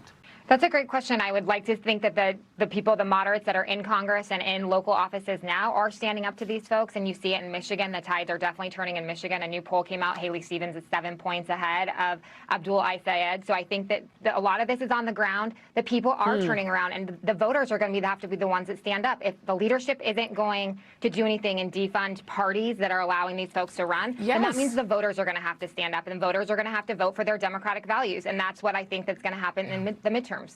All right. Luke Paul, just last quick question. America needs its politics to be good, rich debates. Is that what we get when you get socialists? Republicans actually get a unique opportunity here to defend their conservative policies, to point out the ridiculousness and the end goal of socialism. So as I hope Democrats recognize the threat that socialism poses to their party, I hope Republicans... Dude, these guys are our enemies, okay? Not only are the class enemies because they are obviously in defense of the capital-owning class, the corporations, the super wealthy, but they're also politically, like simply put, political enemies, right? So when you have your political enemy explain to you what you must do, you discard that opinion. Or better yet, you do the exact opposite of what they're telling you because they don't want you to fucking win. That guy doesn't want Democrats to win. So why the fuck would you ever take his advice? What are you, stupid? And the answer for many of these people in the establishment Democrat camp is yes. The answer to that question is yes. Republicans recognize the opportunity that we have to beat back these horrible policies and make sure that we stand firm on our convictions. Luke and Megan, great to have you. Thank you. Be sure to like and subscribe for all the Fox News latest on YouTube and catch full shows streaming now on Fox One. Well, speaking of vampires, the Democratic Socialists of America are sucking the blood out of the body politic, officially launching their new platform. And it's like an all-you-can-eat buffet of the dumbest ideas ever presented by the far left. They want to abolish the Senate, get rid of the presidency and the Supreme Court, and replace them with an executive and judiciary chosen by and subordinate to Congress. Yeah, screw you, Constitution. Plus, they want to give amnesty to all illegals and defund the Department of War, of course. Just listen to their socialist sales pitch. Whenever people are like, oh my God, they want to get rid of the president, I was like, well, I don't know what we would call it in the future. We could call it the head honcho of whatever, you know? We have a feminism section that is trans-liberatory and also socialist feminist. Everybody sees that, like, that Trump is super evil. I mean, every president since the founding of the country has been super evil, but somehow we have like one that is even more evil. Good one. Wow. What a brain trust. But Nancy Pelosi, she's trying to bust up the commies by calling for a little less revolution and a little more party discipline. Watch. You can't make fun of their mannerisms and then do that. Like, you can't be like, oh, look at these like dumb broads and then also do what you're doing right now. I wasn't happy about people saying, let's spend a whole lot of money challenging Democrats. There are elements, exuberances in the party now that should be heard and the rest. But when we have that vote, in the first couple of days of January, we will all, not me because I won't be there, they will all be voting for Hakeem Jeffries for Speaker. You run anytime you want and do whatever you want to do. It's crazy that Nancy's my fucking girl right now. Obviously, she's riding for Connie Chen, and Connie Chen is the far preferable candidate to Scott Wiener. It's not even a question. I'm riding with Nancy Pelosi, and I'm riding with Connie Chen in San Francisco. The Queen has spoken. But don't expect that to be welcome when we've got to stay completely focused on saving the Constitution, but more importantly, helping people at the kitchen table in a way that should be universal. In terms of our purpose. Oh, yes, they've got some universal ideas. They universally want to scrap the Constitution and destroy the country. So a lot of people in your party are calling for a big tent to welcome these people inside. They really hate America. Not those ones. Those ones aren't good. They are perfect online fodder. They have very little applicability in the real world of all the policies, and they're the only one that I think you could have a grown-up conversation about is Medicare Oh my God. for all. But otherwise, it's all totally crazy. And I think that we are in a little bit of a crisis of Twitter is not real life and the online world is not real life when you look at how people are actually voting. And they're winning in these very blue seats. And then we're electing great moderate Democrats in swing seats where we need to win, like Kate Conley or Bobby Polito. And it was interesting. There was a new poll out for the Michigan Senate primary with Abdul Al-Sayed, who actually, by the way, isn't a DSA candidate. He identifies further left. Or a doctor. No, a physician. But it was interesting because, you know, everyone is dunking on Haley Stevens because of that clip that went viral, and she's up 7 in this poll. And with no college voters with no college degrees, she's up 22. With black voters, and 15% of Michigan is black people, she's up 46. And Al-Sayed ahead with college-educated white people. Of course, again. it's always the college whites. But who is going to? Say it it is the again. I am the college Can't whites. stand 'em. I'm done. Anyway, Twitter is not real life. Jesse. Yeah. What they're calling for is absolutely. I hate to see my queen fall out of favor like this. But yes, Jessica Tarkov is one of those kinds of Democrats. I guess it kind of makes sense. If you've spent your entire career being around these fucking demons, you got to be at least on some level very conservative or a little comfortable with conservatism. Hurts my feelings to see her, a queen of this community, say such hurtful things about democratic socialism. Insane. And I don't agree that these are fringe candidates. I see what they're doing in New York. I see Zohran Mamdani. I see what they're doing in LA. They've got 2 commies running for mayor of Los Angeles. They will have the 2 largest cities in America. This is not fringe. And also, this is not a Trojan horse. They are telling you exactly what they want to do. And they're so dumb, they can't even come up with replacement terms. Your thoughts? Yeah, like they're like, well, we want to abolish the Senate. And the Democrats in the Senate are like, yeah, they have some good ideas. Yeah. They just ran on saving democracy. And these people are like, you know, we're going to take away your right to vote for president. Wait, what? Abolishing the Senate, unironically, is closer to a more honest, equitable, and just democratic process. What the fuck? Also, None of the fucking DSA candidates are running on abolish the Senate. I hate that these guys are literally like, they look at, goals in the future as like something that these people want to do immediately tomorrow. It's so fucking annoying, Like, that's not how this works. That's not how anything works. Yeah. Meanwhile, from the people that brought to you, cows should be able to fucking vote, comes, they want to abolish the Senate. What? I like primaries and conventions and debates and campaigning. I don't want to give my right to vote to Congress. Congress has a 9% approval rating. If we abolish anything, let's abolish Congress. Then Wait. They said they want to There's no, wait, what? What? What do you think the Senate is a part of, my man? There's no way he's that fucking stupid, right? Like, I think he was just real horny to come out with a joke and he just didn't realize how stupid that sounded. Jesus Christ, dude. The top minds over here at Fox News in the realm of commentary. I mean, this is riveting. Brother said, abolish the Senate. How about abolish the Senate and the House of Representatives? Abolish the Senate is far too far-fetched. We should abolish both chambers.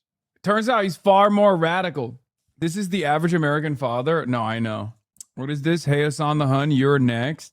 Neville Roy Singham, the wealthy husband of the founder of the progressive non-profit Code Pink and benefactor of far-left political causes, under criminal investigation by a grand jury in the Southern District of New York, according to multiple sources with knowledge of the matter.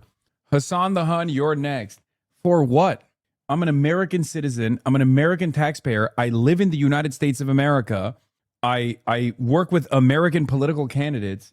Like, what do you mean you're next? You can't even like tie me to any foreign activity in any way, shape, or form. It's so fucking dumb. It literally turns into, I just don't like what you have to say, so you should go to prison. And in Laura's case, it's more so, I don't like what you have to say about the way I look like Jigsaw from the Saw series, and also about Israel, so you should go to prison in America. Incredible stuff. defend the Defense Department. So defund. So no Air Force, no Navy, no Marines, no police. Police. Right. I have a feeling Mexico is going to try to take some land back, Jessica. I have a feeling the Brits might want to come and take back some land. We've made some enemies. The French might roll up. The French might roll. I mean, we could probably beat the Canadians without a military, but that's fine. Are you nervous about getting your testosterone shot? Yeah, I don't think I need defund that. I don't know. Pete says at your age you might need a T-shot. I've never had any trouble in that department, Jessica, and you've said that in the commercial break. Just ask HR. That is worse than hit him in the A. I have never said that. Also, how about no borders, no ICE, no deportations?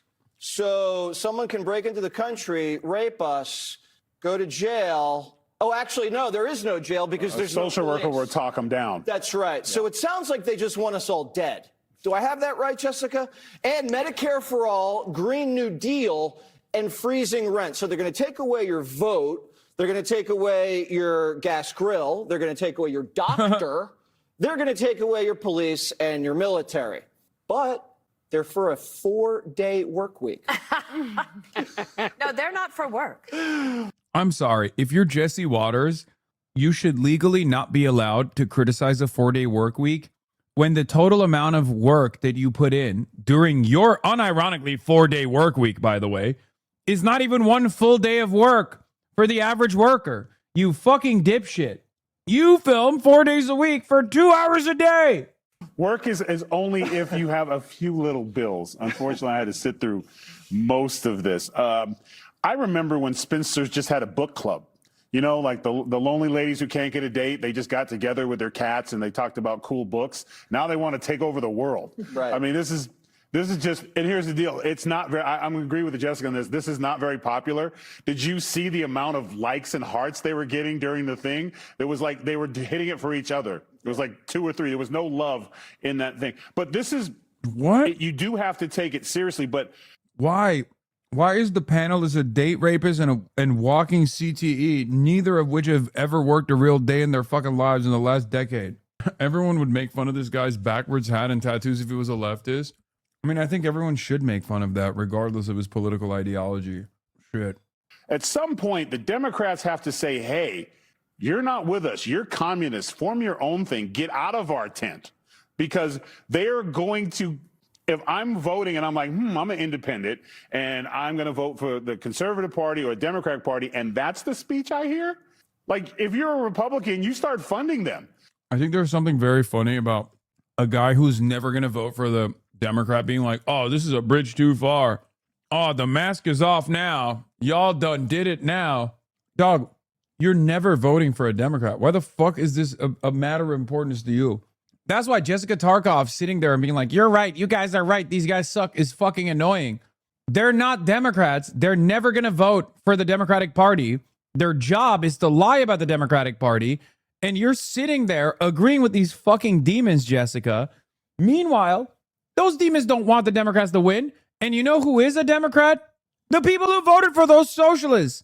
The New York one is a closed primary. These are lifelong Democrats that are a part of the party. Help them get better backgrounds. Like, jazz up that depressing backdrop that they were all in. One of them didn't even have the lights on, and we're seeing the reflection of her lonely life in their glasses. And they just went on. And they even said, I think Bernie Sanders is the most popular one because he ran for president. Like, that's who we have to work.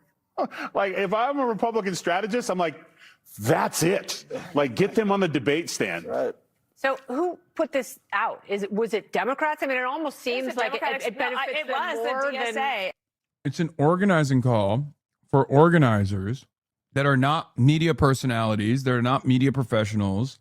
They're just members of the Democratic Socialists of America. They're not politicians. The only person on there that is a media personality is Emma Vigeland, which suspiciously they didn't mention any of her clips for some reason. Like, who gives a shit? And I'm actually a little surprised because it was so ham-handed, and they've been a little bit more politically sophisticated. It's sort of like when Mamdani did the 4th of July speech, and I thought, like, he's usually better than that. And so maybe they have, I don't know, lost a step. But I do think it's worth taking very seriously, and the Democrats should thank Fox for talking about this story. Because if they don't, it'll just continue to eat away. And if we make fun of them, then that protects them from having to do so. Yes. And if we point out the trade-offs, then the Democrats can be like, yeah, what they said. And they don't have to do it. Like Chuck Schumer is like, I'm not going to weigh in on the main race. I'm just going to sit here and not do that. The other thing is they say it's for the workers. Jessica just pointed out. Uniparty, baby. You see that? Uniparty. Straight up. This is why they keep winning, by the way. This is why we keep winning. Okay? Yeah. Who gives a fuck about, quote unquote, helping the Democratic Party? We care about changes. These people want you to live in a world where you will never retire. Okay? 40% of minority communities in Michigan want Haley Stevens, not El Sayed. So, and that happened again here in New York. And it happened in Colorado. So 47% of minority voters want Haley Stevens. Is already a bunk poll regardless, but it's really funny that a fucking Republican is saying that. Okay. If only black people were allowed to vote in this country, there is not a single state in the entire nation that would go to the Republicans. You're a Republican. Your entire political project revolves around trying to stop black people from voting. Like, who are they speaking to? Who are they talking to?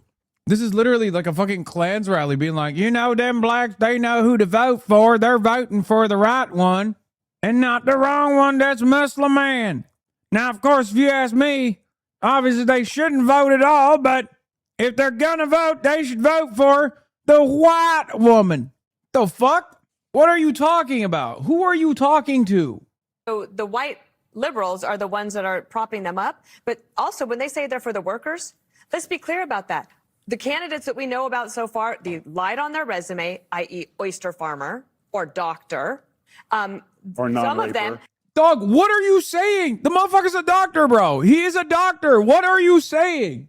Wait, what the fuck? God damn, I hate these people so much. They just live in an alternative universe, and they're so smug about it, too. Have never had a job. They've been in college their entire time. But they're for the Workers' Party, and that is why it has very little to do with economic socialism. Wait, Abdullah Sayed was in charge of fucking Detroit Public Health. What are you talking about? It has everything to do with anarchy. And I would also say that when they talk about packing the court or getting rid of the Supreme Court, there's a direct thread to be made to that and the threats against the Supreme Court justices that have been happening, because it dehumanizes these people. And you can't respect what the Supreme Court says because you disagree with it unless they go your way and then you think it's great and then you don't want to pack it. So I think that there's a moment for a Democrat to have a sister soldier moment here, but if they don't want to take it, we'll just keep doing it for them. Well, if they're Yeah, peak relevant commentary, the sister soldier moment. Yeah, that's all you need to know. These guys are still talking about the 90s, man. Like, they're demanding Democrats disavow democratic socialists, people like myself. And if any of them are stupid enough to do so, by the way, if any of them, especially right now when it's a change election and people are hungry for a change candidate, good luck. Good luck winning anything from that point onward. You'll unironically cook yourself for no fucking reason. It's just your inability to read the goddamn room is going to cause your own demise. Thankfully, Democrats haven't done that. not going to grow a spine, they're going to lose their party. Like, it is going to fracture in two. And who does that benefit? Jesse Waters. When he runs for president. Up. Be sure to like and subscribe for all the Fox News latest on YouTube. Again, very funny that they're talking about like the future of the Democratic Party. But to our top story of the day, as the U.S. fights foreign threats like the Iranian Oh my regime God. abroad. Oh my God. The entire Fox News rundown about socialism? What the fuck's happening? It's just one speed. My God, these people need to be put out of their misery, so they want to overthrow the government and establish by the Constitution. Meanwhile, not a peep about this from the family values and joys of Fox News. Ken Paxton bought 3 condos in a luxury resort in Utah earlier this year. On the deeds, he listed a home in Frisco as his address. Police reports we obtained refer to the home's owner as a woman who was not his wife, and Mr. Paxton. Dude, can I say something crazy? What is the dick market looking like in the fucking state of Texas, bro? Because I'm sorry, you can't be living through the dick drought that whole ass, grown ass, Texan ass adult women are like, damn, that chopped motherfucker Ken Paxton, I need to have him bust me down. I need to have him blow my fucking back walls out. Have you seen Ken Paxton? Does Texas have a top shortage? What the fuck's going on? Shit must be bleak. There's like 15 different fuck scandals about this guy. And he is ugly as sin. Texas is now officially the England of America. Okay? The only other country where I have seen politicians be outed as dogs when they literally look like shit is England. That's the only other time I've ever seen politicians that are so goddamn ugly get outed for having like constant sex with women that are not their wives. Boris Johnson, Keir Starmer, and now Ken Paxton. Funny accent. Ugly dudes get tremendous play. Is it Texas? Is it England? As a Texan, you are right, but I don't like it. I don't understand it. Mr. Paxton got an extension on his April federal candidate filing, so he did not disclose his purchases during his contentious primary with John Cornyn. A campaign spokesperson did not answer the questions about the new purchase or their links to the new Frisco home. Yeah, we got the L-Side campaign. Don't worry, we're going to get to that in a second. Ugly people fuck better for reals. Okay. The Ossoff stuff is peak Hassan derangement syndrome. He's never been on the show or said anything about Hassan. He just didn't condemn him after Hassan listed him as a good 2028 candidate.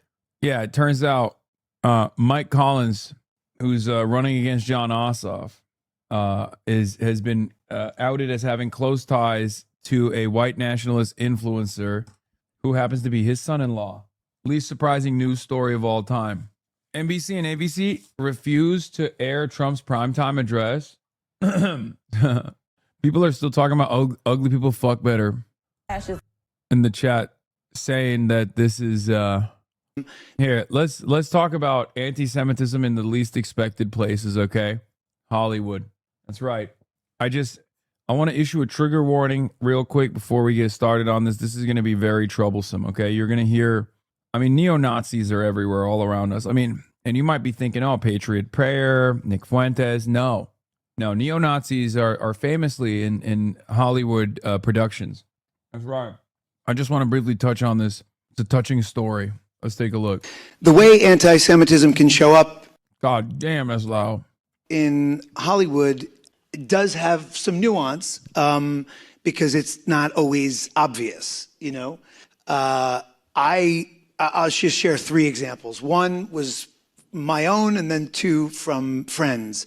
Mine was doing press for a movie. A Jewish reporter shared with me that the publicists of certain Jewish actors would come in before the interview to say, don't ask about their trip to Israel that they took when they were a teenager. Don't ask about their time in Jewish summer camp, and basically just don't raise the issue that they're Jewish. Okay. There is varying degrees here. Don't ask them about their summer trip to Israel is very different than don't ask them about, like, I don't know, going to Jewish camp or whatever, which I don't think anyone will ever fucking ask. I was about to say, I've never heard anyone ask that in any of these junkets, but I guess because the fucking PR people are doing their jobs, I guess. That's why no one's ever asking. Otherwise, hello, I'm a journalist, and my number one question is, which Jewish camp did you go to when you were a child? Why would that be a question? I think he just added that on there to be like, oh, I have to hide my Jewish identity, when in fact, it was about the Israel thing. Because I could totally see a press person being like, don't talk about Israel, you know? But I cannot see a press person be like, don't talk about this Jewish actor's Jewish background. And it's really funny because people will then turn around and be like, oh, Hasan, you're like undermining their lived experience. It's like, come on, man. We're talking about fucking Hollywood actors, dude. Really? Like, you're going to make an argument that anti-Semitism is manifesting in Hollywood? That's sincerely the argument you're making? They're packing up people and they're shooting brown people on the fucking streets right now. Like, get a fucking grip, dude. Name one Jew in Hollywood. True, I can't. You got me. You fucking got me. I can't, because Hollywood, very anti-Semitic. And that's a shame, because I'm a proud Jew and I'm always very happy when it comes up to talk about it. Camp Ramah. Camp Ramah, yeah, exactly. Whatever it is, I'm happy to. My bar mitzvah. But then there was a friend of mine named Adam Shapiro. He had an experience on the movie Mank, which was directed by David Fincher, where Gary Oldman, who is playing Herman Mankiewicz, great writer, wrote Citizen Kane. This is my former co-host and peer's grandfather. Ben Mankiewicz is, I think, grandfather or father. Yeah. He wrote Citizen Kane.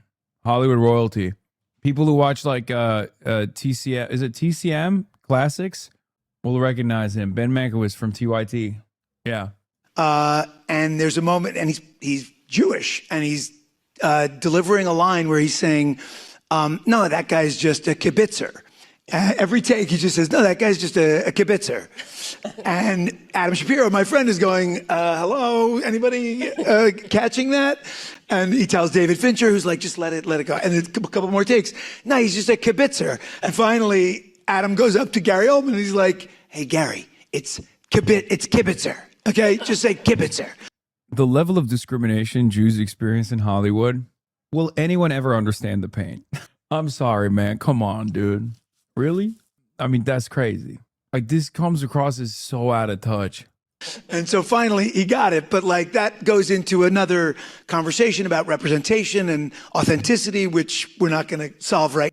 There isn't Jewish representation in Hollywood? What planet is this guy living on, man? It's like saying there aren't enough black and brown people in the NBA or the NFL, okay? What the fuck? Is Ben Mankiewicz cool? Did you know him from the TYT days? Yeah, there's not enough there's not enough black representation on BET. Not enough gays in West Hollywood. That is not an argument you want to forward, man. I mean, what are we talking about? It's just true. There's nothing wrong with it. It's just objectively a ridiculous thing to complain about. Now, but it's a subtle thing. And then lastly, my friend Jamie Denbo, who gave me permission to share this with you, is a brilliant comedian, but also a great writer, and was in the writer's room of Grey's Anatomy, where after October 7th, things got real tough for her in that room. A very left-wing room in general, a lot of Free Palestine going on in there, but which is, whatever. But she's... Which is, whatever. Huh, interesting. Okay. They're pitching stories, great stories, realistic stories about a Jewish character dealing with anti-Semitism, and it just keeps getting pushed aside. She just cannot get any traction on this. And finally, one day, she was mentoring another writer on the staff, and her mentee pulls her into a room and says, you know that when you talk about Israel, like that it's an apartheid state. And she says, have you ever been to, Jamie says, have you ever been to Israel? And this mentee, who's supposed to be looking up to her, goes, no, but I've been to South Africa. Oh, yeah, so she got schooled by her fucking mentee. How is this discrimination? Dude, how is this anti-Semitism, dude? How is that anti-Semitism? That's just a real conversation between two people that was fairly cordial, where, you know, the party that you hate was kind of right and was trying to course correct. And Jamie was like, okay, so she went to HR to report this. Like, she's not just going to sit and take it, you know, willingly. And wait, you went to HR? You went to HR to complain that someone told you the internationally recognized truth that Israel is an apartheid state? What the fuck? Stop the presses, dude. Will anyone ever be all right after this? My good friend on the Grey's Anatomy writer's room was having a conversation with a mentee who was like, you know, Israel's an apartheid state. So I got her fired. Sick. It's extremely funny that if you let a liberal Zionist speak for long enough uninterrupted, they will eventually say that Jews are treated worse than black people in the United States. It happens 100% of the time. Yes. It's awesome. And it is literally the Julian Casablancas meme, which is not a meme at all. It was just like a factually accurate statement that people got really mad about, where he was like, Zionists in the United States of America act like they are more marginalized than black people in the Jim Crow South. Straight up. Straight up. It's the greatest clock. It's insane. Ever, you know, while they had great seminars about LGBTQ issues that were actually really informative and about other marginalized. Wait, buddy, Israel is an apartheid state. Having a seminar about Israel would be fucking insane. I don't know why you're trying to bob and weave through this by establishing the premise that, like, you know, saying the truth about Israel basically is anti-Semitism. But I don't think it's going to work, because like most people that do HR or their job is to, you know, identify harmful behavior in the workplace are not Jonathan fucking Greenblatt. So obviously, if you go to the HR and you're like, hey, can you get this person fired? They're gonna be like, no. And and then you have to go to the ADL, the Civil Rights Organization, ADL, and then you can get everybody fired. But like, there's no, like, you can't, Israel is a tiny nation your way out of this to make it seem like, you know, Israel is marginalized in some way. Groups, they never brought anyone in to do a seminar on anti-Semitism, and she quit. And she's talking about it right now at the AJC in Washington. Oh my God. Oh my God. Oh my God. It literally happened. She couldn't get what she wanted out of HR, so she went to Congress? Are you fucking kidding me? And we'll be happy to come anywhere anybody wants her to talk about it. God, the level of privilege is unfathomable. Speaking of the level of privilege, though, Michael Rappaport's been complaining as well. I've never thought about changing my last name. I've never been hesitant about. Is Rappaport a Jewish last name? Don't get mad at me. I did not know that. You guys know I famously thought Michael Rappaport was like Irish or Polish. Irish and Polish, but not Jewish. I don't know. I just thought he was like East Coast. Like, I thought he was like Italian, Irish, you know, maybe a little bit of Polish, right? It's an Ashkenazi name? Wait, really? Anyway, I don't know. I don't know what is a Jewish sounding last name.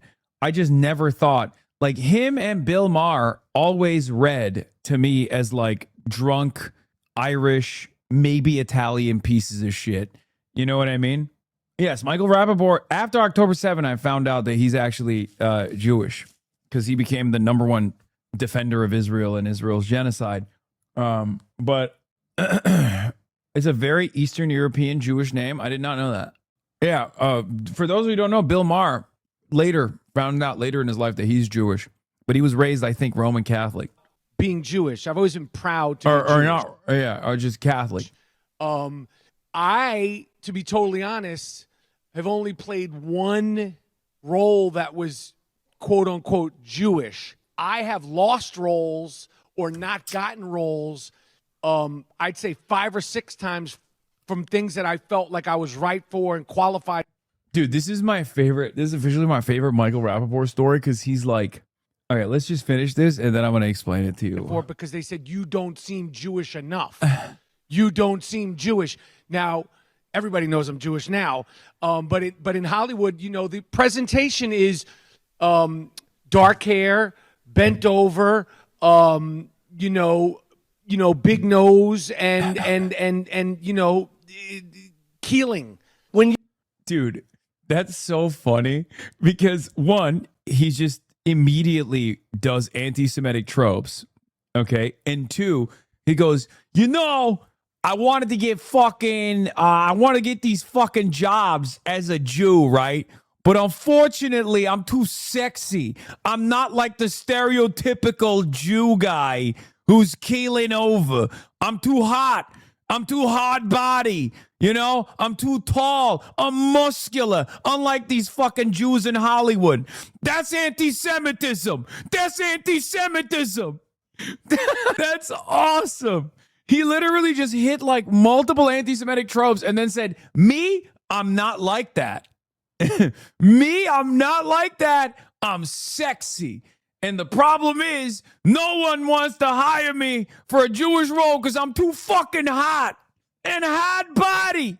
You came in, when you came in Hollywood, you weren't typecast, so to speak. Yeah, I don't think that people don't think that 6'3", blonde-haired, now it's a little gray, don't tell anybody, but blonde-haired, strawberry blonde, 6'3" Jews. You know, big-ass penis, constantly having sexual intercourse with people. You know, guy with $1 billion in his bank account, or at least he looks like he's got $1 billion. Guy who looks like he's more comfortable sitting in a private jet. You know, guy like that, just a cool guy. Me, that's who I am. Tall guy, sexy as fuck, uncut penis.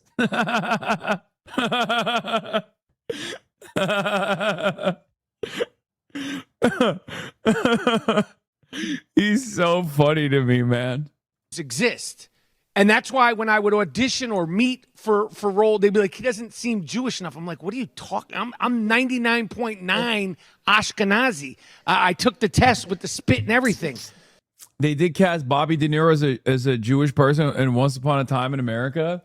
I mean, no, you mean Casino. Robert De Niro is Jewish in Casino. Goated role, by the way.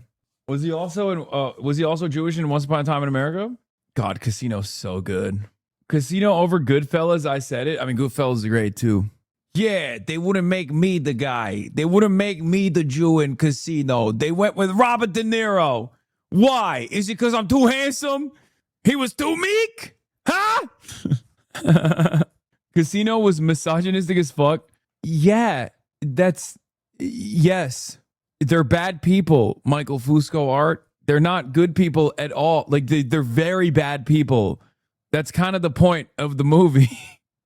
I don't know if you figured it out, but everyone was bad. Like every person involved in the movie was really bad.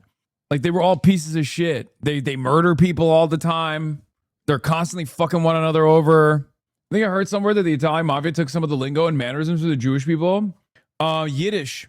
But I think that's also because there's a lot of cross-pollination at the time, because you had the Italian mob and you had the Jewish mob and the Irish mafia too. But like, that's probably part of the reason why there was a lot of that.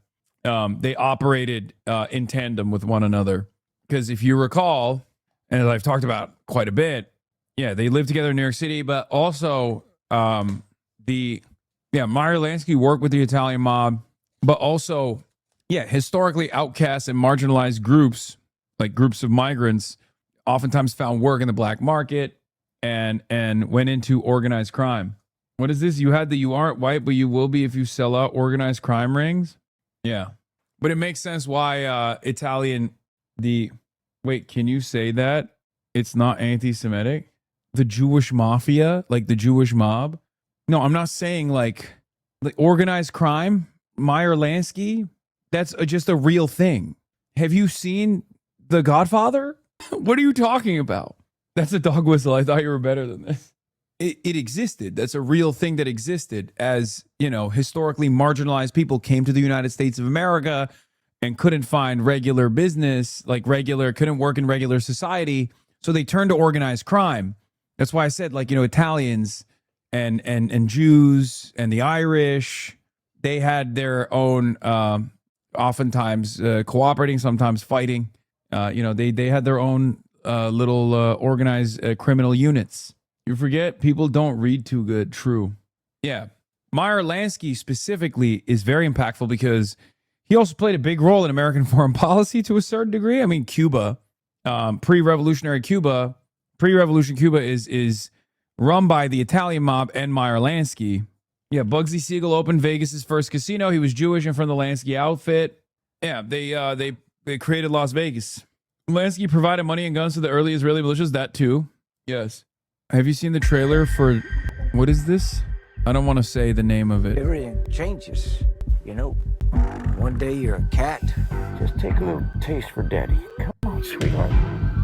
Or a king. The next day you're just ashes in a box. How long would you say she has? Between 2 weeks, 5 minutes. Mr. Rockwell, my name is Sandy Clarkson. Yeah, Sandy. How you been, buddy? You're the man with the 5-foot crap. Now, glacier over there in Greenland, it shifts 5 feet. Now, this desk in front of me is bigger than 5 feet. Mr. Rockwell. My dick is a tenth of that size. What do you want me to shut down a $1 billion platform over something that's 10 times the size of my dick? Oh, I don't believe you understand what's happening, sir. What did you just say? Sorry, sir. Well, I know perfectly well what's going on there, because I'm paying for the whole thing. I'm paying for your fucking 90% Hungarian goose down winter jacket. I'm paying your salary. You want to shut her down? Well, say it!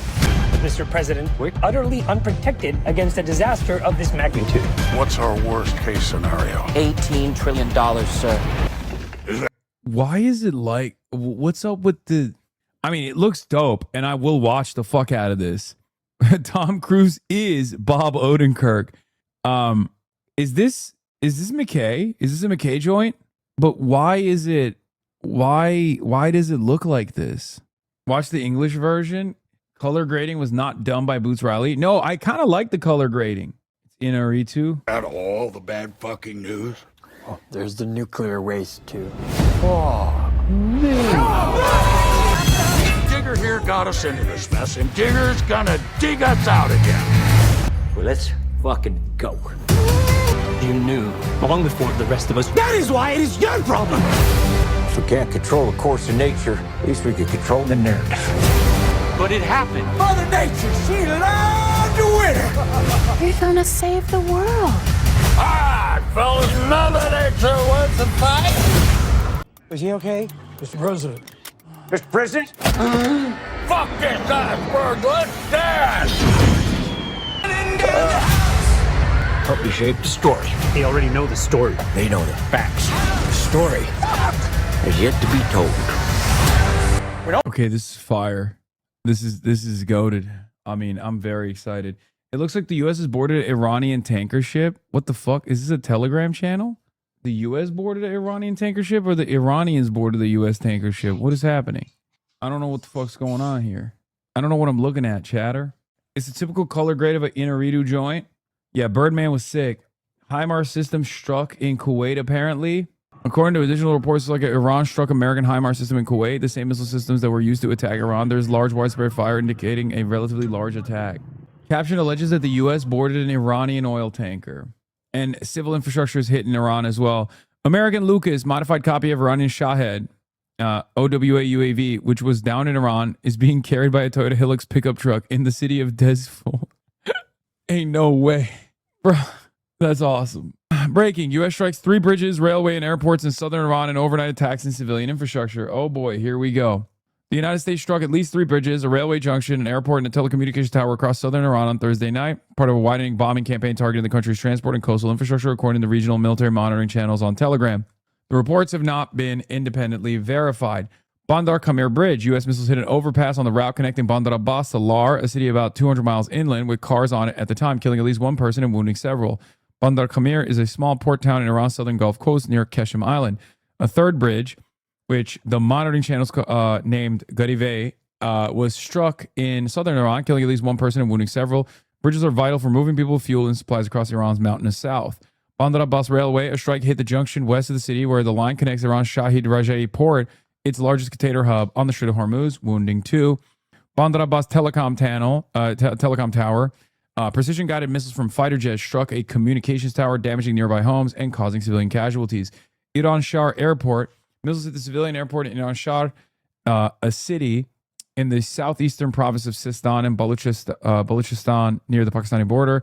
Explosions were also reported across southern and southwestern sites, including Keshim Island and Shirik near the Strait of Hormuz, Bushehr, and farther west in oil-rich Khuzestan province, Ahvaz, Behbahan, Hamidiyeh, Suzangard, and the Karun area. The attacks followed President Trump's threat made Tuesday to begin destroying Iran's civilian infrastructure. We're going to knock out all their power plants. We're going to knock out all their bridges unless they get to the table and negotiate, he told Fox News. Oh, buddy. Oh, boy. Hold on. U.S. is preparing for a ground invasion of Iran. I don't know about all that. Iranian officials have repeatedly rejected the ultimatum, with Parliament Speaker Mohammad Bagher Ghalibaf saying the strait will only open with Iranian arrangements, not American threats.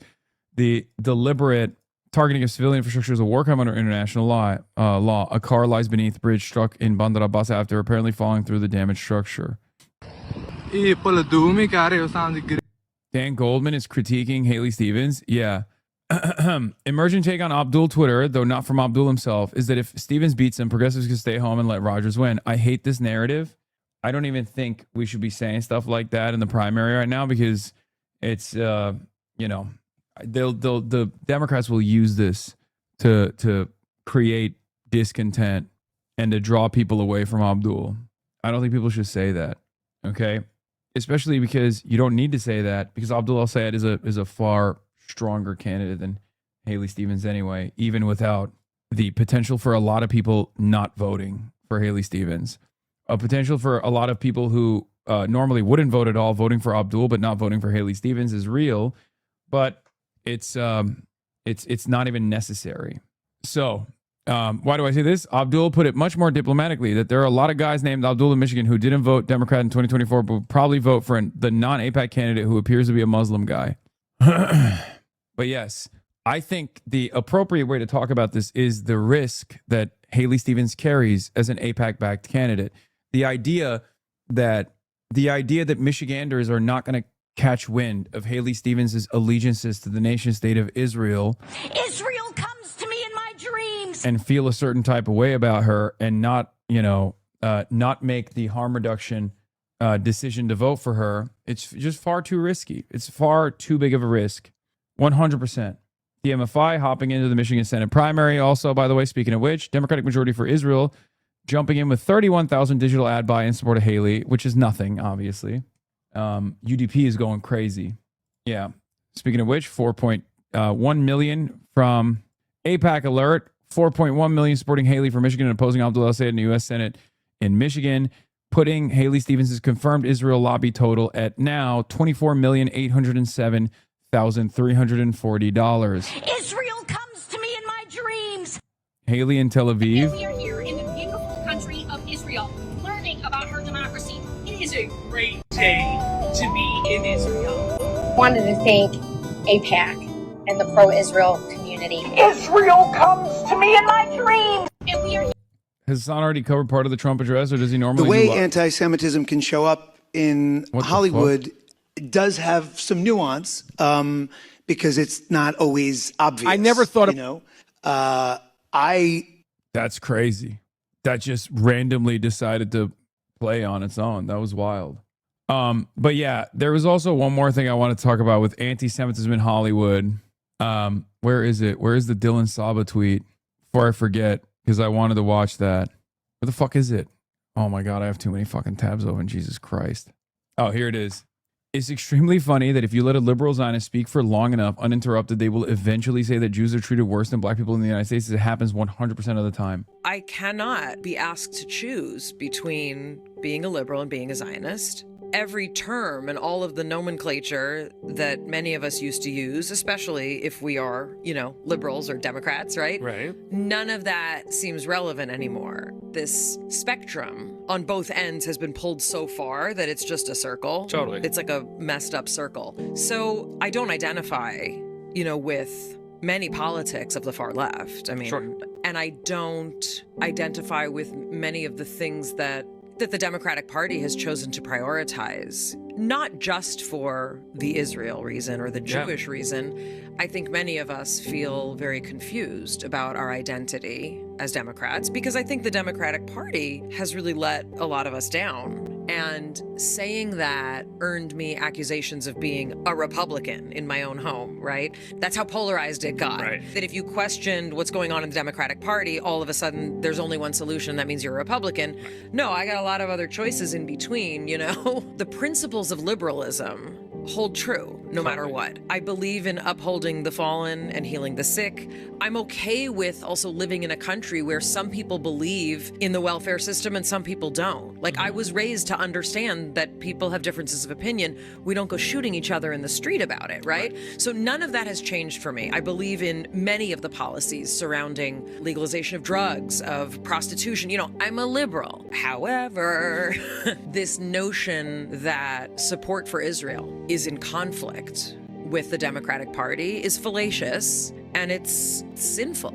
And in addition, she's like, you know, we have differences in opinion and we don't go shooting each other about it unless you're an IDF soldier and there's a Palestinian teenager in your vicinity in a territory that you are illegally occupying and patrolling on also illegally. At which point, shooting that Palestinian teenager is obviously perfectly fine. And I have no problem with that whatsoever, because that's what it means to be a defender of Israel. So what the fuck are you talking about? Of course it's contradictory. Jake Tapper book right above her head. Nice touch. Couldn't have set dressed that better. She said that accusations of being a Republican come from within her own home. Further evidence that her kids fucking hate her. Yeah, it's awesome. It's awesome. Her kids are right. And they want what's best for her, which is to shut the fuck up about this Israel shit. But nope, no, she can't do it. She's got to fucking keep going. I watched exactly 2 interview clips of this woman in my life, and both times she's brought up unprompted the fact that her kids think she's a genocidal right-wing monster. whatever's happening on those far fringes of the right is also not appreciated. We have to get out of that binary, right? Absolutely. And this country is young, and whatever experiment we were doing seems to be revealing that there's something about this binary system that is not meeting my needs, certainly, as a liberal Jew. There's a lot of moral ineptitude. It is egregious to treat one minority population with such disdain, hatred, disrespect, and intensity when, if any other minority group received this kind of attention, there would be blood in the streets. That is the most suspicious aspect. That's awesome. Not only are Jews marginalized to the same degree, Jews are not even marginalized to the same degree as other minority groups. Jews are marginalized far worse than other minority groups, actually, and no one seems to care. Jews are the most marginalized population in modern American society in 2026. I mean, at this point, who are you going to win over with this? Like, this is such a crazy fucking... Like, what the fuck is going on? I wonder what this conversation would look like if you had this with a black person. Like, would like a Latino person who is at any given point possibly the next victim of ICE. You know what I mean? They're roaming the fucking streets looking for brown guys, right? To do a Kavanaugh stop on that could turn dangerous in a moment's notice. I'm not even talking about my own shit. You know what I mean? Oh, like Muslims, whatever. Like, that's not even, we're not going there. But they're, She said, I'm done. I'm done with this. I don't want to hear about this no more. I'm out. Aspect of what is going on. And this is what I tell my children. We don't have to. You know, she has a medical PhD in scientific research and she's anti-vax still. That's beast mode. Respect. She knows more than you do. To agree on everything, but there's something conspicuously suspicious about the attention being paid to Israel. John Podhoretz was losing his fucking mind again. My favorite.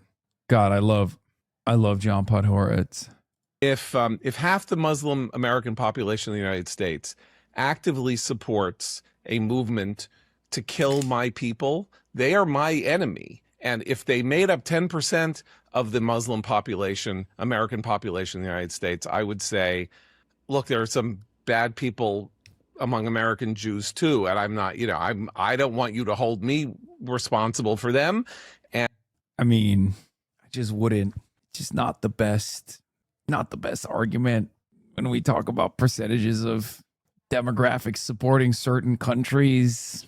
Just I wouldn't bring that up. I just wouldn't bring that up. As a matter of fact, when people bring that up to me, I'm like, well, doesn't matter. It's not monolithic. It's kind of a wild thing to say here, John. The wildest of things to say. And I won't hold you responsible for your bad actors, but if half of you are for it, don't blame us for Morris Katz. I'm not gonna. It's enough. Yeah, right. But I mean, no. It's like I'm not gonna be constrained with the. He's talking about. I think there was some poll that came out that like polled different demographics in the country and like their support for Hamas. And I think the American Muslims, obviously, they had a far higher percentage. I think it was like 44% or something. Which is funny because like when you look at the youth numbers, I think it's like at 25%, and that was a couple of years ago. So, just saying. But he's saying like, oh, I have an example of a Jewish person saying it to a black person. Wait, what? Word that seems to come up a lot in these. One assumption about Jewish privilege is that we can pass as non-Jews, which makes the racism we suffer lesser than some other minorities. This certainly makes it different. David's niece, Donna, it's interesting to me as a biracial person. I can't hide the fact that I'm black. My dad can hide the fact that he's Jewish. In America, my mom gets stopped by cops in her car. I'm a little bit more worried than I am if my dad gets stopped in the car by cops. No type of racism or discrimination should ever be acceptable, but this type of racism is what Diane Abbott was referring to when Labor decided to suspend her again. Why is David Baddiel able to acknowledge this distinction, but UK Labor chose not to? Conversations is privilege. And one assumption about Jewish privilege is that we can pass as non-Jews, which makes the racism we suffer lesser than some other minorities. It certainly makes it different. I needed to talk about this with someone else, someone closer to me. So... Oh, wait, that's the football's coming home guy, right? Football's coming home guy. He's coming home, he's coming. He's like anti-Corbyn.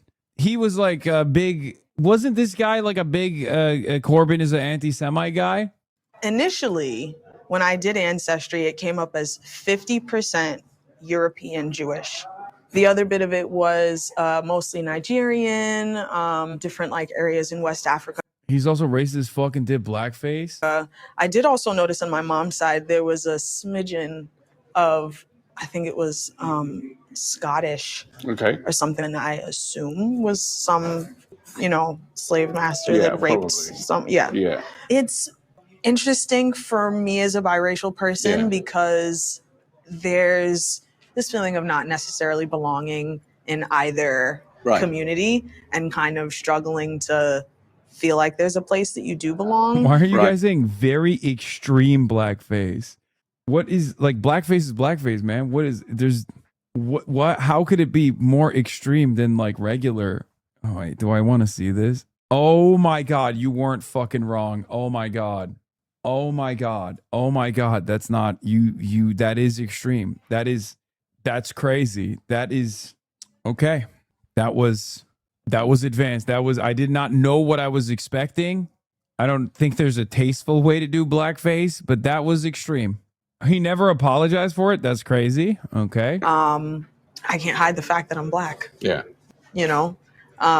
My dad can hide the fact that he's Jewish. In America, if my mom gets stopped by the cops in her car, I'm a little more worried than I am if my dad gets stopped in the car by the cops. So why would you be worried if your Jewish father got stopped by the cops? Like, even if the cops found out he's Jewish, why would that? I mean, I'm asking this sincerely, okay? Because, like, look, I'm white, okay? That's what she's saying, dude. I know, but she's saying that in a conversation that is about Jews having privilege because they can hide their Judaism, okay? That's what she's saying. This conversation that the blackface guy is trying to have is about how Jews have privilege over other minorities because they can hide that they're Jewish. She's saying, yeah, it's true. My Jewish father has more privilege than my black mother because my black mother is black. She can't hide that she's black. Let's hear what he has to say. I accept that there's an element of privilege in being able to pass. At the same time, it's kind of complicated as well. That's his point. This is from a Channel 4 show he did about how anti-Semitism isn't seen as racism. That's him dressing as a football player who's been asking to apologize for over 30 years. He still hasn't apologized. No, that's the point. Is it effing? What the fuck? Uh-oh. Are we good? Are we back?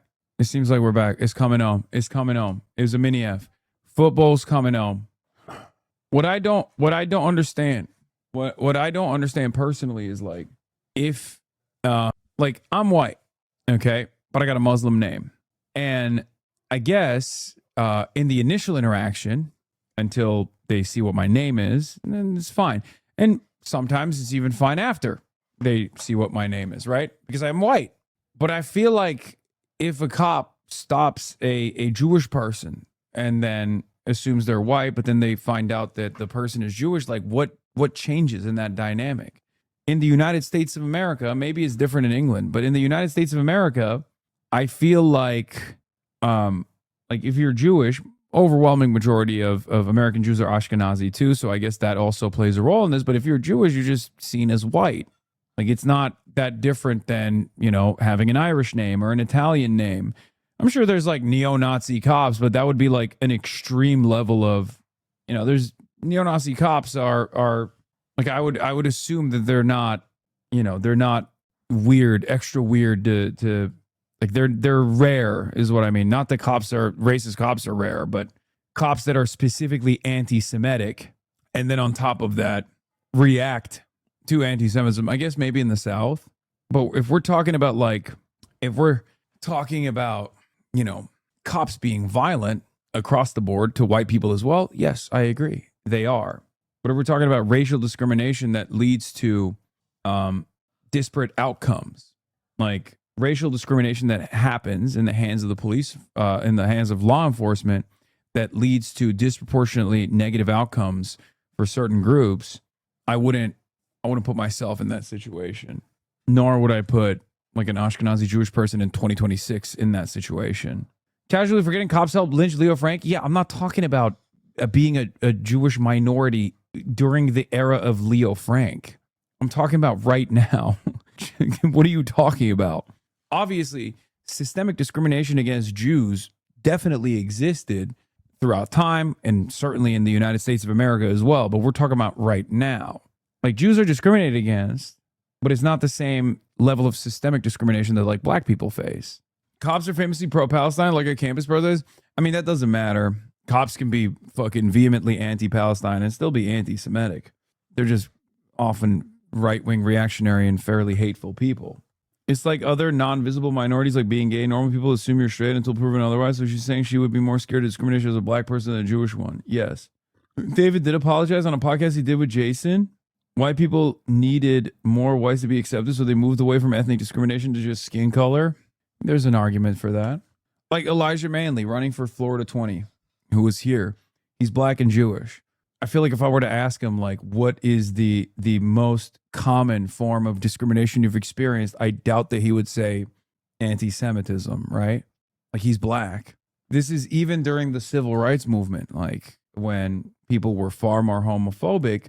There were obviously gay, black civil rights activists and advocates that would openly say that their primary form of marginalization still ultimately comes from being black. As a brown Jew, I've gotten more discrimination for people think I'm Muslim. Yes, this is actually a very funny conversation I've had with some Jewish Persian Shah defending friends of mine in the past who are vehemently Islamophobic, but then would tell me their experiences of being stopped by the TSA because they were suspected of being Muslim. And I was like, why do you think that's happening? Like, don't you realize that you're defending that with some of your other commentary? Like, how do you think they're stopping you because you're Jewish? Or do you think they're stopping you because you're Persian and therefore you have an Iranian name and you look, you know, you look brown? How did that happen, you think? Just walk through it real quick. Felix used to lie and say he was Armenian all the time whenever other Jewish people would come up and ask to pray with him. That's the only case where a passing as a non-Jewish might be helpful. Oh, you're talking about like Orthodox folks that want to rap, or people that want to do the tefillin, a mitzvah. Idea that I can't openly say that person should not be in the House or in the Senate because they are Muslim. I mean, that's the bridge here. The bridge here is they hate Jews. They want to kill Jews. They support a movement that is actively sought to murder thousands of Jews. And if that's I love defending racist opinions with statistics and not even recognizing how ironic this is. I mean, this is literally the 1350 argument. It's like, well, I'm not saying all black people are violent, but, well, 13% of the population responsible for 50% of the crimes. I mean, can you fault me? Like, that's literally what he's doing. Awesome. But he's doing it wokely. Thank you, John Podhoretz. Something that they support. What on earth? What comfort can we take in the idea that they will be constrained by American law not to do it here? They're going to do whatever it is that they're going to do to defend or advance the interests of. Weirdly, as a black Muslim, I didn't face as much discrimination for being black, being Muslim. Growing up, after seeing my mom in hijab, my friends were surprised and said they never knew I was Muslim and thought I was black.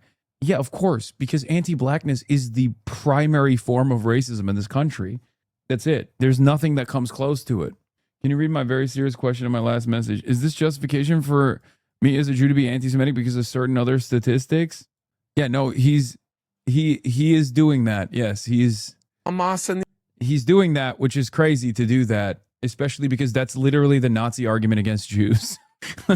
he's doing the Nazi argument against Jews while simultaneously not even recognizing it. He's doing that against Muslims. He's like, well, come on, all these Muslims believe this. I mean, how can you fault me for being hateful towards these people who want to kill me? All Muslims want to kill me. These groups they will be constrained by American law not to do it here. They're going to do whatever it is that they're going to do to defend or advance the interests of Hamas and these groups and that means we can't pretend we're not allowed to talk about who they are and what they want. And we haven't. I mean, people do, but there is still this kind of like barrier, which is, of course, I'm not. John Podhoretz, upset that people can't be hateful enough openly to Muslims in a 2-minute conversation where he is being unbelievably hateful to Muslims. That's awesome. It's like, yeah, you know what society needs more of, I think? John Podhoretz. You know what society needs more of? I'm here to tell you. More Islamophobia, please. It's not enough. It's not enough for my taste. Clearly, all Muslims are Hamas. They love Hamas. And therefore, I should be able to hate them openly. Attacking all Muslims. Well, okay, fine. I'm not attacking. I will, however, be happy to attack 44% of Muslim Americans and say, you're pieces of shit, you're garbage, you love terrorists, and you're my enemy, and you're America's enemy, and I will do everything in my power. Again, I don't do this for Jewish people. I don't go, oh, what percentage of Jewish people love the IDF or love Israel in the United States of America? That means all Jews believe this, because I'm not a fucking racist dickhead, okay? Only racist dickheads operate like this because they have this perspective that, by the way, I'm not even making the comparison here. I'm just saying that, like, one is normalized, one is obviously not. But that's how racist dickheads operate. The idea that, like, if you meet, also the pro-Israel Jewish percentage is a bit higher. Exactly. But even then, I think it's fucked up to behave like that. It's fucked up to operate like that. It's fucked up to assume that is the case, especially because positions are changeable, right? People's perspectives can and do change all the time with new information as they reprogram their previous social conditioning. So the idea that, like, positions are unchangeable for all people across the board and forever is inappropriate. Making a calculation that people are monolithic off of that, an entire group of people are monolithic in their understanding and their approach, to to Israel is also inappropriate. Well, John, on the other hand, of course, is very comfortable being a race piece of shit. Main debate is live. Deploy the Toyota. Special election comes down to one thing: Uh-oh. electability. And my performance in last month's gubernatorial shows that I am the candidate that's best positioned to bring the fight to Senator Collins and defeat her this November. Jordan Wood. Thank you for hosting tonight's debate, Phil and Rob. Thank you, everybody who's watching at home. Why is this guy I was in on second here? grade when Susan Collins was first elected our senator. Get off the fucking stage. Who are you, bro? She's helped to build a political system that is failing us. I served as the chief of staff. I was barricaded at the Capitol on January 6th. I know the threat that Donald Trump poses to the future of our democracy. In the past year, I've held more than 40 town halls, listening to Mainers. We support Medicare for all, universal child care at $10 a day, a billionaire's tax. And we need a senator in Congress that is fighting for those priorities. As senator we can trust. And that's why I don't take any money from corporate PACs, lobbyists, A or real AIPAC. leftist? Our next nominee has a very tough task. I am the only candidate on this stage who can separate themselves from Graham Plattner, the candidate, from our progressive movement to change Washington. Last October, when I didn't believe Graham was telling us the truth about his past, I spoke out, and it cost me politically. But if I am your nominee, I promise I will be able to separate him from Susan Collins and the need to defeat Donald Trump and his agenda, which is wreaking so much havoc on our state. Thank you. Let's turn to our first question. You've mentioned Graham Plattner. Let's begin there. He withdrew from the race after his campaign flamed out. But along the way, he really attracted a lot of enthusiasm, generated a lot of enthusiasm among Democratic voters, offered a lot of plans, a lot of proposals. My question is, and I'll begin with you, Troy Jackson, what is the idea from Graham Plattner that you Deploy the heard Toyota. that you will use to move forward with your campaign and try to win votes? Well, I think that's pretty clear. I mean, what Graham talked about is something that I've been fighting for since I got into politics. Healthcare, Medicare for all. I mean, people in this country deserve to have healthcare. We deserve to have people in government that are not giving tax cuts to the ultra wealthy in this country on the backs of healthcare. This is something that I believe strongly in. I fought consistently in the state legislature for. I've tried to pass a whole bunch of bills for prescription drug coverage, making it easier for people. I've certainly supported main care expansion. And that's the thing that I think that Graham did the best, was talked about. Don't call him Graham. Fighting against the healthcare industry and the prescription drug industry to make Troy, sure call that him- people in this state and in this country had Don't call him affordable Graham, quality Troy. healthcare. Nothing else matters if you don't have a good healthcare. Nirav Shah. There are a lot of areas where Graham's policies and mine overlap. One that I think is Okay, particularly everyone's calling him relevant Graham. this week is the need to finally abolish Is the ICE. meta to, I mean, Maine is so tiny. I guess everybody knows everybody, but is the meta to be like, I'm the closest to Graham At the Plattner? Is that what they're hands trying of to Donald do? Trump's masked marauders before we finally agree that now is the time to abolish ICE. Now, rather than abolishing it, what Susan Collins has decided to do in recent years is increase the budget to a staggering $70 billion. That's more than 3 other federal law enforcement agencies combined: the FDA, the DEA, and the U.S. By the Marshals. way, if this guy wins the fucking primary, this like special primary, he's gonna get fucking destroyed by Susan Collins. Even though he's like fairly good as a communicator, sure, he has like a bunch of bad positions like privatization of schooling and whatnot, but he's just like a cookie cutter, somewhat progressive center left Democrat, let's say. The problem is his background is horrifying. His decisions in Illinois and public health department led to a bunch of veterans dying of Legionnaire's disease, which he covered up, which is why I think it was a senator who came out and was like, do not fucking vote for this man. And one thing, I've been very involved in human rights work. I've been protesting the need for Palestinian statehood, a 2-state solution. I care deeply Yeah, I think about the Duckworth. people in Yeah, Gaza, Duckworth came out and was when I like, got into this race, I was do very not. hesitant to use the word genocide. Or was it Baldwin? To me, when you make that commitment, you have to be ready to go all the way. Was it Duckworth or for Baldwin? the need to put conditions on any future aid to Israel. Graham got into this race saying this is genocide. And I learned that it is so important in these moments to draw those moral lines. Oh, Voters Durbin are too? looking Dick at Durbin you to also? see what is Jesus going on Christ. in Gaza, the genocide that Israel is committing, and the need to speak to that. And it's going to be difficult, but it is one thing that I took from Graham that I embrace that position now, but I learned it from him. Oh my God. They're all The single fucking. idea from Graham Plattner that spoke most deeply to me. Bro, they're is that talking he's about right. like he died, bro. The democracy that we thought we had has been deeply corrupted by those in power in Washington, the billionaires and the massive corporations. Oh But God, it's a main false choice that it politics, should be man. won. Oh my God, Because they're all he so energized ruthless. a movement that's always been there. We don't have to choose. It's about Medicare for all. It's about getting ICE out of Maine. It's about seeing the harm of October 7th and seeing the harm that what Netanyahu is doing in Gaza is genocide. And that we can hold both of those ideas and we can speak the truth, not try to figure out which talking points will win. I'm Brian Kilmeade. I'm going to ask a new question. Go to Dr. Shaw first. If you're chosen as a Democratic nominee, everyone knows you'd be running against Susan Collins as she seeks a 6th term. We learned this week she's got $11 million of campaign cash in the bank. There are independent groups that have pledged tens of millions of dollars to back her. And Mainers are familiar with her, as well as the money she brings to the state. You guys elected for Newsom, by fire the way? stations. Dog.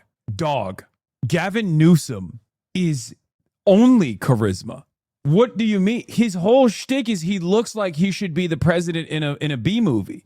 What are you talking about? You're right. He's the one a argument that monstrous Senator piece of shit Collins for has his made over and policies, over for her re-election, but he's is that she brings in unbelievably funding to the telegenic. state. The question and the approach is to take that argument head on. Sure, she brings in about $300 million to the state of Maine, but what do we lose for having her as our senator? We encounter a situation where there are tariffs right now, where the average Maine family is spending an extra $1,000 a year. Uh-oh. We have a war in Iran, where Senator Collins has done nothing other than make basic statements about how she doesn't agree with it, and that war is jacking up diesel prices and making diesel fuel for loggers and White lobstermen much more Mamdani. expensive. It's jacking up fertilizer prices. So is it Not like long his ago, White when there was a vote on Mamdani the standing there? tax credits, Senator Collins voted no against extending them.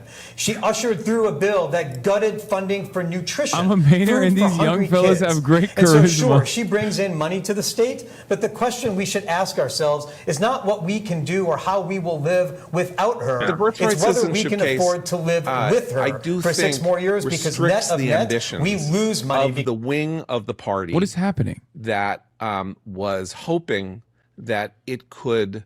What the fuck is going on today? Relying on us.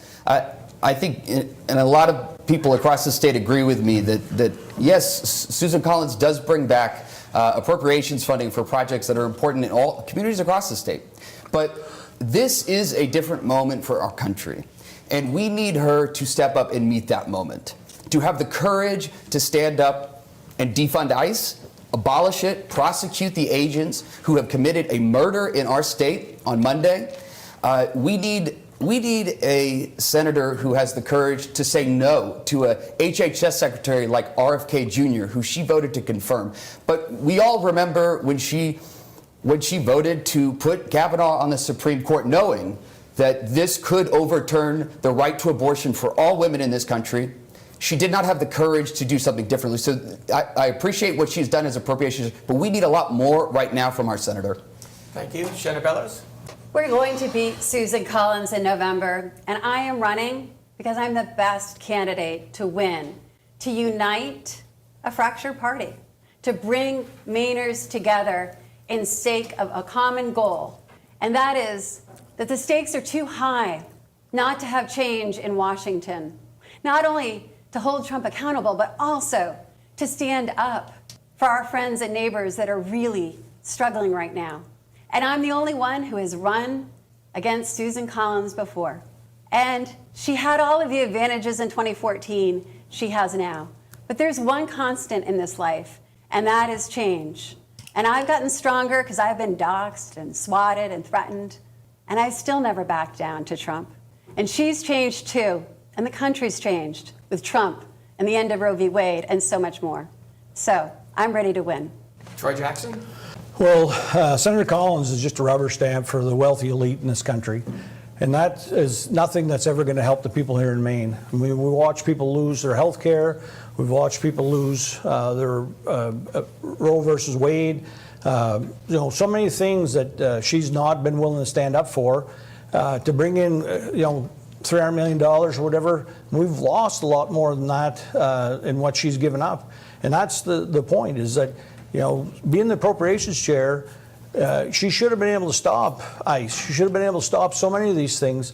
And she wasn't willing to, because she'd rather go along with the Trump administration and make it harder for everyday working class people. All across the state, people are having a hard time to pay for health insurance, prescription drugs, child care, nursing homes. I mean, you name it. And Senator Collins has done nothing. Actually, when she talks about bringing money into the hospitals, how much more money did she take away from the hospitals in the big, beautiful bill? I mean, that is what the problem is she won't stand up for the average working class people in this state.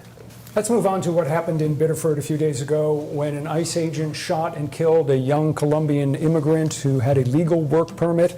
We do not know all the facts. There's a lot to be determined. They got to pump our boy Troy with some fucking White Monster energy bevs, you know what I mean, before they put him on that stage. With Donald Trump as president, that's almost certainly Okay, all I'm not going to say is happen. this. Look. A lot of people shit on fucking Morris Katz and Fight Agency, and they're like, oh, you didn't do vetting. But like Graham Plattner, obviously, if you look at the rest of like the candidates coming out of Maine from Susan Collins onward, yeah, Graham Plattner comes across like as the most charismatic person that any Mainer has ever experienced in their whole lives. Even with the fucking red flags before the obviously credible rape allegation. When a member of our community who is So they here probably legally thought they found a is fucking shot real trying to gem flee in a the scene. wild, you know what I He mean? had a 3-year-old in the car. He was not trying to run over anybody. Nobody in a moment like that, unless they were in a life and death situation to protect their child, would do what he did. So I think we need a new agency, but the U.S. Senate is controlled. It controls our taxing and spending. It's in the Constitution. I would not approve a budget that did not reform ICE to include no longer being able to wear masks, IDs, body cameras. I mean, there should have been body cameras on these agents, but there has to be real accountability and prosecution of those that break the law. Shannon Bellows. I've been really struggling this week because Johan and his 3-year-old daughter were murdered in Maine streets by the government. And we say we don't know the facts. We know the facts. He was a good guy. All of his neighbors said so. He was legally here. And you know what? It doesn't matter. Nobody deserves to get shot and Okay, killed I could in run the for Maine streets Senate, I think. when their 3-year-old daughter is still in her pajamas. And there are other kids and other families nearby just getting ready to work, getting ready to go about their day. So what I want to say is I remember when there was no ICE because I was an ACLU organizer. In 2003, it was one of my first campaigns. They said we needed ICE to replace INS. Well, I remember a day when the thugs weren't in the government and they didn't have arms. Troy Jackson. So, I mean, I support law enforcement, but ICE is not law enforcement. It's a rogue agency that goes around doing things that they're being told to on high. You know, this winter, whenever they were here, we saw a lot of people here in Portland that were pulled out of their vehicles. Even one law enforcement themselves was pulled out of a vehicle.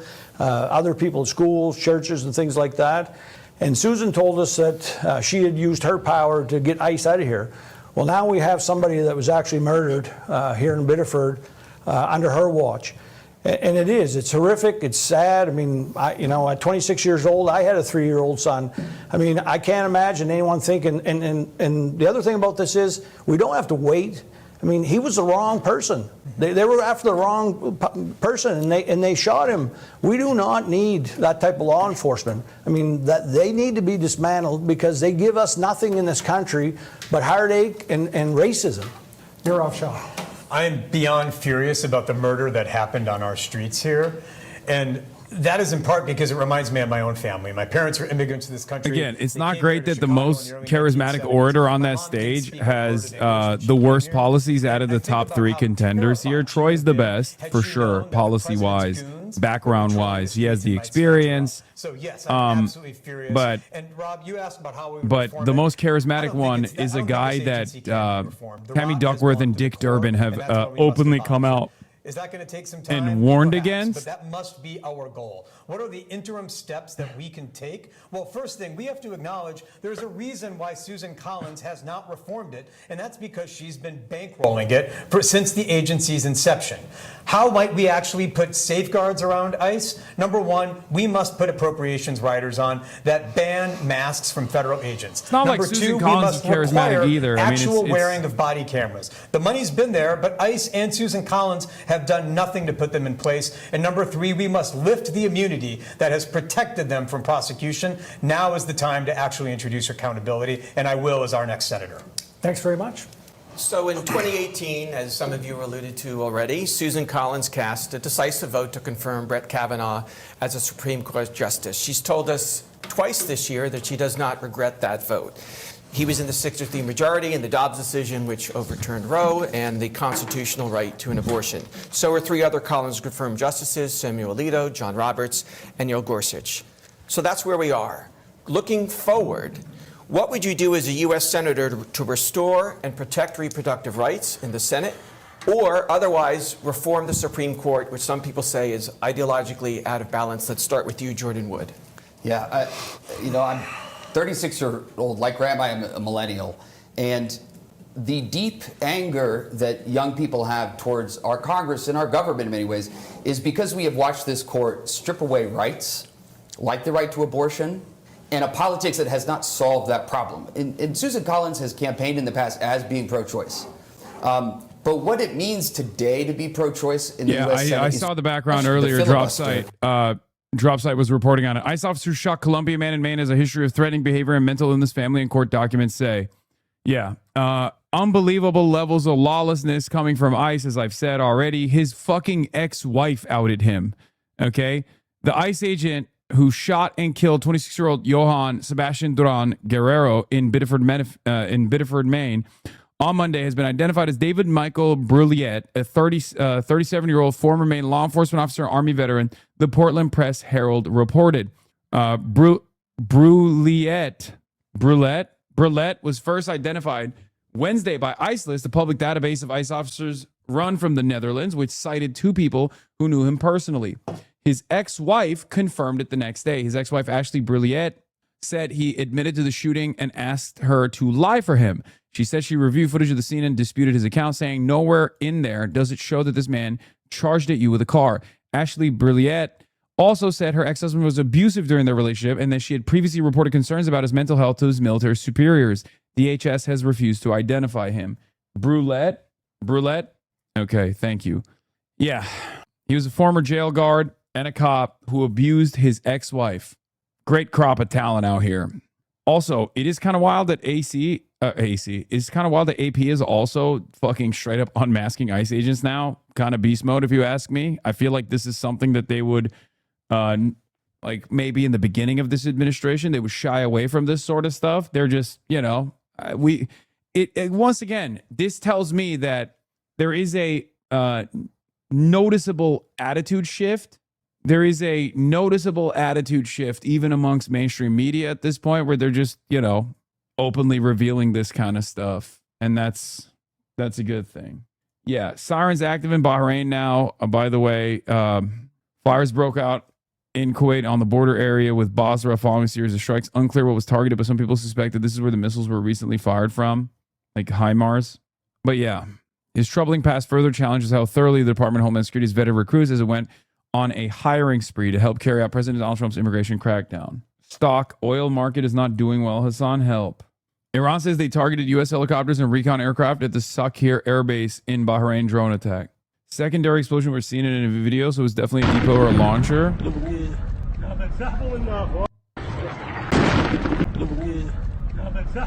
Yeah. It's just another sequence of laundry fires. Have you ever heard about Trump's election integrity army? Auf mein Gott. Welcome to the Bürgerreich, I guess. Are you going to cover the address today? Yes. I am hopefully going to be able to cover the address, yes. As a funder of your broadcast, I cannot visit the U.S. anymore. Yeah, I already covered this morning, and it freaked me the fuck out. Today, the State Department is imposing new visa restrictions to bar far-left terrorists from entering our country. Foreigners who finance, incite, or aid and abet far-left terrorists are enemies of our civilization. They are not welcome in the U.S. The address is in an hour and a half. Odds Trump calls you a Chinese-funded Antifa terrorist, KW. Bro, it is not funny, okay? But yes, the odds are unfortunately not zero. Under normal circumstances in a normal universe, it would be zero, but unfortunately we are not living in that universe, okay? We're living in this one. But the Piker Broadcasting Service is sponsored by you, the people, for you, the people. If you no longer want to see, if you want to support independent media, obviously there are no ads on the Piker Broadcasting Service. But if you still want to fund the show, support the show, all you need to do is subscribe. And at Level 10 Hype Train, PBS carries the flame. You know he won't speak till 9:30 to 10. He loves to make people wait. I hope not. No, sometimes it's pre-recorded. Anyway, Fox, Democratic Pennsylvania Senator John Fetterman threatening to desert his party if the party deserts Israel.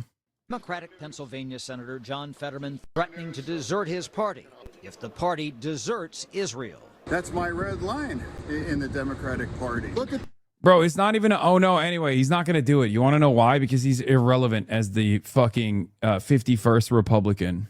But in a 50-50 situation, he stays in the Democratic Party and maintains his position as a fucking spoiler, which is why I keep repeatedly explaining to people that you have to go beyond. Until 2028, you have to push far beyond that. Like we have to win everywhere, okay? Because right now, in order to flip the Senate, it's already a tight race. You need Maine, right? We're not going to make it to fucking 2028. the people that are winning these primaries right now. They're not just, I'm just pro-Palestinian. I am deeply anti-Israel. The amendment. Yeah, I mean, John Fetterman sucks. Summerlee. Michael Fusco Art, thank you for the 50 bones. John Fetterman sucks. Summerlee will, inshallah, replace him as the next senator from Pennsylvania. 100%. However, if we're talking about like the current situation, I was wrong. Chris RABB unfortunately can't make it today. He's available tomorrow, and I'm not going to be here. I'm going to be in DC, so I should delete that. He just got off the plane. Mary Lou has said abolish ICE on the most recent episode of Necessary Conversation. The tides are turning. Good.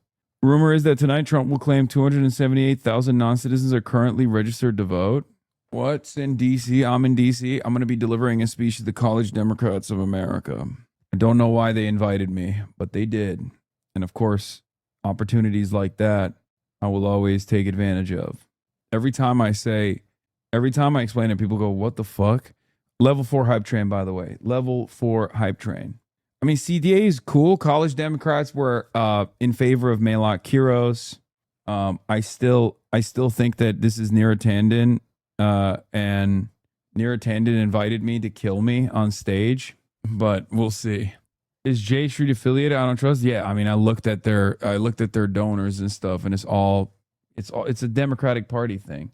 Bring protection, Second Amendment. Bring a weapon to DC, to the College Democratic Association, College Democrats of America National Convention. That's what your suggestion is. Are you okay? In DC, Washington, DC. Mary Lou, former Hassan guest, finally says it. Abolish ICE. Bro, where is Bobbert, dude? Where is Bob to set her straight? This is totally out of control. They need to shut it down. It's ridiculous. They're killing people now. I see it. Now I do see it.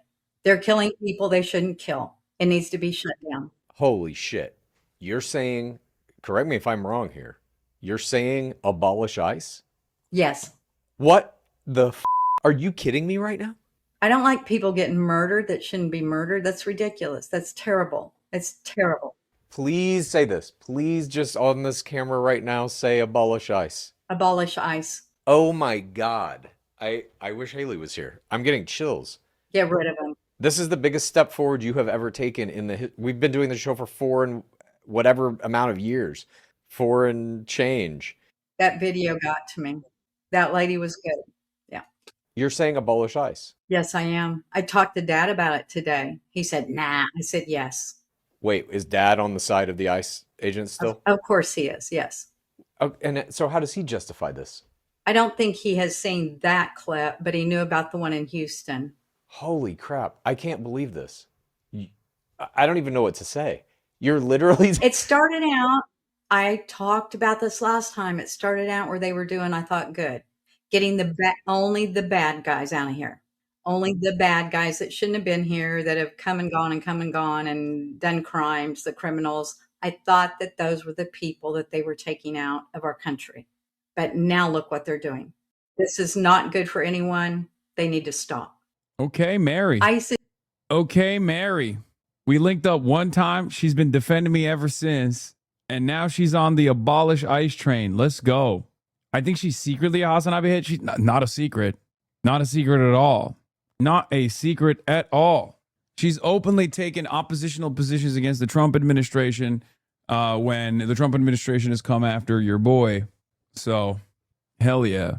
Bob is the tough one. Bob's the tough nut to crack. But we'll get there too one day. Another brief moment of Republican conscience. What is this? Watch this Trump voter realize what ICE is doing to our country and understand he's been lied to all along. And there's a wrong way to get in the country, and anyone that skips the line is just like if me or you were waiting in a steakhouse and some jerk just skipped the whole line and said, screw you, screw you, screw you, and screw you. There's a right way to get in the country and a wrong way to get in the country. And for the people that are doing it the right way, congratulations. And for the people that are doing it the wrong way, well, unfortunately, that's what happens. So he had a social security number and a work permit. Did you know that? I did not. I did not. And he obtained them illegally? You can't do that. You get it from the social security industry. I'm saying he got them legally? Yeah. So then... He wasn't even the target of the investigation. But he had a firearm. No, he didn't.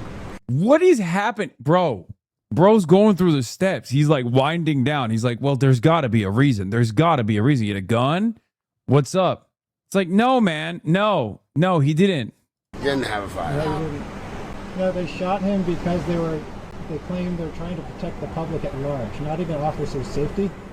It's more understandable if you're shooting someone driving a car at you. Yeah. See, I didn't know the whole scope of it. Yeah, a lot of people don't. I appreciate you. And that's fucking sad, then. So he did it the right. What do you mean? Even if he did it the wrong way, that would still be sad. This guy's out of his mind, dude. I'm sorry. I mean, he's better than you guys are fucking your level of maybe some of the people are right about this community, okay? Your level of like, wow, W character growth is crazy. Bro, the character growth should be murder is bad and wrong. Not, oh, he came in the right way, he didn't have a gun, and also he wasn't a threat to anybody's safety. Then it's like, okay. Yeah, what if he was undocumented? Would that be appropriate? No, it would. Stop punching left. True. I'm punching left. That's the president of the DSA. Yeah, good. And still that's what happens. Yeah, that's sad. That's fucking sad. Yep, definitely. Yeah, this guy's the woke CEO now. As someone who grew up in a very conservative environment, my dad is basically Bob. These clips are definitely character growth. This is what growth looks like to these people. Oh, God. All right, great. Fine. Sure. To each their own, to each their own, to each their own. But like his initial argument as a justification for why he died was a comparison to skipping the line at a steak restaurant. Is that the way to deal with people who skip the line? Do you shoot them at the steak restaurant? You're like, oh, I've been waiting for the steak. I've been waiting for my fucking ribeye meal for the last month. And now I'm in this fucking line and you skip it? Fuck you. Take the gun out. Boom. Blammo. Fucking dead. In South Jersey? Absolutely. Okay. Well, I find it very odd that is the case for a lot of people. I love how she cropped out the publication. If you're wondering, it's far-right rag Free Beacon, whose main funder is AIPAC mega donor billionaire staunch Republican Paul Singer. Stevens continues boosting Republicans to drive up the negatives of a potential Dem nominee. Weird. Every time she posts something, people just post how much money she gets paid by AIPAC in the replies. You've never been to the Outback Steakhouse for the gun night and it shows? That's true. I have never been for the gun night. Here's Trump admitting that the war is for the defense contractors. It's great. Fucking fantastic, dude. Are you concerned, though, that renewed operations in Iran might turn that around, or is that going to be a trend? Well, look, they're making a lot of money. The defense companies are doing great. It's jobs. It's all jobs. I'm not doing this for jobs, but when you think of it, we make our own equipment. Are you concerned? This guy always saying the fucking quiet part out loud, man. What can I even say? Oh, speaking of which, by the way, wait, what is this? Shut the fuck up or we'll kill you? What is this fucking demon To saying? the Dems who want to continually attack ICE and tell people to evade them, tell people don't comply, tell people to resist, and tell people ICE isn't real law enforcement agency. You and I talked about this 1.5 years ago, Laura. I said if the hateful rhetoric didn't stop, there will be bloodshed. And I'm saying it right now.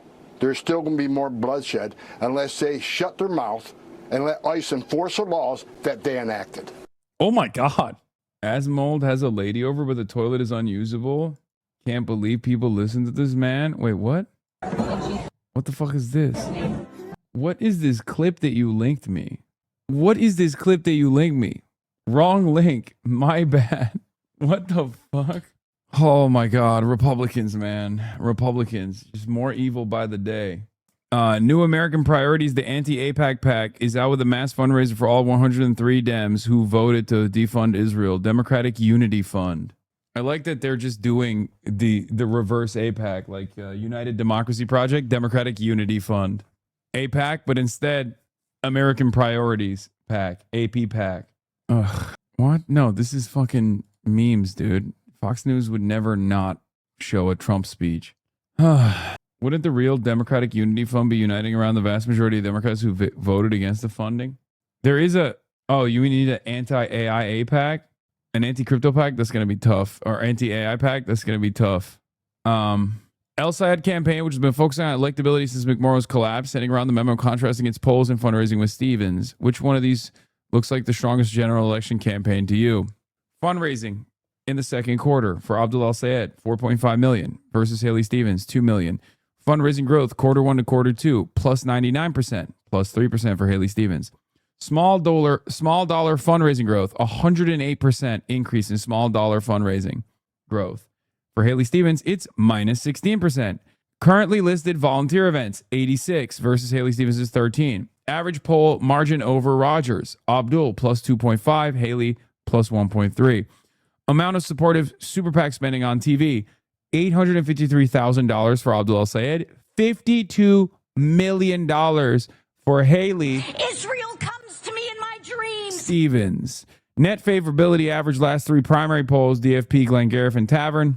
Abdul El-Sayed at plus 45. Haley Stevens is plus 30. Number of donations on ActBlue, 149,650 to 84,857. With only 19 days until the Democratic primary for Michigan Senate seat, Haley Stevens' campaign is showing major signs of weakness as her grassroots support lags. Between the massive amounts of outside spending by corporate billionaires, AIPAC, and Trump donors in a barren ground game, Haley seems to be content letting corporations buy the election for her, a clear sign that she struggled to engage voters in a general election matchup. Yeah, Michigan donations, by the way, for Abdul, 39,498 versus 22,090. In addition to comparisons above, Abdul is the #1 Democratic fundraiser. ActBlue's leaderboard says he's raised more in the past 7 days than James Talarico, John Ossoff, and Sherrod Brown. His public availability. Abdul has attended 475 events, public events to reach voters, answer questions, and invite press. Abdul El-Sayed has more than 10,000 volunteers. Team Abdul is converting a powerful message on the ground to on-the-ground enthusiasm from more than 10,000 volunteers. They send you your talking points for the week and you're dutifully obeying. These are indeed talking points from a campaign. I won't pretend otherwise. It is kind of crazy that this is the level of enthusiasm you have to generate. This is the level of real on-the-ground grassroots support you need to have. And your opposition doesn't even need to like do any real events at all, make herself readily available at all. All she has to do at most is just sit there and wait it out. What is this? Asmongold went viral after a guest on his live stream called out the streamer's bathroom conditions, describing the toilet as unusable due to the massive stain. You want to get the one, not that one. That's a piece of shit. That's the good one. Yeah, that's the good one. No. Where is this from? What's so funny about it? What's so funny? It's a great base. What do you mean? You're ugly. What do you mean? It's a good base. Homeless. I do? Yeah. Wait. Do you mean in real life or in game? In game. Oh, okay. Well, obviously. Well, no, my base is great. I was just saying, in real life, I'd agree with you. No, it's my base is fine. It's optimized. It's optimized. Everything about this is perfect. I was gonna go pee earlier. Yeah. What about it? Is it? What happened to your toilet? It's unusable. What? I mean, it's unusable. There's like the biggest dookie thing. No, there's not. There is. I can't use it. Am I allowed to say that? Are they not supposed to know? They know. You guys know, right? They know. She's a known OnlyFans gold digger who was on his shit back in 2024. I mean, let's not act like it's not impressive that a woman, regardless of what their background is, chose to go into this otherwise toxic zone. It's kind of unbelievable. This is Chernobyl. She don't even have a fucking hazmat suit. Okay, this goes back to what I was saying about Ken Paxton. Okay, what the fuck's going on in Texas? Are people in Texas all right? Because earlier today, I was talking about Ken Paxton, who seemingly is always fucking, okay? And he is chopped as shit. But I guess Ken Paxton also has a lot of money, just like Asmongold does. What the fuck's going on? What the hell is going on in Texas? Is this a Texas thing? What is happening? No, we are not all right. Respect women, let women get their bags. I mean, I think there's probably more respectable ways of getting your bag than that. But, you know, what do I know? What do I fucking know? I don't know anything. Okay, don't listen to me for advice, right? I don't know anything. I'm just a dumb guy. I thought you were pro sex work. I am, but not all sex work is equal. You know what I mean? Maybe some is a little too much, you know? Perhaps some sex work, I'm like, oh, okay. I mean, I see what you're doing, but also there's more respectable ways of doing it. You can't take the turby out of the turby derby. It's true. Yeah, it's good to also make sure that, you know, sex work is safe and clean. You know, this is a very unsafe work condition. I like going on your stream, for instance. It would go a lot smoother. No, I'm not. I don't even want the secondary contact. Not that it was ever offered or anything, but we applaud our frontline workers. Yeah, I'm gonna go outside with a pan and start banging on it like the frontline workers during COVID for the OnlyFans model that made her way into the den. I'm gonna pull a Haley Stevens, put the gloves on, and reclaim my time on the fucking floor of Congress. Yeah. Oh, there's a really funny story here, by the way. Truth Social will sell Wall Street firms quicker access to market-moving posts from President Donald Trump, the company said on Thursday. This is jaw-dropping. The company said faster access offering would help add to Trump media's revenue stream. It serves as the latest in a growing list of examples of the president blurring the lines between his business and his White House duties. Truth API delivers a direct license, real-time feed of the platform's most market-moving truths, while advancing on a strategy to monetize proprietary assets through a high-margin recurring revenue stream. Bro said, dude, every part of this administration is farming. Bro said, we're going to do a Bloomberg terminal, but just for Trump's words. Why don't you just cut out the middleman? Why won't Wall Street firms just directly pay Trump to boost whatever fucking stock that they want boosted? I mean, just cut out the middleman, right? Who cares? This is just as illegal, right? I mean, there's no way to get this through an ethics committee. Not that it matters. There is no ethics commission whatsoever, but Bernie Moreno, I was just briefed by the White House on what to expect this evening. I would encourage every American to tune into tonight to the president's speech. This may be the most important Oval Office address since the Cuban Missile Crisis. The time for complacency with China is over. Okay, I'm going to be honest with you. They've hyped up previous Trump speeches, and many of them have been duds. Okay, so I don't really think that this, I mean, who knows? Are we going to war with China? We are not, dude. Oh my God. It's never been more over if we go to war with China. Dog, after we dumped all of our peer adversary munitions in some fucking facility in Isfahan, the idea that we're going to now wage war with China, no, he's just going to say China stole the 2020 election, and then he's not going to do anything about it. And instead, he's going to basically say every American communist is Chinese, and then he's going to try to arrest every person that has ever said Donald Trump sucks. He's just literally going to turn around and be like, from Nancy Pelosi to Hassan Piker, they are all Chinese and they're all going to prison. Okay? That's probably what's going to happen. Because let's be real. We don't have that kind of motion no more. Going to war with China? Okay. Yeah, he's going to say China stole the 2020 election because they really wanted Joseph Robinette Brandon to be president. China did COVID on purpose. And every American that has ever actually voted for Joe Biden is Chinese. Every American Chinese is going to prison. And also, we have to take over all the vote, in order to ensure that this never happens again. Unfortunately, elections are basically off unless you're Republican. And votes for the Democrats will not be counted. Only votes for the Republicans will be counted going forward.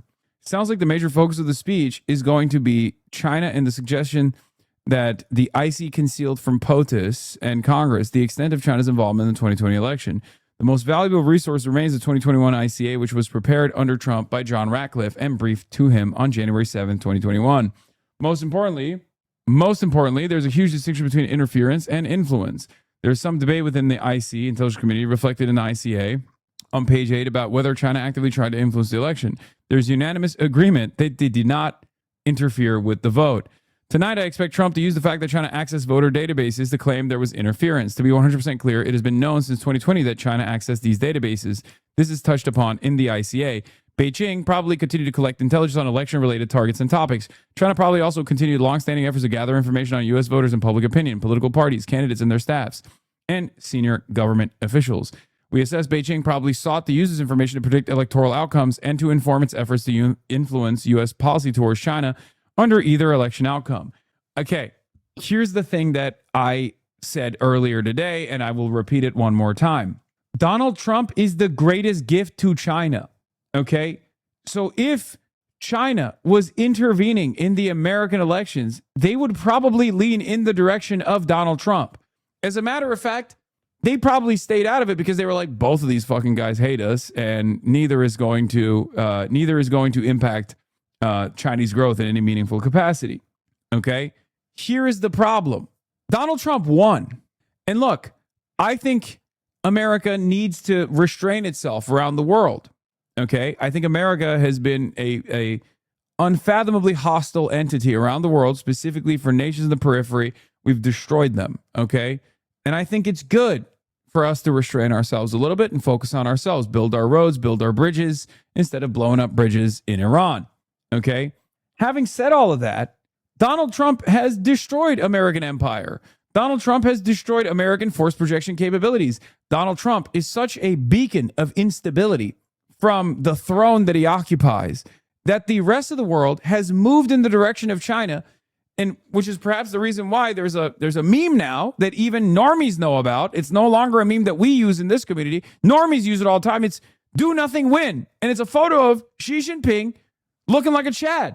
America has destroyed its soft power. America has destroyed its hard power. Why is China allowed to collect our political databases? They're not. They're not. But if you're talking about election interference, you have to actually have a reason to intervene in the elections. And Donald Trump won. In 2020, Donald Trump lost. But in 2024, Donald Trump won. And since Donald Trump won, the rest of the world has literally turned in the direction of China. Countries that for decades saw China as a major threat to their existence are now welcoming China with open arms. So if China wanted to interfere in our elections, they couldn't have gotten a better candidate than Donald Trump. Let's be clear. These are the same voter files you can walk into a state registrar or a board of elections office, or in our case, Virginia, a state party office, and purchase a copy of. In Georgia, for example, these cost $485. This is not the same as interfering with safe and secure administration of an election. Trump's own CISA called the 2020 election the most secure in American history. It is also important to note that Russia has also done everything Trump will accuse China of and more, but Trump doesn't want to talk about that because of all their influence efforts, which far dwarf China's in 2020, according to the ICA, were done on his behalf. So you're saying China did interfere in our elections? That's weird. They'd blame it on China and not just the Democrat. Every country does that anyway. We do that in China, Lamau. No, they did not interfere in our elections. There's only one country that successfully has interfered in our elections to great degree. That country is Israel. Okay? There's another country that has actively tried to interfere in our elections. It's Russia. But the extent of their interference, the extent of their interventions is marginal. Liberals, on the other hand, greatly overemphasize Russian interference. Yes, China has, I already covered this earlier. Yes, according to the Pew, China is officially now more popular than the United States of America around the world. Donald Trump did that. China was window shopping. They never walked into the store. Also, again, let's say China was window shopping. Let's say China walked into the store. What did China steal from the store? Because simply acquiring this data is not election interference. It shows intent to intervene in American elections, certainly. Okay, you can make that argument. But that's precisely the reason why the intelligence community assessment will then follow through and try to see what they could have potentially targeted, what they could have potentially tried to do. Did they do influence peddling? Because this is one way that they can intervene in the elections. Russia has done plenty of that, obviously, in 2016, if you recall, right? Did they try to manipulate the outcome? Did they try to hack the database or something? Did they try to change the vote tabulations? They didn't do any of that. And I know they didn't do any of that because Russia didn't do any of that either. Okay? You want to know why I know they didn't do any of that and neither did Russia? Because American elections are unbelievably safe. Okay? We get a lot of things wrong in this country. We get a lot of things wrong in this country. We have a rampant inflation crisis. We do not give a shit about the American working class. We spend all of our productive output, all of our resources on a death machine that only makes money for a handful of petro-capitalist, pedophilic Epstein elite. However, there are a couple things we do really well in this country. Elections happens to be one of them. In some states, it's very slow. In some states, it's much more efficient. The voter tabulation, the collection of the ballots. Having said that, no one disputes that it's safe. You want to know why no one disputes that it's safe? Because we constantly check it. Okay? We constantly check this shit. And not only do we check this shit, but also on top of that, it's not safe. Here we go. Yes, it is. What are you, fucking Michael Pillow? Of course it's safe. What are you talking about? In the United States of America, there is no issue with too many people voting. There is an issue with not enough people voting. Okay? We've never had a tricky situation where we're like, wait a minute, are too many people voting than there are actually registered? Is there like some real voter fraud? No, there isn't. The most comprehensive data on voter fraud comes from a multi-decade tracker from the Heritage Foundation that went back to every single election, including local elections, state elections onward, for the last 3 fucking decades. And they found a collective total of 1,200 instances of voter fraud. 1,200, over 1 billion votes cast. Do you understand how fucking rare that is? 1,200 votes cannot even change one election for local county commissioner. Maybe. And not only that, but out of the 1,200 voter fraud, instances of voter fraud, it wasn't like all 1,200 of them were Democrats either. It wasn't all in one race. It wasn't all in one election. Most voter fraud that happens in this country is accidental. People that register in the wrong place, don't know that they're not eligible to register. People that, have former, felonies or whatever, right? Ex-cons that didn't know that they were eligible to vote in the state that they currently are in, even though they were eligible to vote in another state. It's usually like that. And even then, it's unbelievably fucking rare. And we know that because right-wingers have made false accusations of voter fraud a fundamental plank of the Republican agenda, because for the longest time, their goals, and still to this day, their goals were to disenfranchise voters. So in an effort to disenfranchise voters, they made up the lie that illegal voters vote. It's not real. They just lied about it. Just totally made up. Okay? One of the biggest lies, or not the biggest lie necessarily, but like one of the most commonly repeated lies of all time is this idea that voter fraud is rampant in this country. It's a great message because you can just lie and say Democrats are shipping in illegals to have them illegally vote in races, right? Democrats are shipping in illegals. Those illegals are voting. They're not allowed to vote. They're doing it. How are they doing it? Well, they're just doing it.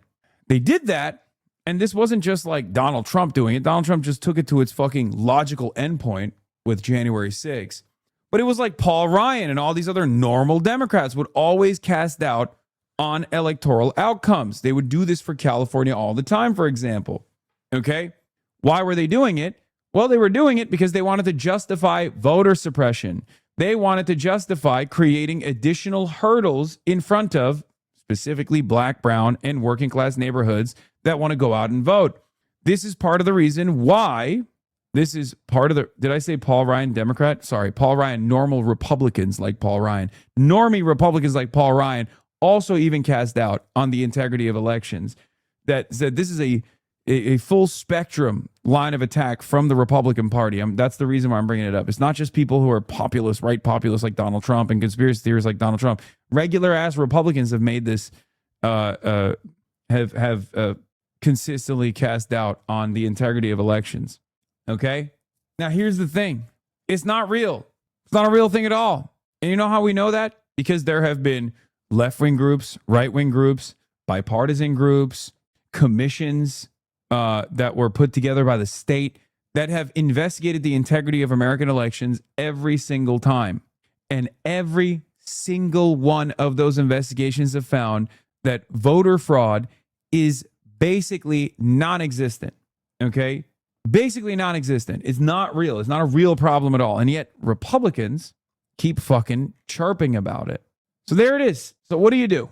What the fuck do you do? What is real, however, what is a real problem, however, is the malign influence that moneyed interests have in American elections. That's real.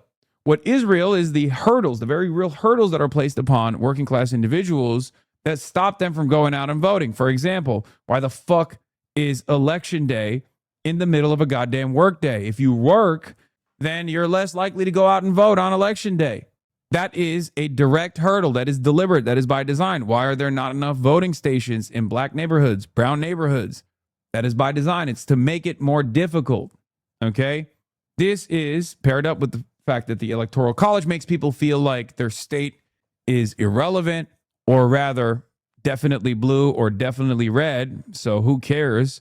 Who cares to go out and vote? That's the mentality that many Americans deploy during the elections. And also paired up with the fact that most people see politicians as not really moving the needle for them and not really fighting for them. So there's nothing to, go out and vote for. Paired up with all of those reasons, a lot of people don't vote in this country. That's the problem. Decade after decade, the plurality of the voter eligible population has never voted.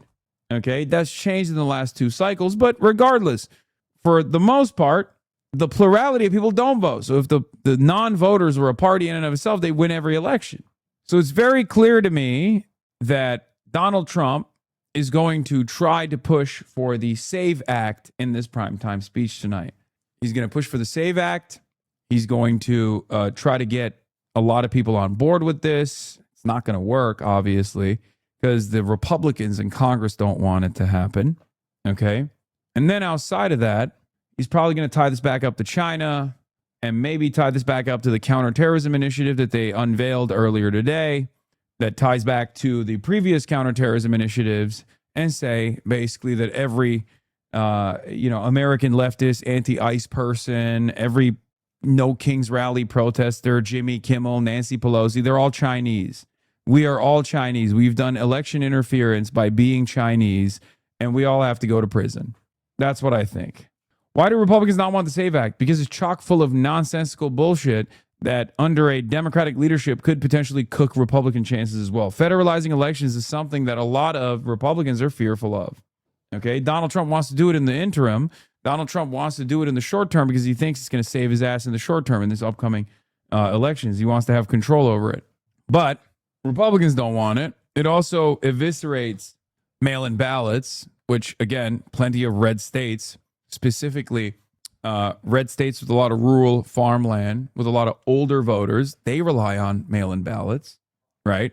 So this would actually harm the Republican safe, the Republican, the deep red Republican states would no longer be Republican, potentially. They could turn purple.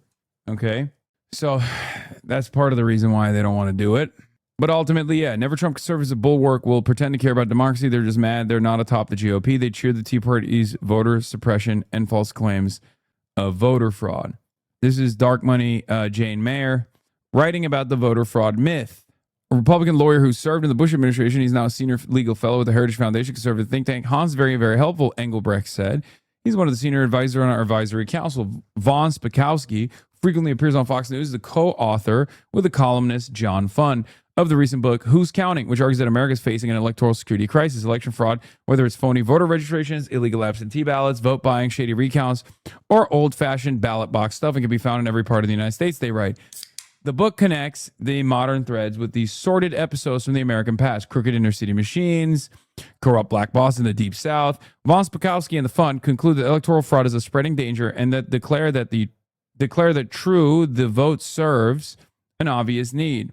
If you were online at the Tea Party years, you remember former House Majority Leader Dick Armey, then of FreedomWorks, claiming that 3% of all votes were Democratic fraud. Hans von Spakowski at the Heritage Foundation spread baseless claims about voter fraud. Non-citizen voting is vanishingly rare, according to a Brennan Center roundup of independent research first published in 2017, updated in 2024. The Libertarian Cato Institute agrees. Non-citizens don't illegally vote in detectable numbers. Okay? Dick Armey declared that 3% of ballots were fraudulent votes cast by Democrats using coded language. He told Fox News the problem is pinpointed to the major urban areas, to the inner cities. Dick Morris. Now, this is a bygone era, okay? This is a bygone era. This is the Tea Party. The Tea Party movement is a former era, okay? Now the entire Republican Party is basically the Tea Party, which is why they wouldn't just say, they wouldn't use shrouded language like this. They wouldn't just say like, oh, it's pinpointed to the major urban areas where the Democrats are doing the illegal voting. Today, the modern version of this on the Republican movement is basically saying black people vote illegally, and so do Mexicans that are coming from Mexico. This is back when they used to try to be polite about it. Anyway, Dick Morris, a Bill Clinton advisor turned conservative pundit, and his wife Eileen McGann made the telling slip, describing poor voters headed early to the polls in Ohio. They warned photo IDs are necessary to combat this rampant voter fraud, presumably defined as poor people voting. Such imagery tapped unspoken racial fears. The University of Delaware study surveyed white voters on whether identification should be required to vote. When a photo of a black man voting accompanied the question, support for voter ID jumped 6% over a response to the question illustrated by a photo of a white voter.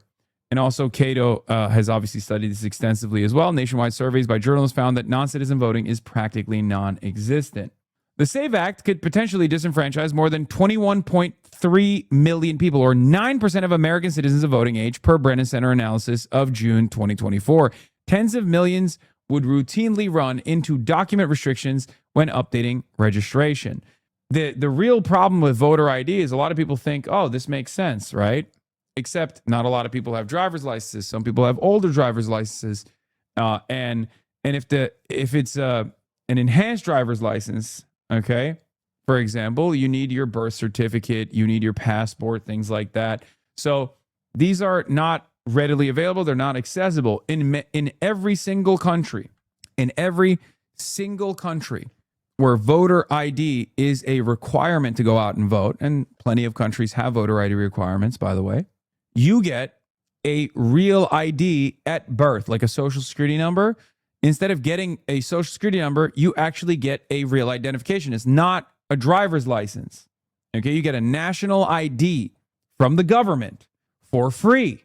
So, of course, it's a lot easier to make this requirement, the voter ID requirement, in countries like that. Americans don't get a national ID. Americans do not have a national ID system. We don't have a national ID at all. We get a driver's license, and we use that as our primary form of identification. Problem with driver's licenses, it's state specific. So when you move from state to state, you need a new driver's license, for example. Driver's license also costs money. Some people never drive, so they never get a driver's license. You understand?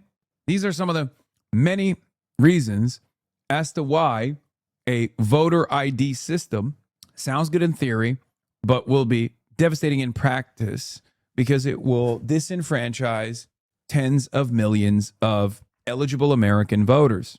Okay? I got multiple driver's licenses. I also got a national ID and also free healthcare as well in Oman. Okay, why are you flexing, bro? Why are you flexing? Lurker. And now you get to collect a toll alongside Iran from the Strait of Hormuz. Anyway, but yeah, the bill is being applauded by the Heritage Foundation and dark money funded groups tied to Leonard Leo. House Republicans are teeing up to vote on the SAVE Act as soon as next week, a bill to change voter registration policies that voting rights advocates warn could disenfranchise tens of millions of eligible voters, with one expert even calling it one of the worst voting laws in congressional history. The bill is supported by the Heritage Foundation's advocacy arm and conservative groups led by former Trump lawyer Cleta Mitchell that work to pass restrictive election laws in states. If passed by the House, as it was last year in July 2024, with a vote of 221 to 198 with no Republican dissenters, the bill would be sent to the now GOP-controlled Senate. The Safeguard American Voter Eligibility Act, or SAVE Act, will require that citizens registering to vote or updating registration information appear in person to present documentary proof of citizenship. For the vast majority of Americans, this would require presenting a passport or birth certificate, according to the nonpartisan Brennan Center for Justice. A Brennan Center analysis found that more than 21 million citizens don't have these documents available, more than 9% of eligible voters. Damn, bro. Okay, new Johnny Harris video on Iran. You're that excited? You've been Hassan Redguard? How are you a Maoist Johnny Harris head? My Maoist fans of the CIA's very own essayist Johnny Harris. Anyway, where were we? Let's continue with this. This is not a paywall. Man, fuck. Anyway, so yeah, SAVE Act has a lot of issues, okay? Has a lot of problems. You need a passport or birth certificate. And then also on top of that, you need time. You need money. You need money for a passport. If you can't even, if you don't even have a passport, you need time to get a passport. And then you also have to update your address, re-register between elections. That's also another problem. The bill would also allow enhanced driver's licenses that show proof of citizenship to be used for voter registration, but only 5 states, Michigan, Minnesota, New York, Vermont, and Washington, currently offer them. Most Real ID compliant documents would not be accepted under the law. So even Real ID, like the one I have in California, is not eligible because they generally do not state that the holder is a citizen, neither will most military or tribal IDs. The nonprofit campaign Legal Center and other groups flag that people of color, young people, elderly people, and married people who have changed their names are more likely to lack access to their passport or birth certificate. Around 69 million American women who changed their names in marriage do not have a birth certificate that could be used as proof, according to Center for American Poo-Poo. The conservatives of bulwark like these voter suppression measures, disproportionately affecting minority communities when they were enacted by the Tea Party faves like Governor Scott Walker in Wisconsin. The post-2011 restrictions paved the way for Trump 2016. The Bulwark, Lincoln Project, and other never-Trumpers are raking it in from gullible liberals who don't remember that the right-wing Tea Party birthers presaged MAGA's white nationalism. Don't listen to the Bulwark, says David Moore, co-founder of Sludge. As much as I hate the government in Iran, you could be homeless and still vote since we aren't required proof of address. Same thing in Iran called Shenaz Nameh, which is basically who you are booklet. Yeah, we have Nüfus Cüzdanı in Turkey. Your like census wallet. That's what it translates to. It's like this. It's a piece of paper that you get laminated. Anyway, you can't vote if you're homeless, bro. How does America keep up the PR? What do you mean?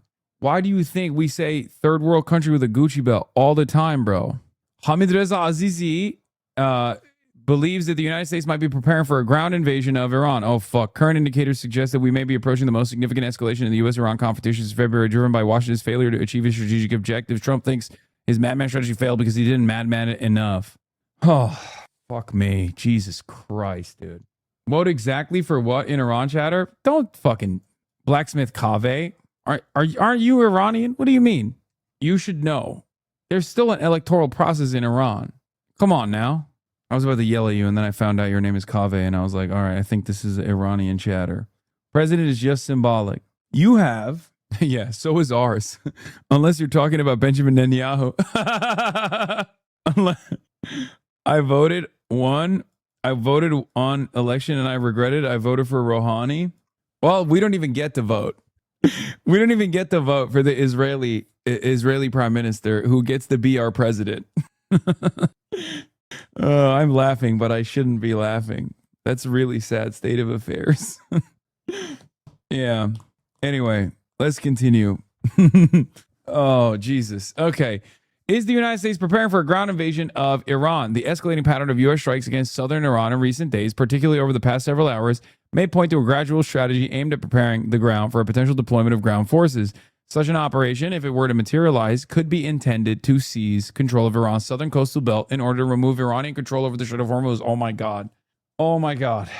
I just don't think that they have actually bombed a sufficient number of launchers and deactivated a sufficient number of places where you can just, lob drones from to be able to stop Iran from pummeling whichever area that the Americans tried to militarily take over. Reports indicate that the recent U.S. strikes have targeted several bridges and railway links in southern Iran. At the same time, there have been reports of attacks on airports. These actions may have been intended to disrupt the logistics and mobility of the Iranian military force in the south.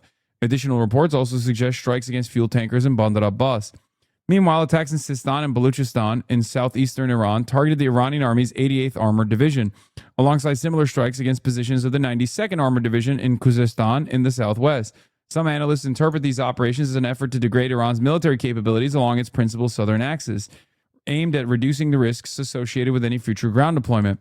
At the same time, in what appears to be a recurring pattern, U.S. strikes have continued to target Iranian military, missile, drone, and radar installations, as well as IRGC Navy facilities along Iran's southern coastline on the Persian Gulf. Taken together, these developments increasingly suggest a gradual but persistent U.S. movement towards a possible ground operation in southern Iran. In other words, the campaign may extend beyond simply degrading Iran's ability to threaten shipping in the Strait of Hormuz. It could instead indicate that Washington views control over... What are you doing? Yes, I can. And now everyone can. Yes, you're on camera. What the fuck are you doing? Yes, I'm going to watch the Trump speech. Do you see this? Do you see this fucking guy? Chat. Yeah. Thank you. What? What do you say? What? I'm just going to watch the thing. That's it. Okay. Austin says he's going to call Trump to see what he says, to see how long it's going to be. Taken together, these developments increasingly suggest a gradual but persistent U.S. movement towards a possible ground operation in southern Iran. In other words, the campaign may extend beyond simply degrading Iran's ability to threaten shipping in the Strait of Hormuz. It could instead indicate that Washington views control of Iran's southern coastal strip as the only definitive solution to the Strait of Hormuz challenge. If such an approach exists, it would go well beyond earlier ideas of centered on seizing Karg Island to cut off Iran's oil exports or occupying islands overlooking the strait to secure maritime traffic. However, given the length of Iran's southern coastline, roughly 1,800 kilometers, and the country's considerable strategic depth, establishing comprehensive control would likely require hundreds of thousands of troops. Moreover, even capturing these areas would not necessarily translate into the ability to sustain long-term control. In any event, current indicators suggest that we may be approaching the most significant escalation in the U.S.-Iran confrontation since February, driven by Washington's failure to achieve its strategic objectives. On the other hand, as noted previously, Iran's actions thus far have also failed to present a meaningful obstacle to this gradual trajectory. One alternative to Tehran could be to shift towards targeting regional economic infrastructure, a move that would significantly broaden the scope of the conflict and lead to a region-wide catastrophe. Did you at least get Austin more Chex Mix and apologize for leaving a gay man hungry less than 1 month after Pride Month ended? Yeah, he's refeeding right now because he was starving himself. Anyway, on that note, let's watch Johnny CIA Harris. Bro needs to stop saying ground invasions won't happen. I think it would be an unbelievably stupid decision by the American government and the American military to try to do a ground invasion of Iran because it would directly put American troops in the crosshairs of the meat grinder, the kill zone, especially considering that those drones are virtually impossible to fight back against. And it's not just difficult to combat against for regular ships. Those drones are going to be lobbed in the direction of American troops. Do you understand what that would be like? What that would look like? Ukraine 2.0. I'm not saying it's definitively not going to happen. I would never make this mistake. Okay? Especially because I've already made this mistake one time. I'm simply saying it's an insane thing to do. Okay? I'm not saying it's not. Listen, I'm done with predictions. Okay? I'm done with predictions. We have moved on from predictions, especially predictions about insane people, right? Sometimes, look, for the longest time, in my analysis, I always said, look, states are led by rational actors. There's no such thing as insanity in the way that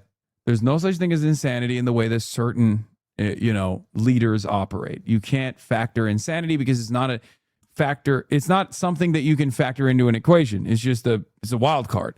Okay. And I was wrong with Vladimir Putin. I very famously was wrong with Vladimir Putin. I said he's mad. I mean, he's bad, not mad. That would be madmen behavior. I'm just simply stating that a ground invasion of southern Iran or the Iranian coastline or Qasem Island or Karg Island would lead to a fuck ton of troops dying in the process, American troops dying in the process. I have long maintained the position that America would be capable of defeating the ground forces through conventional means in these areas.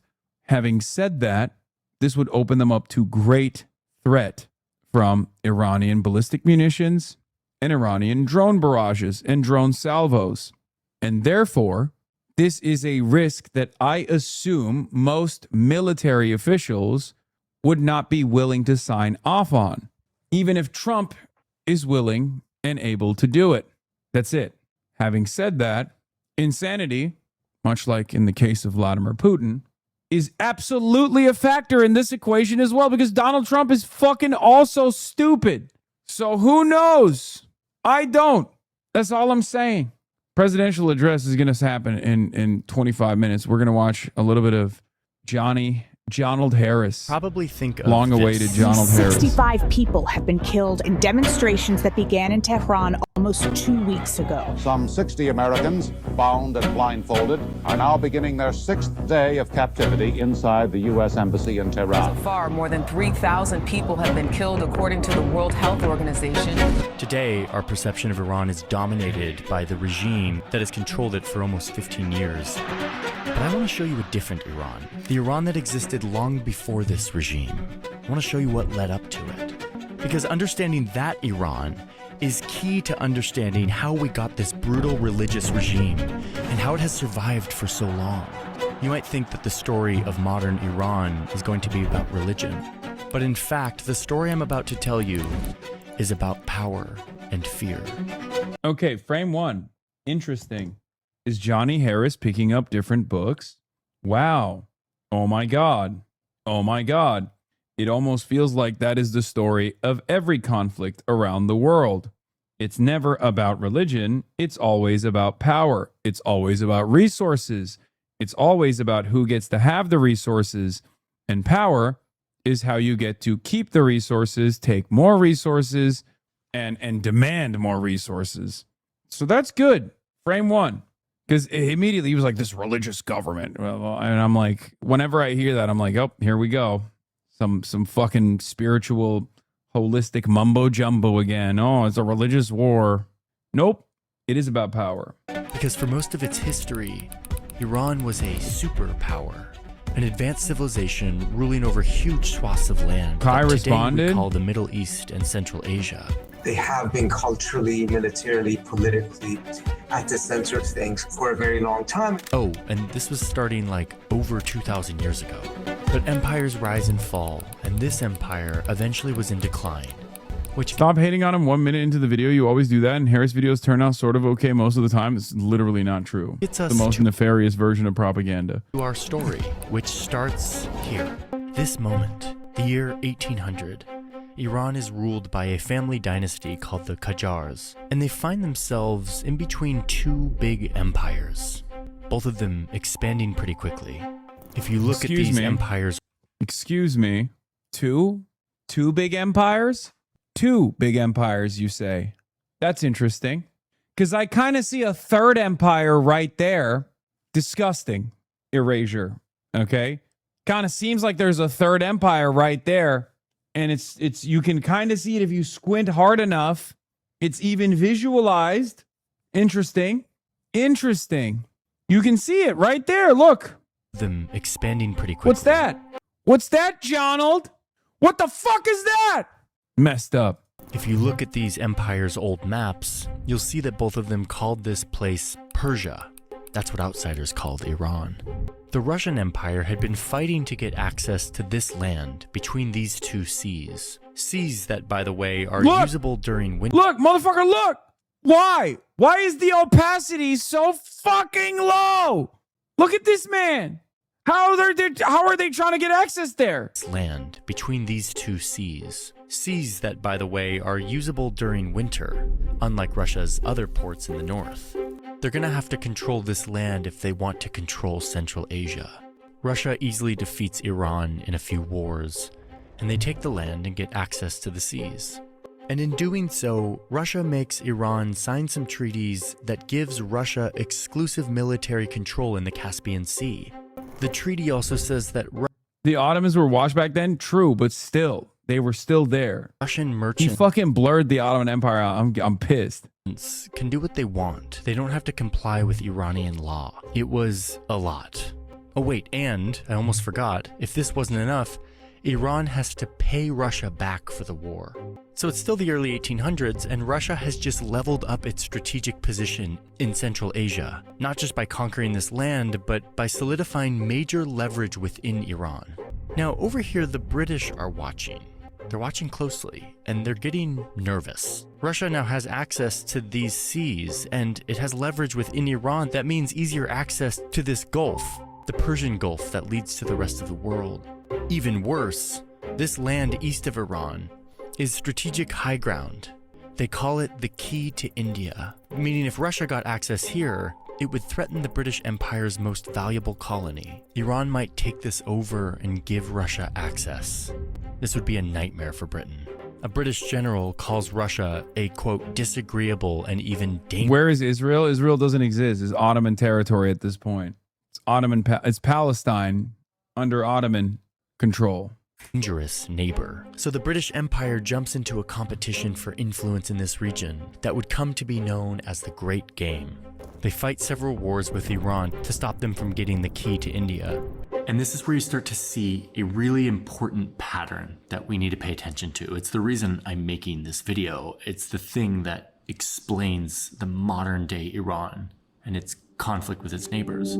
The British openly say that, quote, we do not want to occupy Iran, but we cannot see it occupied by our foes, aka Russia. Iran is too big and mountainous to actually Where have I heard that one before, man? That's crazy. Good thing countries never do that now. Good thing countries never say stuff like that, especially not this country that we're in. Conquer. They just need to control it from the outside. Meanwhile, the king of Iran is struggling. He needs money to run his country, so he sees an opportunity to play these two competing empires off each other by selling them different forms of influence inside Iran, like the exclusive right to control key industries inside the country, basically monopolies in exchange for cash. These are called economic concessions, and they give the empires influence in Iran without having to invade, all while making money in the process. Let me just tell you something really quick. The US and Iran signed a ceasefire agreement last month. But a ceasefire doesn't necessarily bring certainty. And the issue for most of us back home is that this is a story that's so... Stop. Ground news. Come on, dude. Come on, Johnny. God damn it, Jonald. Awesome. Every difference. Fuck! Things in you makes a complete link. Thanks, Ground News, for sponsoring Diabolical! So over the next few decades, British and Russian engineers, bankers, merchants, and soldiers flood into Iran. Another $4 million in APAC money to Stevens. Oh my God!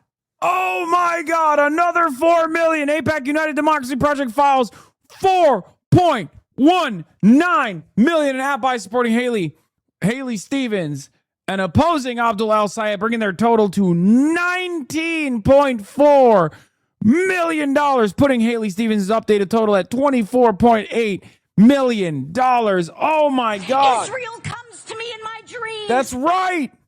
Israel comes to me in my dreams. What gives? Israel comes to me in my dreams. Hell yeah. Maddie Maroon, Trump's biggest donor.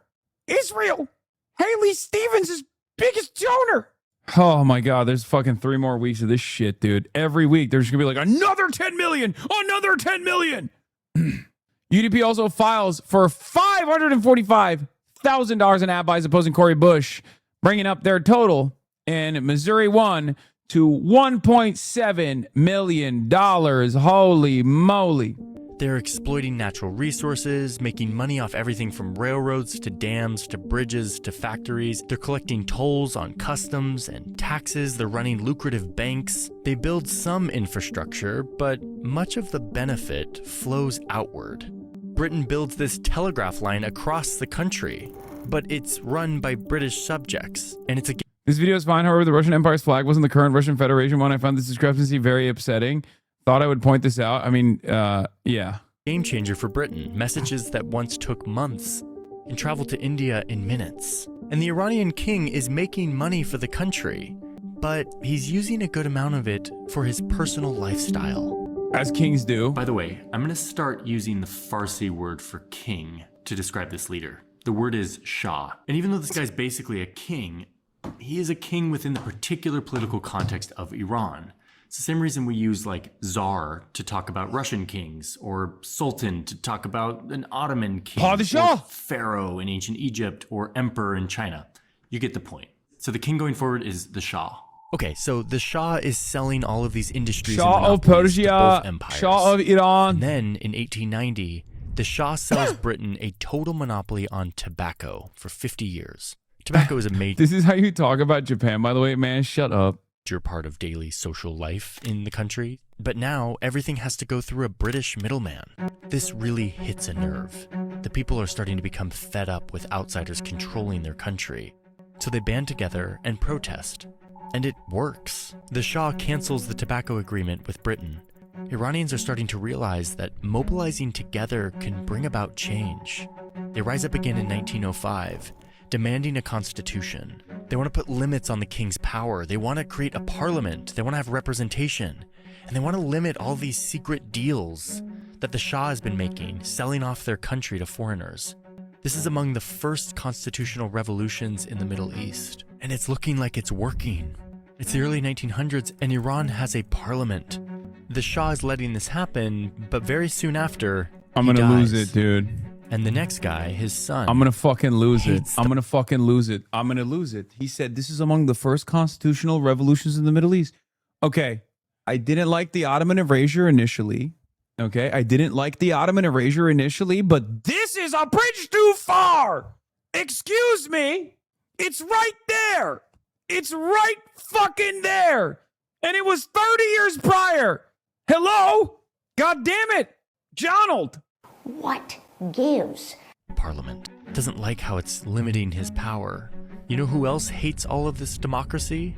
The empires, especially Russia, whose influence in Iran the new parliament wants to diminish. So Russia sends in 12,000 troops to support the Shah. They show up to the parliament with a bunch of cannons and they open fire on the parliament building. They kill hundreds of lawmakers and constitutional revolutionaries. They arrest many surviving revolutionaries. Others are executed. The Shah is killing him. What, Atatürk? No, bro. The Ottoman Constitution. Tanzimat.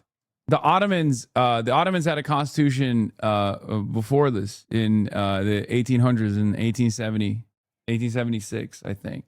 I guess he just thinks Ottoman Empire is European. That's what he's that's why he didn't fucking mention us. Probably. That's what it is. It's not Cove. It's not. I mean, it's the sick man of Europe. Still Europe. You know what I mean? Like still in Europe. Sick man. Where? They don't say sick man of Asia. They say sick man of Europe. So I guess technically still European. I don't know.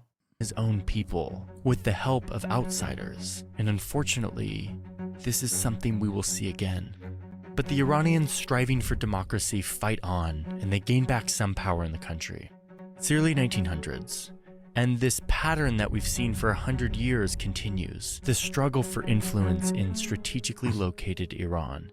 Germany enters the scene, and Russia and Britain realize that they need to team up to keep German influence out. So instead of fighting each other, they divide Iran into spheres of influence and promise not to cross into each other's area. Of course, Iranians had no say over these lines of influence. And then, a year after the empires slice up the country into spheres of influence, there's a discovery that will make Iran even more valuable to control. Oil. Lots of oil. Now, the Shah had sold the rights to explore for oil to a wealthy Englishman in 1901, and after 6 years of searching, he finally found it. Now, the British Navy would be switching from powering its ships with coal to oil. So look what happened here. Iran went from being a buffer zone that protected British trade routes and their vital colony to holding the key to Britain's naval dominance, which is their global dominance. Britain is not leaving Iran anytime soon. They would go on to establish a company we know today as British Petroleum, or BP. And of course, they send troops to protect this vital resource, right in time for a war to break out in Europe. When World War I begins, Iran declares neutrality. They want no part in this fight, but the fight comes to them anyway.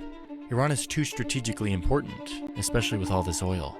The war ravages Iran's economy, and at least 2 million Iranians die. Maybe he'll mention these guys this time. I don't know. I mean, they were an active player, you know, won the battles, lost the war type of thing. You know, maybe like a brief mention. I don't know. I mean, from food shortages and disease caused by the war. Once again, Iranians are paying the price while the empires fight to protect their wealth and influence. After the First World War, Russia is going through a communist revolution, turning into the USSR or Soviet Union, and they leave Iran, but they're just next door. They could come back at any time. But for now, it's just the British Empire, who wants to increase their influence here even more due to the vast oil reserves they're discovering. Oil had been a game changer in World War I. It's one of the reasons the British won, and Germany, who didn't have access to nearly as much oil, lost. Oil is a strategic weapon. They can't leave Iran. Yeah, it is kind of crazy. It's got to be a bit that he has the Ottoman flag at 20% opacity for the whole video without mentioning it once, while also talking about like regional events that took place that are, you know, fairly impactful. I don't know what the F is about. I'm not seeing it. I'm not experiencing it. I'm not seeing it. I'm not experiencing it. We're waiting 7 minutes from now. We're going to see our president, the big, beautiful president, tell us about China. But Iranians are fed up with what has been over 100 years of foreigners running their country from the outside. So this military man rises up. He works with the parliament to throw out the old Shah and promises to make Iran great again, trying to get the people to remember that this was a superpower. They need to restore that greatness. His name was Reza Shah. At a time of rising nationalism everywhere, Reza Shah emphasizes Persian identity and greatness, reminding people that the majority of Iranians speak Farsi, not Arabic like much of the Middle East. And this Shah says that Iran was great before the Arabs brought Islam to Iran, so he wants to reduce the influence of religion in the society. He wants to make the secular state the only political and legal power. In 1936, he bans women from wearing any kind of cover or veil. He wants to modernize Iran and push back against all the humiliating foreign influence that has been stopping the country from being able to determine their own destiny for decades. It feels like a new era for the country. He's building hospitals and schools and roads and a university. Farsi becomes the official language. Nomads are forced to settle down. He builds a railway across the country. He builds a strong centralized bureaucracy, a secular court system, a powerful army. Didn't Turkey do something similar? I don't know. Maybe this video would elaborate or enlighten us a little bit about a similar revolution that took place in Turkey, but I don't know because it's at 20% opacity the entire time. So I don't know. Perhaps similar things, similar changes were taking place in other places. Who knows? Places very close, places bordering Iran. And he demands that outsiders call it Iran instead of Persia. And he crushes anyone who opposes his modernizing efforts. Okay, but not too fast. This is where we're going to see that pattern again. As part of all of this modernizing effort, the new leader brings in German engineers. And look at the date. Back in Europe, Germany just started a war with its neighbors. This is World War II. Why did he sound so sad? Wait, that's kind of, I'm sorry. Look. And look at the date. Back in Europe, Germany just started a war with its neighbors. This is World War II. This is World War II. Sad. Sad face. So here comes Russia and Britain again. They demand that Reza Shah expel the Germans, who could easily sabotage these weapon supply lines that the Soviets need to fight back against Germany in Europe. Or maybe they could sabotage Britain's valuable source of fuel for the war. Reza Shah doesn't want to give in to the big empires. He's done with that. So he stalls, tries to negotiate with them, tries to play these empires off each other, and tries to remain neutral once again. But the British and Soviets are not having it. They pull a familiar act of pressure, this time invading Iran and forcing Reza Shah off the throne and into exile in South Africa. They replace him with his 22-year-old son, who is more willing to do what they want. So much for getting rid of foreign influence. During World War II, Iran is once again too weak to resist and too important to be left alone. A strategic corridor, a buffer zone between empires, a massive oil reserve, and these big powers occupy huge swaths of the country, all a part of their global chessboard. Okay, so World War II is over, and I want you to pay attention to this guy, Mohammad Reza Shah. Remember, he's the new Shah, the one that the Soviets and the British installed right in the run-up to World War II. Yeah, he's a big part of the next chapter of this story, so just keep an eye on him. Oh, and let's update his photo. He's not 21 anymore. World War II's over. Handsome. The Iranian people come out of World War II with even more motivation to... Bro just deleted the Ottomans. It's gone. No more Turkey, no more Turkey, no more Ottoman. It's just territorial landmass. Indiscriminate landmass all over here. Stop this seemingly forever cycle of outsiders controlling and ravaging their country. Their democracy movement is now 4 decades old, and the people are developing a stronger and stronger culture of protest, intellectual discourse, politics, national pride, but it's never been able to take root because it's always disrupted by outsiders meddling in the country. I'm not gonna lie, this is low-key kind of a good summarization so far. It's like 60 minutes, and I've only been jokingly getting mad at Donald Harris for, is Trump live? Are you guys fucking with me? He's live already? There's no way he's live early, bro. Trump has never been early to anything in his life.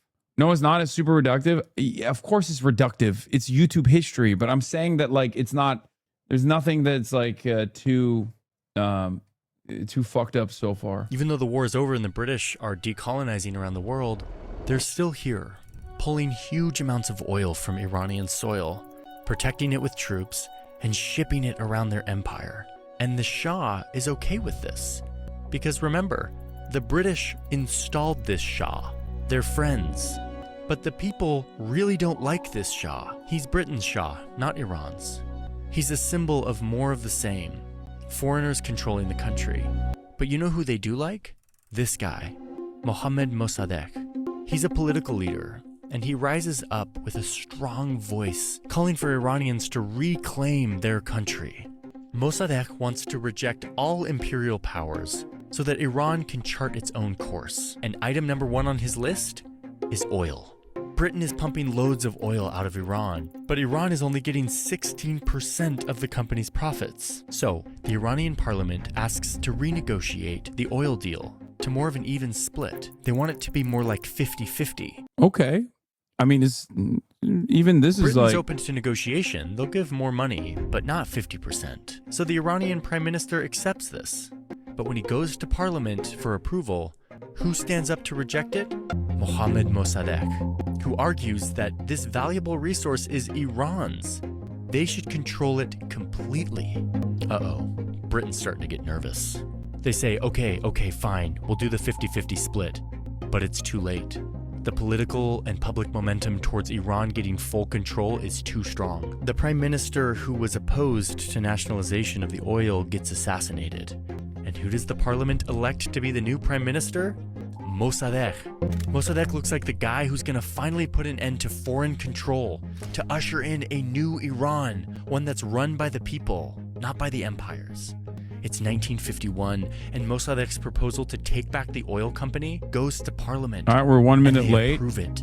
And now It's officially 1 minute late. Trump is 1 minute late to his speech. We're awaiting Donald Trump. We're going from Jonald to Donald. I can't believe I have to stop watching Streamer You to watch this fat old bitch deny an election 6 years later. Fuck my life. What are the odds he declares war on China? I don't think there's any. I don't fucking know anymore, man. What is the speech about? Election denial. Good evening. Before we begin, I'm proud to report that our country is safer, stronger, and far wealthier than it has ever been before. We are doing great. Less than 2 years ago, we inherited an economic and social disaster. After the worst inflation in 48 years, the wide open borders with millions and millions of people pouring in from all over the world, including criminals of all types, and 11,888 murderers, many of whom killed more than one person. We had transgender for everybody, men and women sports, crime ravaging our cities. How is this and the guy whole the world was president? laughing at us as a nation, but not anymore. 2 years ago, our country was dead. Now we are the hottest country anywhere in the world. America is respected like we have never been respected before. We have more money being invested in the United States than at any time in the history of our country. More Americans are working today than ever before. This week it was announced that inflation saw the largest monthly decline in more than 6 years. Just happened. It was just given out. The media reported it, and we accept it. The best in 6 years. The tax cuts in our great, big, beautiful bill are saving hardworking families thousands and thousands of dollars, like with the provisions, no tax on tips, no tax on overtime, and no tax on Social Security for our great seniors, along with the interest deduction on a loan used to purchase a car, but only if that car is made in America, and a 100% expensing for our job-creating businesses. Our stock markets are at their highest point in many years, but we can actually say of all time. And your 401ks, pensions, and retirement accounts are setting records every single day, the highest in history. For years, we paid the highest price for prescription drugs anywhere in the world. Now we pay the lowest price under my most favored nation's policy because I was able to get the rest of the world and the pharmaceutical companies to act responsibly. Drug prices are coming down by 70, 80, and 90%. TrumpRx.gov, this will ultimately reduce the cost of health care. You have to go to TrumpRx.gov and take advantage of it.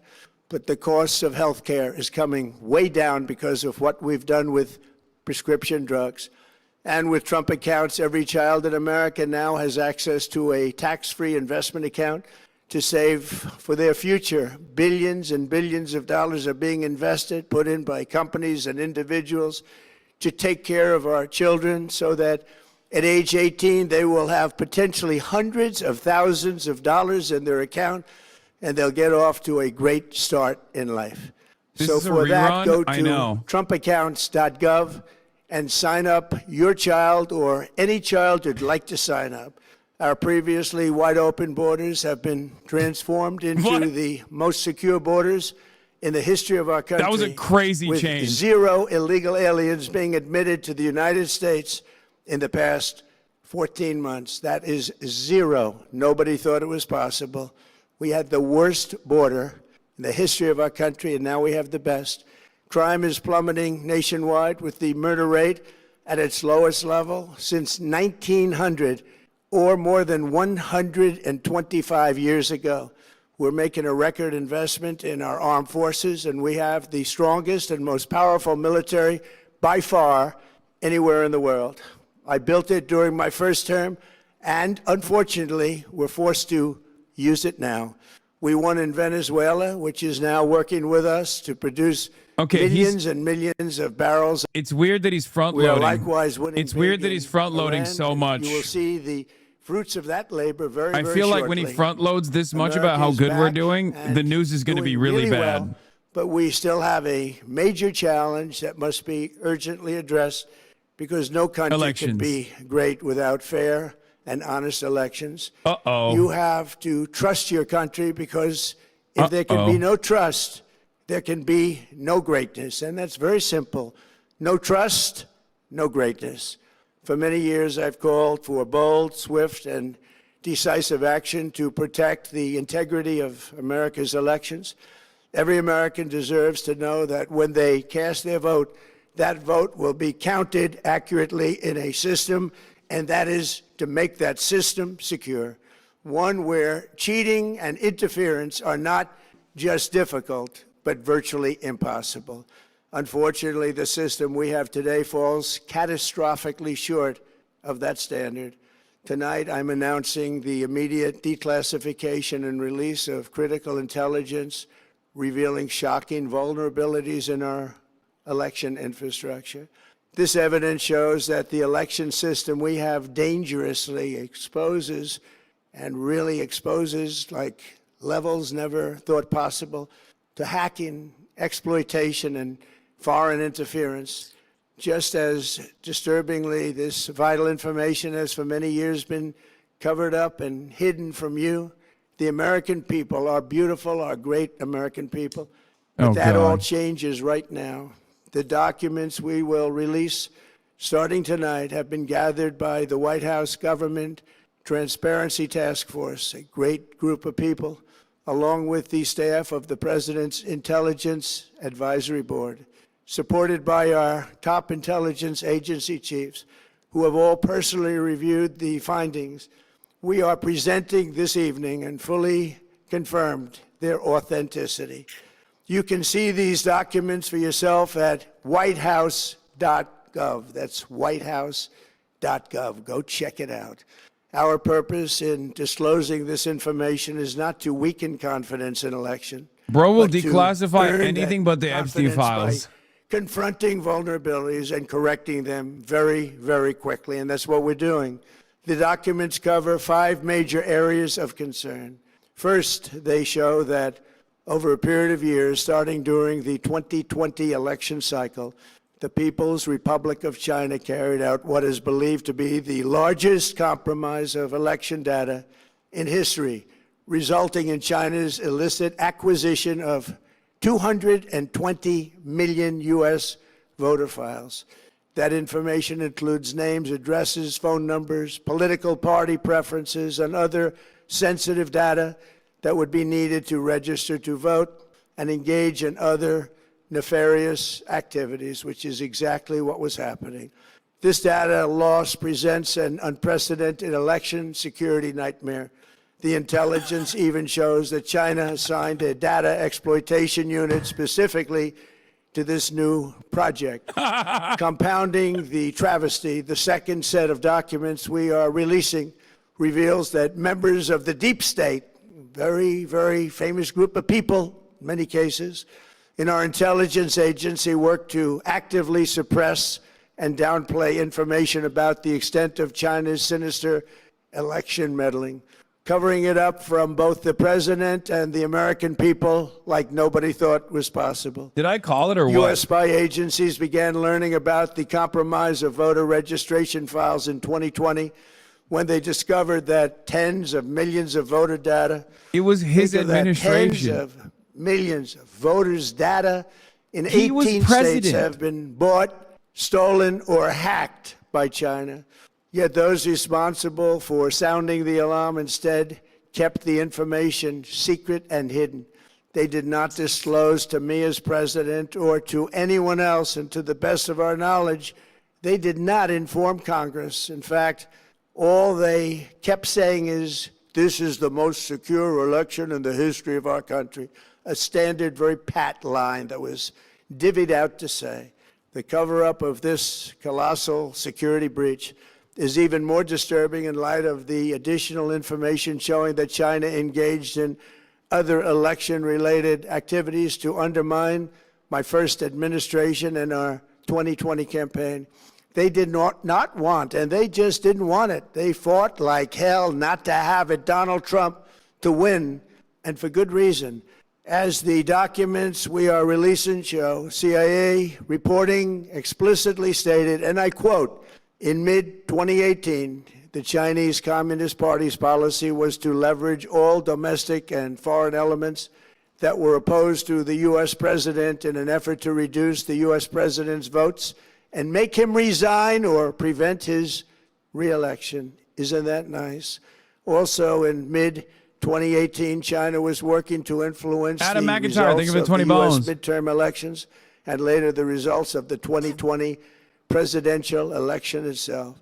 Separately, in mid-2019, the Chinese government's strategy against the United States was focused on undermining domestic confidence in the U.S. president. They wanted to just make you sound like your president wasn't so hot, when actually your president has done a great job, and they did everything possible to do exactly that. Going on, this document says, and this is by the CIA, the strategy included efforts to use Chinese contacts with big U.S. companies to influence U.S. business leaders to turn against the President of the United States of America. The Chinese government sought to identify U.S. journalists who had reported negatively on the U.S. president and pay them large sums of money to write more negative articles about him, as many as they could, and they didn't care what they said. Oh, brother. Yeah, The everyone that Chinese hates government Trump is wanted actually US Chinese. He's president literally to lose doing the next it. election, and the reason they wanted called it! me to lose is because they knew I was wise to them, charged them billions and billions of dollars worth of tariffs, and built the strongest military anywhere in the world. We have the strongest military anywhere in the world. These are exact quotes from the CIA reporting. The name of the person doing the quote is now under review, but it gets even worse. Raw intelligence obtained by the FBI in 2020, yet buried by rogue bureaucrats, stated that China's activities even included an attempt to manufacture illegal ballots for Joe Biden. Documents show that during this period, dozens of significant CIA and NSA reports about China's election targeting were kept out of the presidential briefing. These were briefings I would get almost every day. Everything was kept out that was of importance. One email among intelligence analysts admitted that they had, quote, deliberately Joe Biden is massaged Chinese. the presidential daily briefing to withhold information regarding Chinese activities related to the election. Another official inside the FBI wrote that she was running, quote, a shadow government, unquote, to keep intelligence about China's election meddling from becoming known and to keep it away from the honorable press. Other officials who witnessed such efforts perceived the motivations to be blatantly political. Recently, we found significant What the fuck is happening? of Adam burn McIntyre. bags in formation, and this is a group of bags that were used to destroy information given by President Barack Hussein Obama to be burned. It was supposed to be burned. These bags were supposed to be at a different level Farming by shout-out different subs, you people, got 40K viewers. incinerated and checked. Yes. But it never Piker happened. Broadcasting Service. Maybe we got Subscribe lucky. to support independent We believe media this was like Adam not McIntyre. done on purpose, but rather through gross incompetence of the people that was supposed to burn the bags. But the findings are stunning. Today, I'm asking the Office of the Director of National Intelligence, the Department of Justice, the FBI, and the CIA to investigate how and why such crucial information was hidden, to fire those involved in the cover-up, and to file criminal charges, if appropriate, against these people. Yet concealing China's meddling was only the beginning. The third set of documents we are releasing proves that for many years, Americans were blatantly lied Another to 100 about bones, the Jesus security Christ. of our election infrastructure, including electronic voting machines and ballot counting systems. Dishonest, almost all. They're vulnerable and they're easily compromised, and people within our government knew that.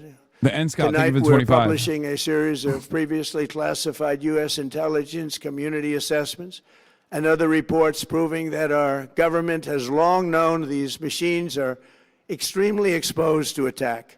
As one assessment states, we judge that the United States, Everything that he's quote-unquote adversaries, declassifying including, is already at a shit that we minimum, knew about. Russia, China, Election- Iran, North Korea, election vulnerabilities as well as far as, like, non-state registration groups and shit like have that. the capability to compromise U.S. election infrastructure. That's unquote, but that's some statement, isn't it? Made by supposedly great patriots of our country.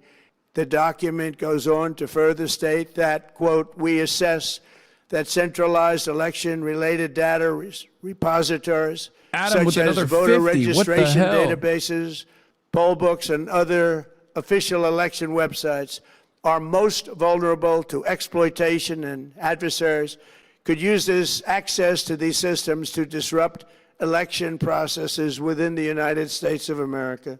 Tonight, we're releasing all of those findings, and spanning from January 2020 to June 2026.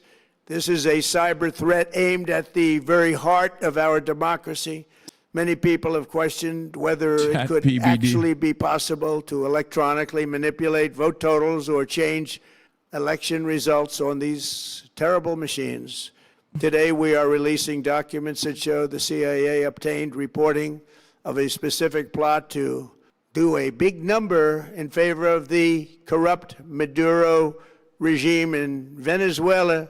And that's exactly what happened, conspiring to digitally rig their own country's elections in 2020. Delcy Rodriguez told me personally. She told me. Included precise details about methods to regime develop. She's doing pillow talk with Marco Rubio. Totals in ways that could not be detected even with an audit, no matter how deep Called they that went. shit too. This intelligence underscores why we must take urgent action to ensure that our own system can never, ever be hacked or compromised like it was in the past.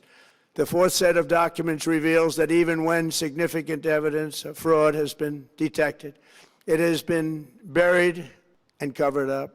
Among the disclosures tonight are FBI files detailing evidence This is going of to work. alleged The idiots are fraud strong by a and mighty. large-scale voter registration operation in Michigan.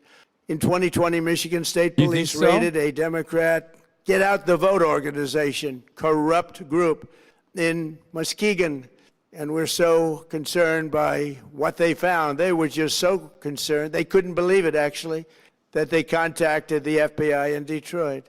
The documents state that some canvassers admitted to FBI agents that they signed voter registration forms in other people's names, submitted fraudulent registration for people who did not exist, and received gift cards tied to their number of I'm officially no applications longer that they funded by produced. foreign adversaries. In other I'm funded by words, Adam it McIntyre was with another 50. Pay, play, and cheat. The FBI agents working on the case believe that crimes were committed, yet the Biden Department of Justice slow-walked the investigation and killed it. Tonight, I'm asking the FBI director to ensure that the matter is fully investigated and to work with the Department of Justice to prosecute those responsible for any crimes. Finally, to reveal just how vulnerable our elections continue to be, we are releasing the results of a stunning investigation by the Department of Homeland Security. According to the DHS review of state voter rolls and public records, they identified approximately 278,000 non-citizens who are registered to vote in federal elections. Since Democrat states refuse to share their voter files, the real number is actually much higher than that. Okay, dude. Yet, sure. Even this limited analysis found more than 250,000 foreigners illegally registered to vote. Put together, these disclosures reveal an election system so broken and so vulnerable that no one can possibly defend it. It is not defensible. Hundreds of millions of U.S. voter files are in the hands of foreign governments. Our machines and ballot counting systems are exposed to hacking and manipulation and corruption. China and other countries have been trying to meddle in our elections. Evidence of fraud has been buried. Hundreds of thousands of non-citizens and did dead you win people the are last listed and election? active on the voter rolls. And This yet we happened still under have his watch elections when he was with president. no voter And then he ID, won the last election no proof of when citizenship, Biden was president. and tens of millions of ballots What? floating None of this makes aimlessly through sense. the mail. As one example of the insanity, California's recent election for mayor of LA and governor was held on June 2nd, a long time ago, but it was just completed a few days ago on July 10th. Think of that, much more than 1 month. Took a month to count the votes. I wonder what they were doing. This is worse than any third world country. There's no third world country that has elections like we have. In a rare move, NBC and ABC fake news have both said that they would not cover this speech. They knew what it was about because of the fact that they don't like the topic, because they know how corrupt our system is and they don't want to reveal it. They and others in the media are part of a plot. They want to continue this fraud for whatever reason. They want to keep it going. They want to protect the radical left. They can't have a great country, and that's true. You can't have a great country without free and fair elections. Fraud like this should mean a revocation of their licenses. They use our public multi-billion-dollar in value airways for absolutely no money. They pay nothing. All we want is honesty in our elections and honesty in reporting. They pay nothing for multi-billion-dollar assets. Great damage has been done to our country.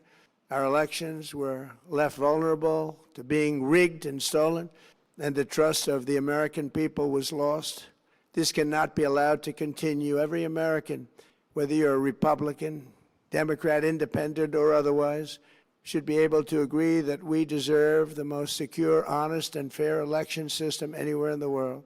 Secure elections should be a partisan, really, we should be together, Democrats, Republicans, Independents, everybody, and it should not be a partisan issue. It should cause to unite us, not to divide us. This should be a cause. We should be united, not divided. In light of the brand new and irrefutable information I have revealed tonight, my administration is in the process of notifying the states whose election data was compromised by the People's Republic of China and many others. We will be working closely to mitigate any harm, and we're taking swift action to ensure that sensitive voter data is better protected so we can never be bought, we can never be hacked, and we can never watch a stolen election again. Tomorrow, the Secretary of Homeland Security will hold a briefing to outline his department's recent work confirming cyber vulnerabilities in our electronic voting systems. They are bad. We're in the process of informing governors, senators, and members of Congress of potential issues in their states. If you look at voting today, it's in such bad shape in so many states, and we are committing to fix it. And we're also committing to be working with those states and local jurisdictions to help them fix and patch known technical vulnerabilities before the midterm elections. How did he win the election is a question I keep asking myself. We want those elections to be honest. I've also ordered DHS to notify every state about non-citizens on their voter rolls and direct them to remove all ineligible voters from the lists immediately. Why is Trump even talking about this? But he wants to create a just cause. This crisis he wants to get his dumb fuck, stupid demands that Congress baboon of a cult to be on board with what he does next because he knows he's going to get fucking clobbered in the midterm elections. How easy is that to do unless you want to cheat? The only reason you wouldn't do it is you want to cheat because your policies are so bad and your candidates are so pathetic that you can't get away or can't get elected any other way. This landmark bill requires that all voters must show photo voter ID. How simple is that? Could I have your photo, please? Photo voter ID. All voters must provide proof of citizenship. Are you a citizen of our country, please? And hopefully there will be no corrupt mail-in ballots, which if you watched California and so many other places, mail-in ballots are inherently corrupt. So you would have no mail-in ballots. He's only voted by mail. He is a vote by mail voter. He is only voted by mail in Florida.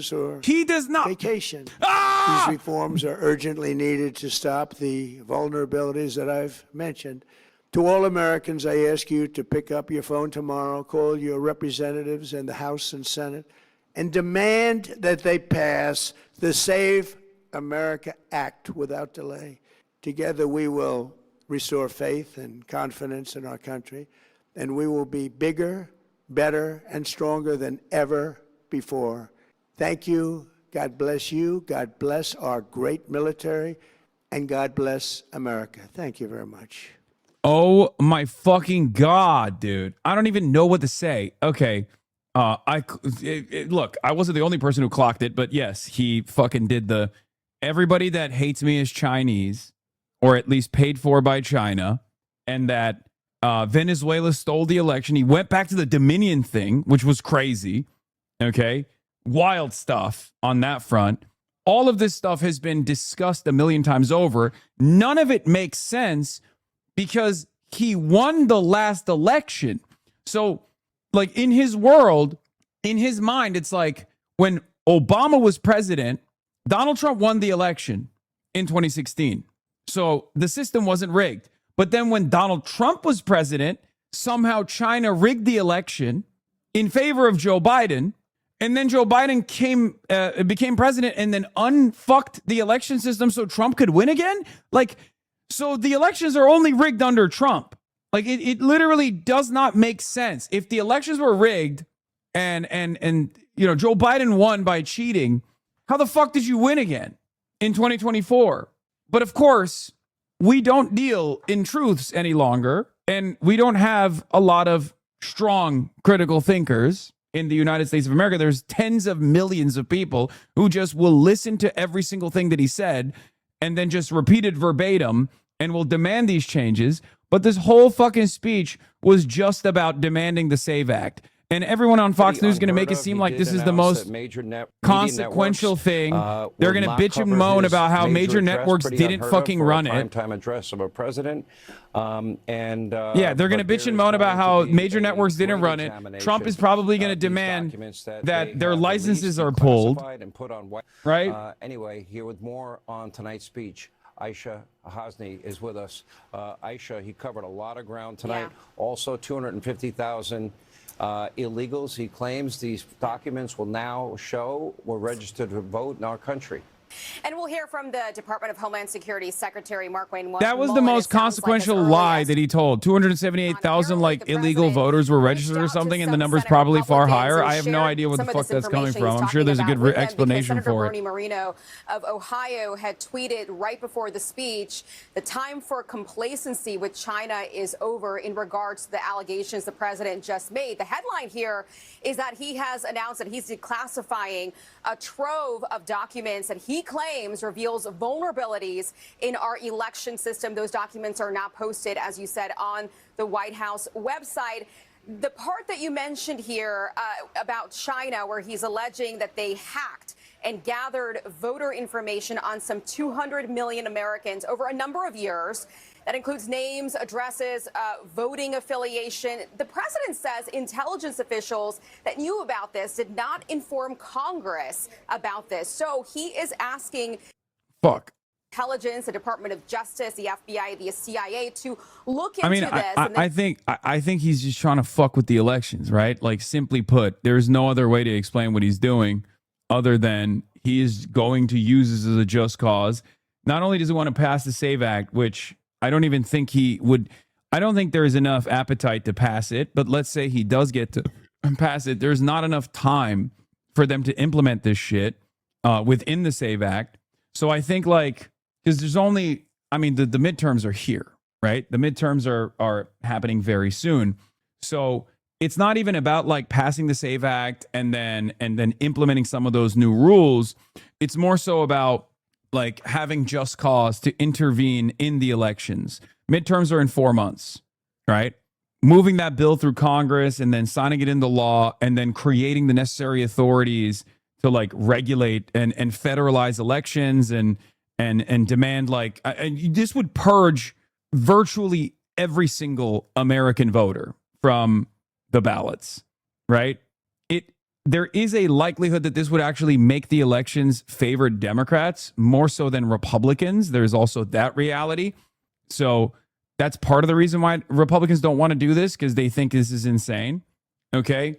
Because there is also that element here. Like, you know, Democrats at this point are college educated, have passports, have more free time, a higher likelihood of going out and like being able to get this new registration done, more on the ball, certainly more involved in wanting to, like, certainly have more motivation to go out and do this stuff so they can fucking elect Democrats as opposed to Republicans.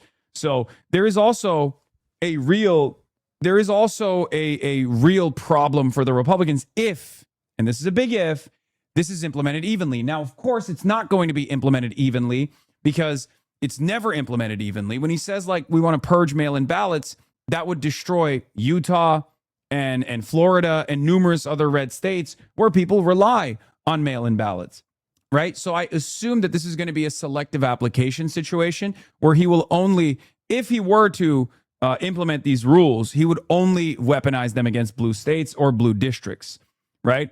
There's no shot that this would be there's no shot that this would be universally applied.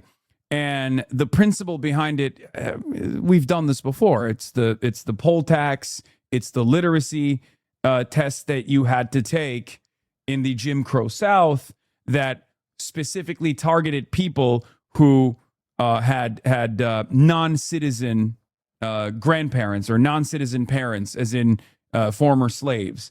So it wouldn't trigger for white people, even if white people were not capable of passing the literacy test either. So, like, the grandfather law was a devious way to selectively apply this to black people, right? So I assume a version of that is going to happen, even if he is capable of implementing something like this. But again, he doesn't have the time frame to be able to do this in the next 4 months. If he just started doing that from this day onward, he would still not be able to change the rules fast enough, right? So what I suspect is that he will just use this as a way to claim that elections are stolen, knowing full well that he's trying to cast some sort of doubt on the integrity of the process right before the midterms, where he's about to get fucking destroyed, right before the midterms where he's about to get destroyed by the Democratic Party. So all Trump has here is to just cast doubt and maybe even potentially do some stuff to harm the process, like do some stuff to impede on the process of going out and voting in blue states and in blue districts. Even Fox News is playing it a little safe. The president made claims that electronic voting machines are vulnerable and easily compromised. Fox News has not seen that evidence yet, is not in a position to evaluate the accuracy of the president's... I wonder why Fox News is not in a position yet to evaluate the accuracy. Oh, that's right, because you guys did do that, and you got fucking sued into oblivion. That's right. Oh, that's right. You lost $1 billion to Dominion in that fucking lawsuit. Look at that. Even fucking Fox News is playing it safe. Look, man, if I was a Republican in media, by the way, Fox News has already moved on from this big blockbuster speech. They're already talking about the new fucking waves on Iran, just so you understand like how they're dealing with this, right? They briefly mentioned the fact that ABC and CNN didn't show this. MSNBC didn't show the entire speech and how frustrated they were about it. Then they said there's a lot of new information. Oh, it's groundbreaking. And they fucking moved on, which was another thing that I called. I said that it wasn't going to be as impactful as people claim it is. And it certainly wasn't. It's just a promotion of the SAVE Act. But yes, as Zachary Cohen reported during the speech, the documents Trump is referring to right now, and CNN has reviewed all of them, largely discuss vulnerabilities that have been known for years and or are reflected in the 2021 U.S. Intel Community Assessment. We looked at it earlier today. Okay? None of the declassified information supports the claim that any previous election results, including the 2020 presidential election contest that Trump lost, were manipulated by foreign interference or fraud in any way that would have changed the outcome. The documents and notes Trump is referring to in his speech were largely intended to round up everything in the U.S. government had information about that could potentially be considered per a source with direct knowledge. After analysis, the Intel community decided to either incorporate them in the 2021 Minority Report or assessed, based on verbiage in the documents themselves, were not concrete enough to view as consequential enough, the source said. So, as I've already told you, any kind of attempts of interference in our elections from foreign adversaries, influence operations, for example, which is real, this does happen, foreign adversaries, Iran, Russia, China, and numerous other countries, and even foreign allies like Israel, which do it openly, will attempt to influence the outcome of American elections. We are the most powerful nation on the fucking planet. Of course, other countries are trying to intervene in our elections. They're trying to influence the outcome of our elections. It's normal. Okay? This is a normal thing. However, the intelligence community makes an assessment to see whether or not there was anything that was noteworthy. If there was any influence that came from any of these countries, except for Israel. Israel's influence is very noteworthy, but we don't care about that because Israel is seen as a vestige of America, so they get to do whatever the fuck they want. But all of these other countries, the foreign adversaries specifically, what we look at is the impact that it has. What we look at is the outcome. Is it actually, did it actually change the outcome in any meaningful manner? And the answer is no, it's not. There's obviously more direct forms of intervention, like trying to gain access to, the election systems and things like that. But none of those happened. And what has only happened is like access to ballot registration, things of that nature, according to the initial intelligence community assessment from 2021, that simply showed that China was just monitoring the situation. Donald Trump also then took this a step further in his conversation, which was really funny, where he made it seem like China was paying people to hate Donald Trump. And one word he used, I'm paraphrasing here, that I thought was really funny, and ruin the confidence that people had in your president. That's something along those lines. He says something along those lines, which I thought was funny, because it's basically also like a face-saving operation for him. He's like, oh, people only hate me because Xi told them to. This is the funniest version of Russiagate that could have ever happened, because even liberals that went crazy with the Russiagate stuff because they were coping with the reality that an incompetent man-child like Donald Trump could defeat someone like Hillary Rodham Clinton, that was unfathomable by all these Democrats. So they had to find a reason why Donald Trump won in 2016. They said, oh, it's Russian interference, Russiagate. That's how it started. But at least the Democrats were trying to point to Russian interference and influence peddling. They weren't saying, oh, people hate Hillary Clinton because Russia told them to. This is even funnier. So the Trump version of Russiagate is now Chinagate, but it's even dumber somehow because it's even lower stakes than the Democratic version that was concocted. Also, there was a lot more evidence with the Russia one as opposed to what they're cooking up right now.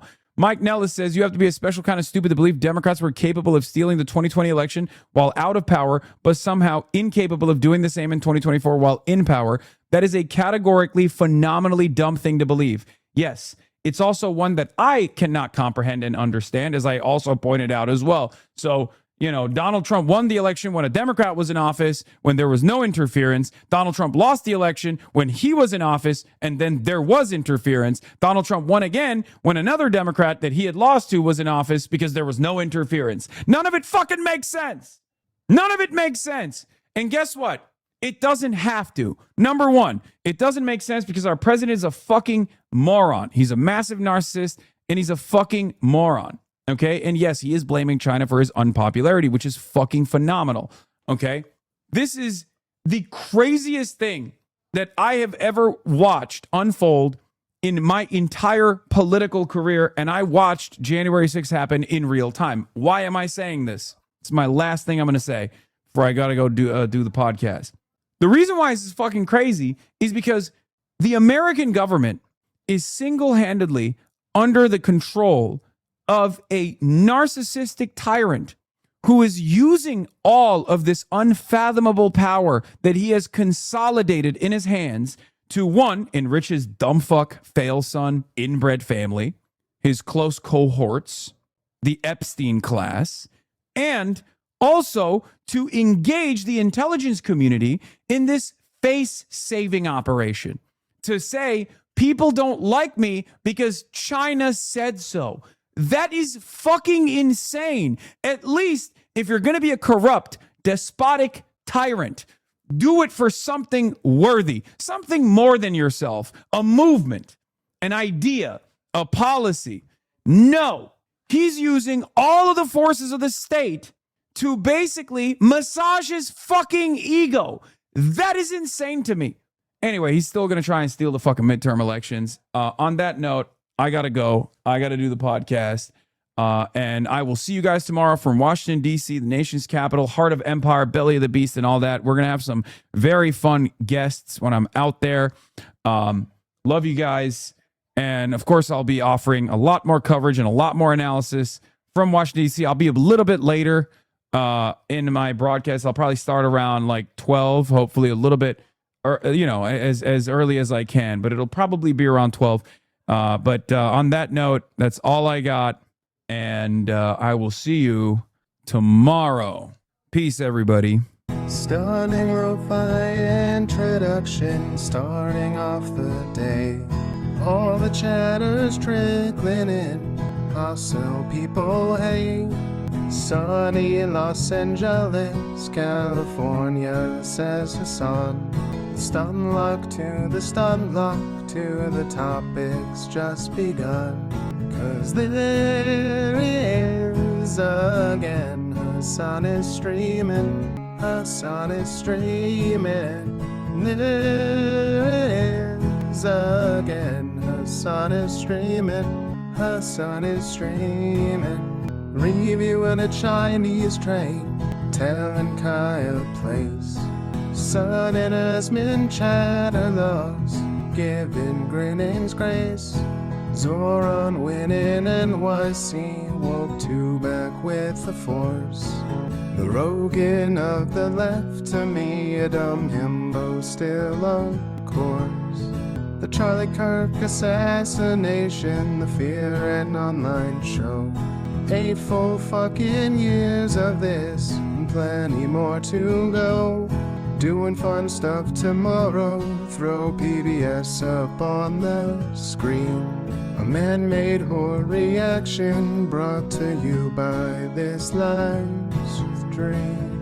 'Cause there he is again, Hasan is streaming. Hasan is streaming.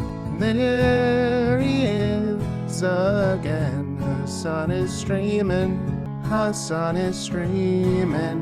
Kicked out of the DNC, IRL with March the Goat. Combating the propaganda that shoved down people's throats.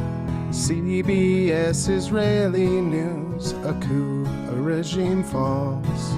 A full-blown fascist takeover, and still the duty calls.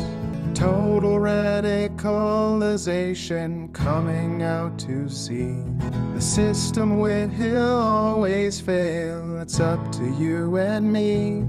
All these daily streams, whether short or whether long, have helped millions of people keep it moving right along.